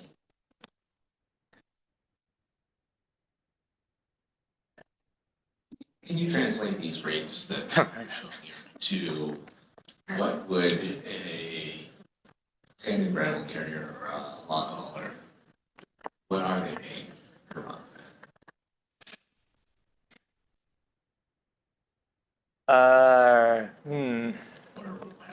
Would we calculate? We could do. I could do that calculation for you. Is it this number times weight times? It would be just that number times weight, essentially. Okay. Again, miles doesn't matter. So if they're weighing 100,000 pounds, maybe that's an easy way to do it. Divide that by 100, multiply it by 1150. And then divided by 12 as they pay monthly. Yeah. So for one $50,000 truck, the difference would be. I'm not going to do the math in my head. I'm sorry. Significant. I mean. Yeah, no, it isn't. Is it thousands of dollars per? Right, right. Okay. I don't think it's hundreds. I don't think it's 100. Yeah, per maybe an aggregate across. Another thing I wanted to to chime in was there is a lot of private industrial forest land in the state of Oregon, but well over 50% of the forest land in the state of Oregon is either federal or state. And so the federal government has their own deal for working with contractors. But it just goes to say that there's operating under the assumption that all of the, that a huge percentage of the miles that log or chip haulers are driving is on private roads may or may not be accurate. Yeah, Commissioner Chang, I'm sorry, I didn't mean to imply that that's the case, because you're right. I mean, there's a huge amount of federal forest lands and BLM lands on especially on the east side, right? A lot of this is about west side, where you do find a lot more private forest lands, and even a few miles matters and adds up over time. I think that's really what this is an industry that's trying to minimize costs, and this is one way to do it. And it is, sorry again, for log haulers, it's been a proven, this has been a sort of a proven program for a long time, and it works for them, and they utilize it, and like a high percentage of them do. So I guess so I'm not trying to imply that every No, I mean, logging road is private. So and you shared that information as sort of historical context. Yeah. But I guess if we're talking about kind of a slight rate decrease, then considering that there is a lot of state or federal land may be a reason not to consider as big of an increase. I think, let me try this a different way. The amount of miles, so they have to fill out a report. The flat fee haulers, they have a form that they have to fill out that is part of their process that identifies the private road miles that they're driving. So again, if they're BLM contractor or Forest Service contractor, right? And they're driving on public, that they don't get to count those. So it'd only be counted, they'd only get to count the amount of miles that they drive on the private roads. And so that's what that is used to then compare to what they would have paid in weight mile. Okay, that makes me feel better. Okay. All right, so I think that you're looking for a motion from us. Madam Chair, I would move that the department forward to the Legislative Assembly the testing for revenue neutrality of flat fee firms in Oregon final report, along with recommendations to modify sand and gravel and log hauler rates to maintain revenue neutrality. Do we have a second? I'll second. Have a second? Second. All right. Any more discussion on this? We're in the home stretch. All those in favor? Aye. Aye. Okay, motion carries. Right. We do have one more thing on the agenda, but I think you're running off, so thank you. This is informational.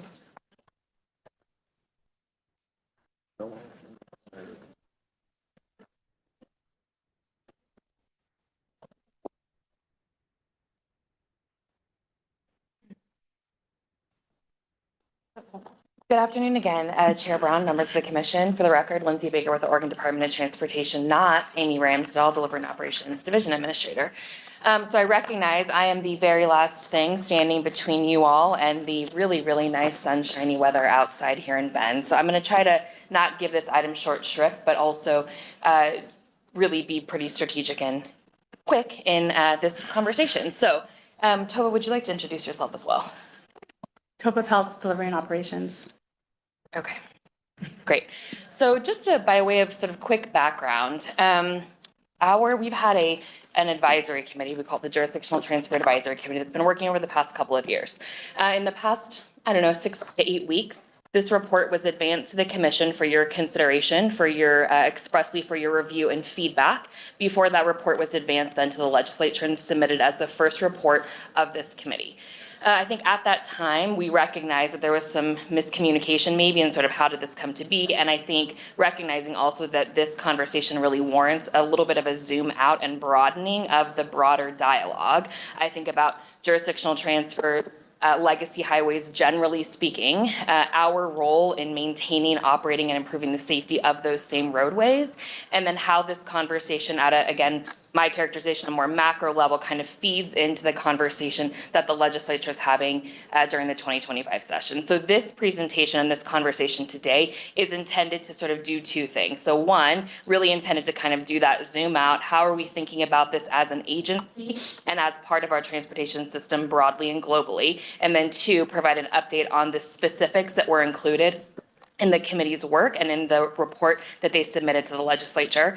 And then maybe an asterisk third piece is if there's any, I think, dialogue, direction, guidance that the commission has in terms of how we bring this conversation forward and how each of you are managing that conversation through these work group processes and through the 2025 package development. I think this is the time to have that conversation. So with that, I'm going to dive right in.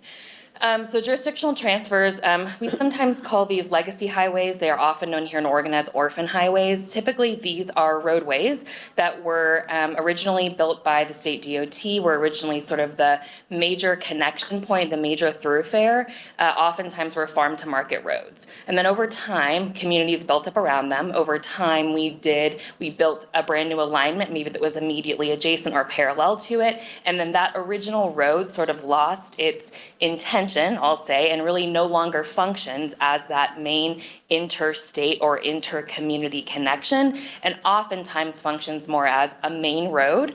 Oftentimes it is literally the main street through town. Think also of state highways maybe that are the only road potentially through particularly smaller and rural towns. So I would offer that it's a pretty broad capture of what kind of goes into this category of thing.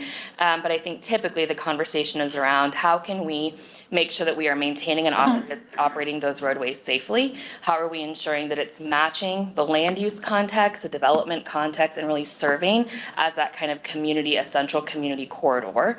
And how are we improving safety and accessibility of that same roadway? So you might imagine this oftentimes goes into a conversation about funding priorities, about maintenance priorities, and oftentimes about deferred maintenance on behalf of the DOT because we have chosen to maybe prioritize the adjacent newer alignment. Does this make sense so far?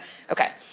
So this, again, we see that there are roadways like this all across the state of Oregon, certainly. I offer that there were, I believe, 7 total transfers that were articulated and directed in House Bill 2017 as well, and really recognizing that wanting to match the ownership sometimes and really wanting to improve safety. One thing I will also offer is I think oftentimes jurisdictional transfer and that transfer of ownership is seen as the solution to make that roadway better and make it more accessible. It is not always the case that ownership needs to transfer. There are absolutely ways that even if a road stays in state DOT ownership, it can be made safer, it can be made more accessible, it can be made more multimodal. And a lot of the work that this commission has done, particularly in establishing the Great Streets program a few years ago, demonstrates that that is the case. That if we can invest state funds into a state highway, even if it is a community corridor, it can still be a safe and accessible roadway. So that's really the conversation. So again, looking to managing and adapting to those changes in travel patterns and those changes in land use, and really providing opportunities to better address community needs through this kind of ongoing partnership. So the Jurisdictional Transfer Advisory Committee was established through legislation in the 2023 session. It really directed this group to determine a way to sort of strategically and methodically evaluate how we want to prioritize which roads need investment and which ones we want to, again, prioritize for investment across the entire state. I think for a while, and again, this is my observation, the legislature was sort of directed some funding, directed some transfers. There were some that were transfers of ownership from the DOT to the city or county, and then vice versa. And oftentimes that, while that was certainly supported by community often and supported by the jurisdictions, it was not always, I want to be clear, sometimes it was not always based off of data and best and evidence that we had to say, this is where we need to prioritize because of XYZ criteria, if that makes sense. So part of the charge, I think, of the Jurisdictional Transfer Advisory Committee from the legislature was to establish a sort of framework and a criteria and context so that the legislature, that the agency, and that the commission could evaluate and sort of compare like to like and determine where to prioritize limited resources and limited funding. Again, recognizing that funding is often an obstacle. This committee is established of various stakeholders that were articulated in the legislation. We're directed, like I said, to establish this criteria.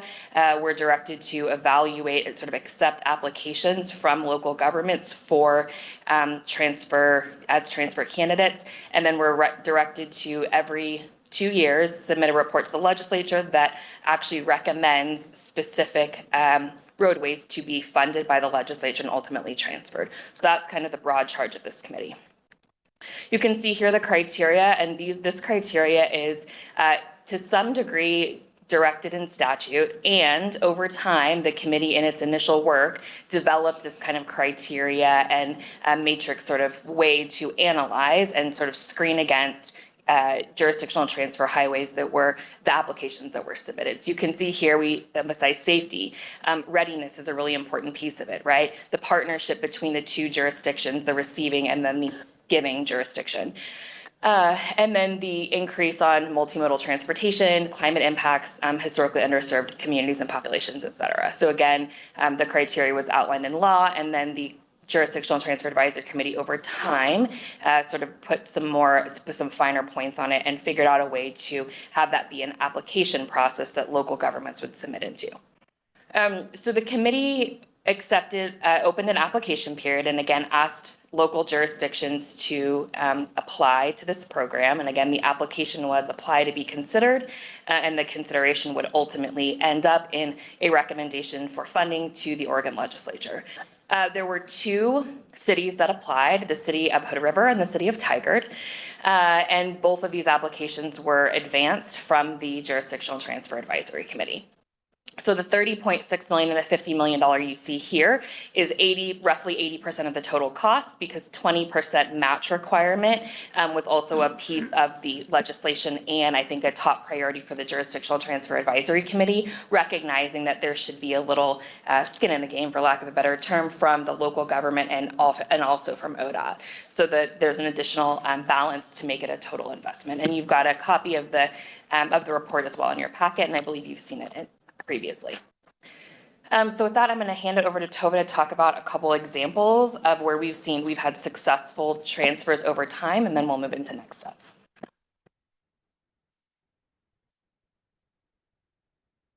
Thank you. So as Lindsay said, fundamentally, we want to see roadways operating in a way that maximizes safety and safety for all modes. And sometimes transferring ownership is the best way to accomplish that. So what we've seen is in the cases where we transfer ownership to cities or counties, this allows the jurisdictions to make improvements using local design standards, with local system and like community needs in mind. So sometimes this looks like reducing travel lanes, adding bike lanes, connecting sidewalks, and also slower speeds, different kinds of lighting, and also sometimes changes in development practices along the corridors themselves.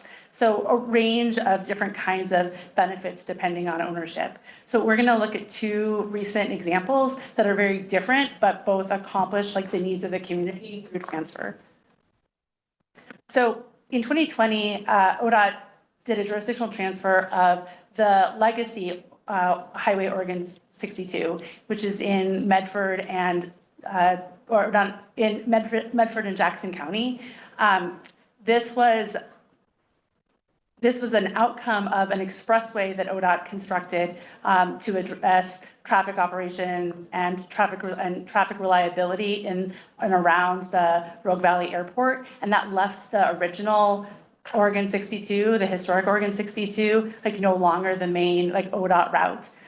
So we transferred jurisdiction of that legacy section of 62, and part of it to the city of Medford and part of it to Jackson County, for their maintenance and operations. And to date, they haven't so much made improvements in that section to the cross section of the highway and the function of the highway, but it has allowed them to develop along the highway differently than when it was in our jurisdiction, and it's been successful for that community. As I talked to the region manager about this transfer earlier in the week, he shared that the community really got two benefits. They have the benefit of the expressway and the traffic reliability of the expressway, and at the same time, the benefit of local development standards and goals on the legacy portion of the highway. And this was accomplished through funding came from the JTA, which was through the state legislature. There was a $3.1 million that went to Jackson County and $6.45 million that went to the city of Medford as part of this transfer. And then different situation in the city of Portland. Oregon 213, which is 82nd Avenue in the city of Portland, was transferred from ODOT to the city of Portland in 2022.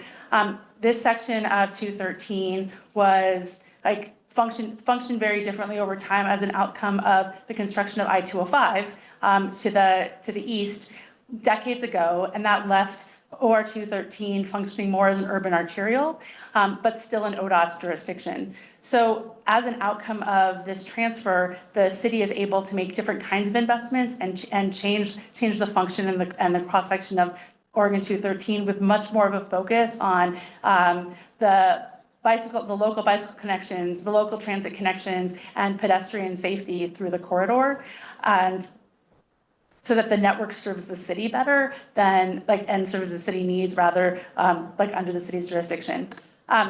This was and funding is laid out here, came from a number of different and was also legislatively directed. Thank you. So these are both very different situations and address very different conditions on legacy highways, but both accomplished the serving the community need and giving this the local jurisdiction the flexibility to manage those sections as they see fit for community benefit. I'll stay on this slide for a second because I really would like to also call out this section here on the side with associated funding. So one of the major factors of 82nd Avenue was the level of deferred maintenance, and I think the city's desire to, I think there was an articulated desire very clearly of the city wanting to own that road. However, they were really understandably unwilling to take it on in absence of some funding to make some investment in all of the deferred maintenance over a period of years. And so I really want to highlight here it was $80 million that came in from the Oregon legislature from ARPA COVID relief funds. It was a $70 million commitment that our organization, including that this commission made to continue to fund some priority improvements on that roadway, and then a $35 million investment and a commitment from the city of Portland. The work is underway today as we speak. It's certainly phased out. It is a significant work over time, but it will result in a safer, more accessible roadway that also can support that community vision that is shared by the city of Portland and folks within that community. I call attention to this because it's an incredibly large amount of money. Right? And so as we see the investment that was made, that is one roadway. I think it's 5.3 miles of, the entire corridor. So it's still not even the entirety of the corridor. And there are roadways like this in every community across the state of Oregon. And so I think as we are working, right, as the committee continues to receive applications, as the legislature has I would argue, a better way of evaluating and prioritizing which roadways need to be invested in and by whom and at what time, the sequencing. I think there's still an outstanding question, an outstanding recognition that the funding must come alongside with it. And so I think as we're also thinking about, is jurisdictional transfer and actual ownership transfer the end goal? I think we can also recognize that there are interim investments that can be made along the way that don't necessarily have to lead to the ownership transfer, that can still make the roadway safer and more accessible for everyone. So with that said, like I mentioned, the committee did submit its report to the legislature back, I believe it's September the September 15th. And this will be just like our ODOT transportation funding needs analysis, like the needs analysis that you've seen from the cities, from the counties, from other stakeholders across the state and transportation service providers. This will be a critical input into the legislature's work through the work groups and then through the 25 funding package. Again, a reminder that these are two specific projects, the Hall Boulevard transfer and then the City of Hood River transfer. So again, this was purely informational, no decision or action needed. But if there are any questions, I will pause now and see if there's discussion or questions from the commission. Lots of questions. Yeah. So I'll start with Vice Chair. Not a question, just a comment. I mean, this has been going on forever. And I think the three projects, well, I don't know about the Medford project as much, I'm sort of familiar with that. But the Portland project, 82nd is a really good example. I mean, that's a lovely design. The question is it the state's responsibility to go beyond state standards? What we would do, I mean, fixing the roads and bringing them up to speed is one thing, but kind of doing a bunch of urban design work, I have some questions about that. The other two, the Hall and the others, I looked at those, they're really, really nice projects. The question I had about them is, given the fact that we're really not in a good shape for maintenance and preservations, is that the priority? But I guess that's a legislature decision.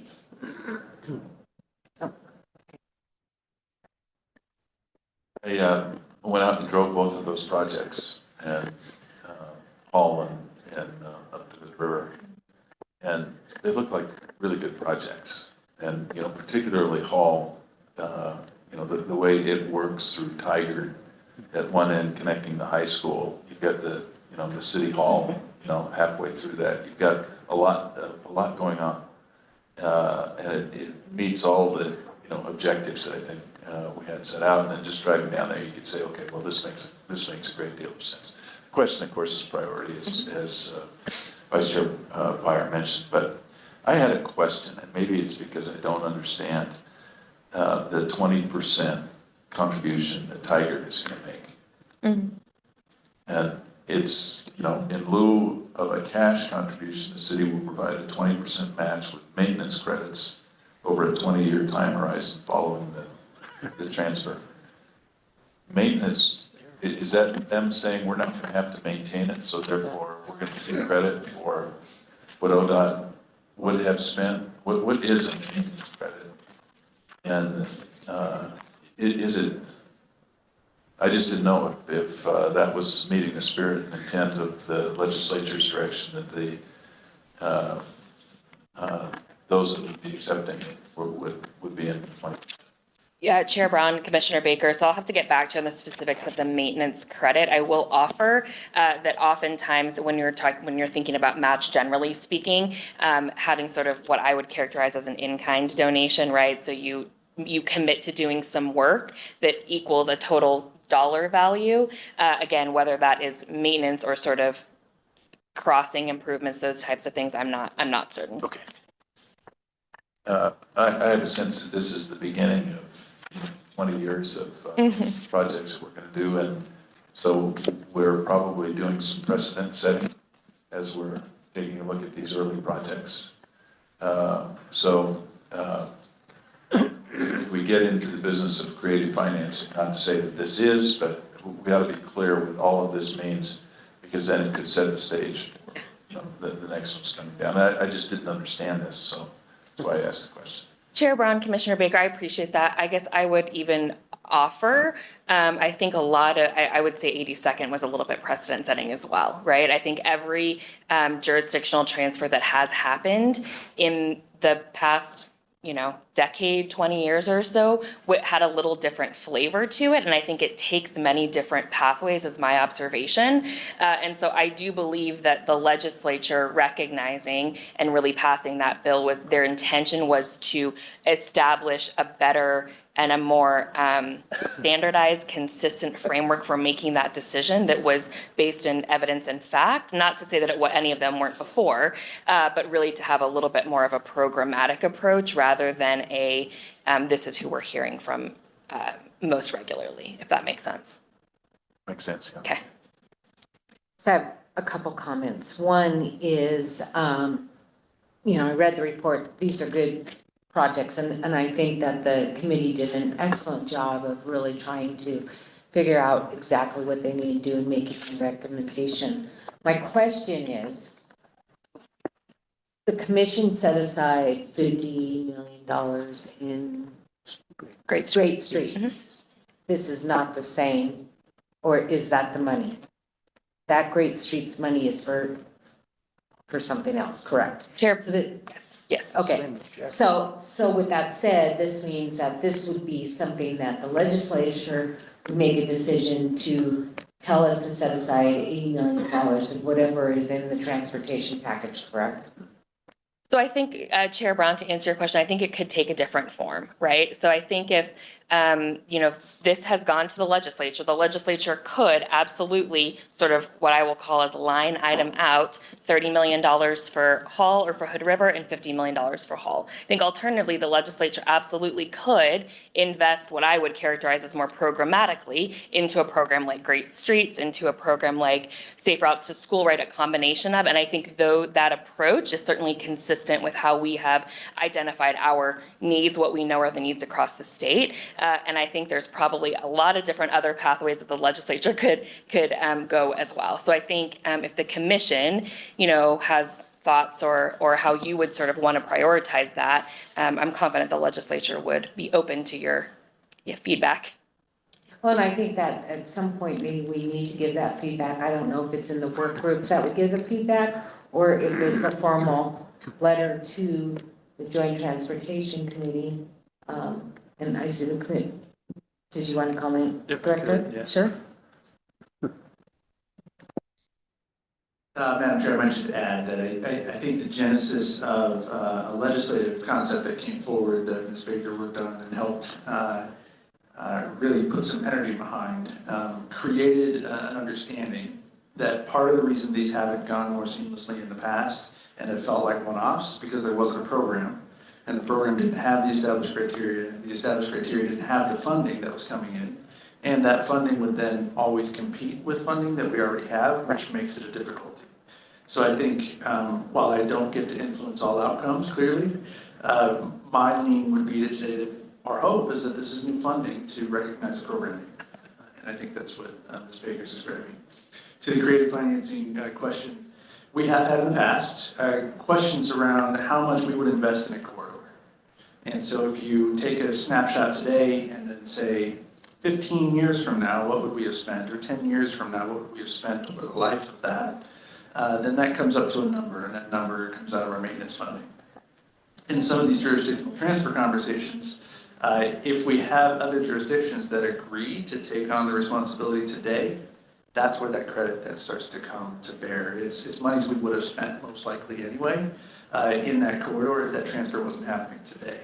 And we'll certainly get back to you on the specifics of this one to answer that question, but that kind of exchange in the conversation is not uncommon. I would just say that we need to make sure that we're consistent with the spirit and intent of the legislation, and that we don't interpret it in a way that it wasn't intended. So, it's a big program. We're going to spend a lot of money. We need to make sure that we're operating within the guidelines. And we hope it grows from here. Yes, for sure. Yeah.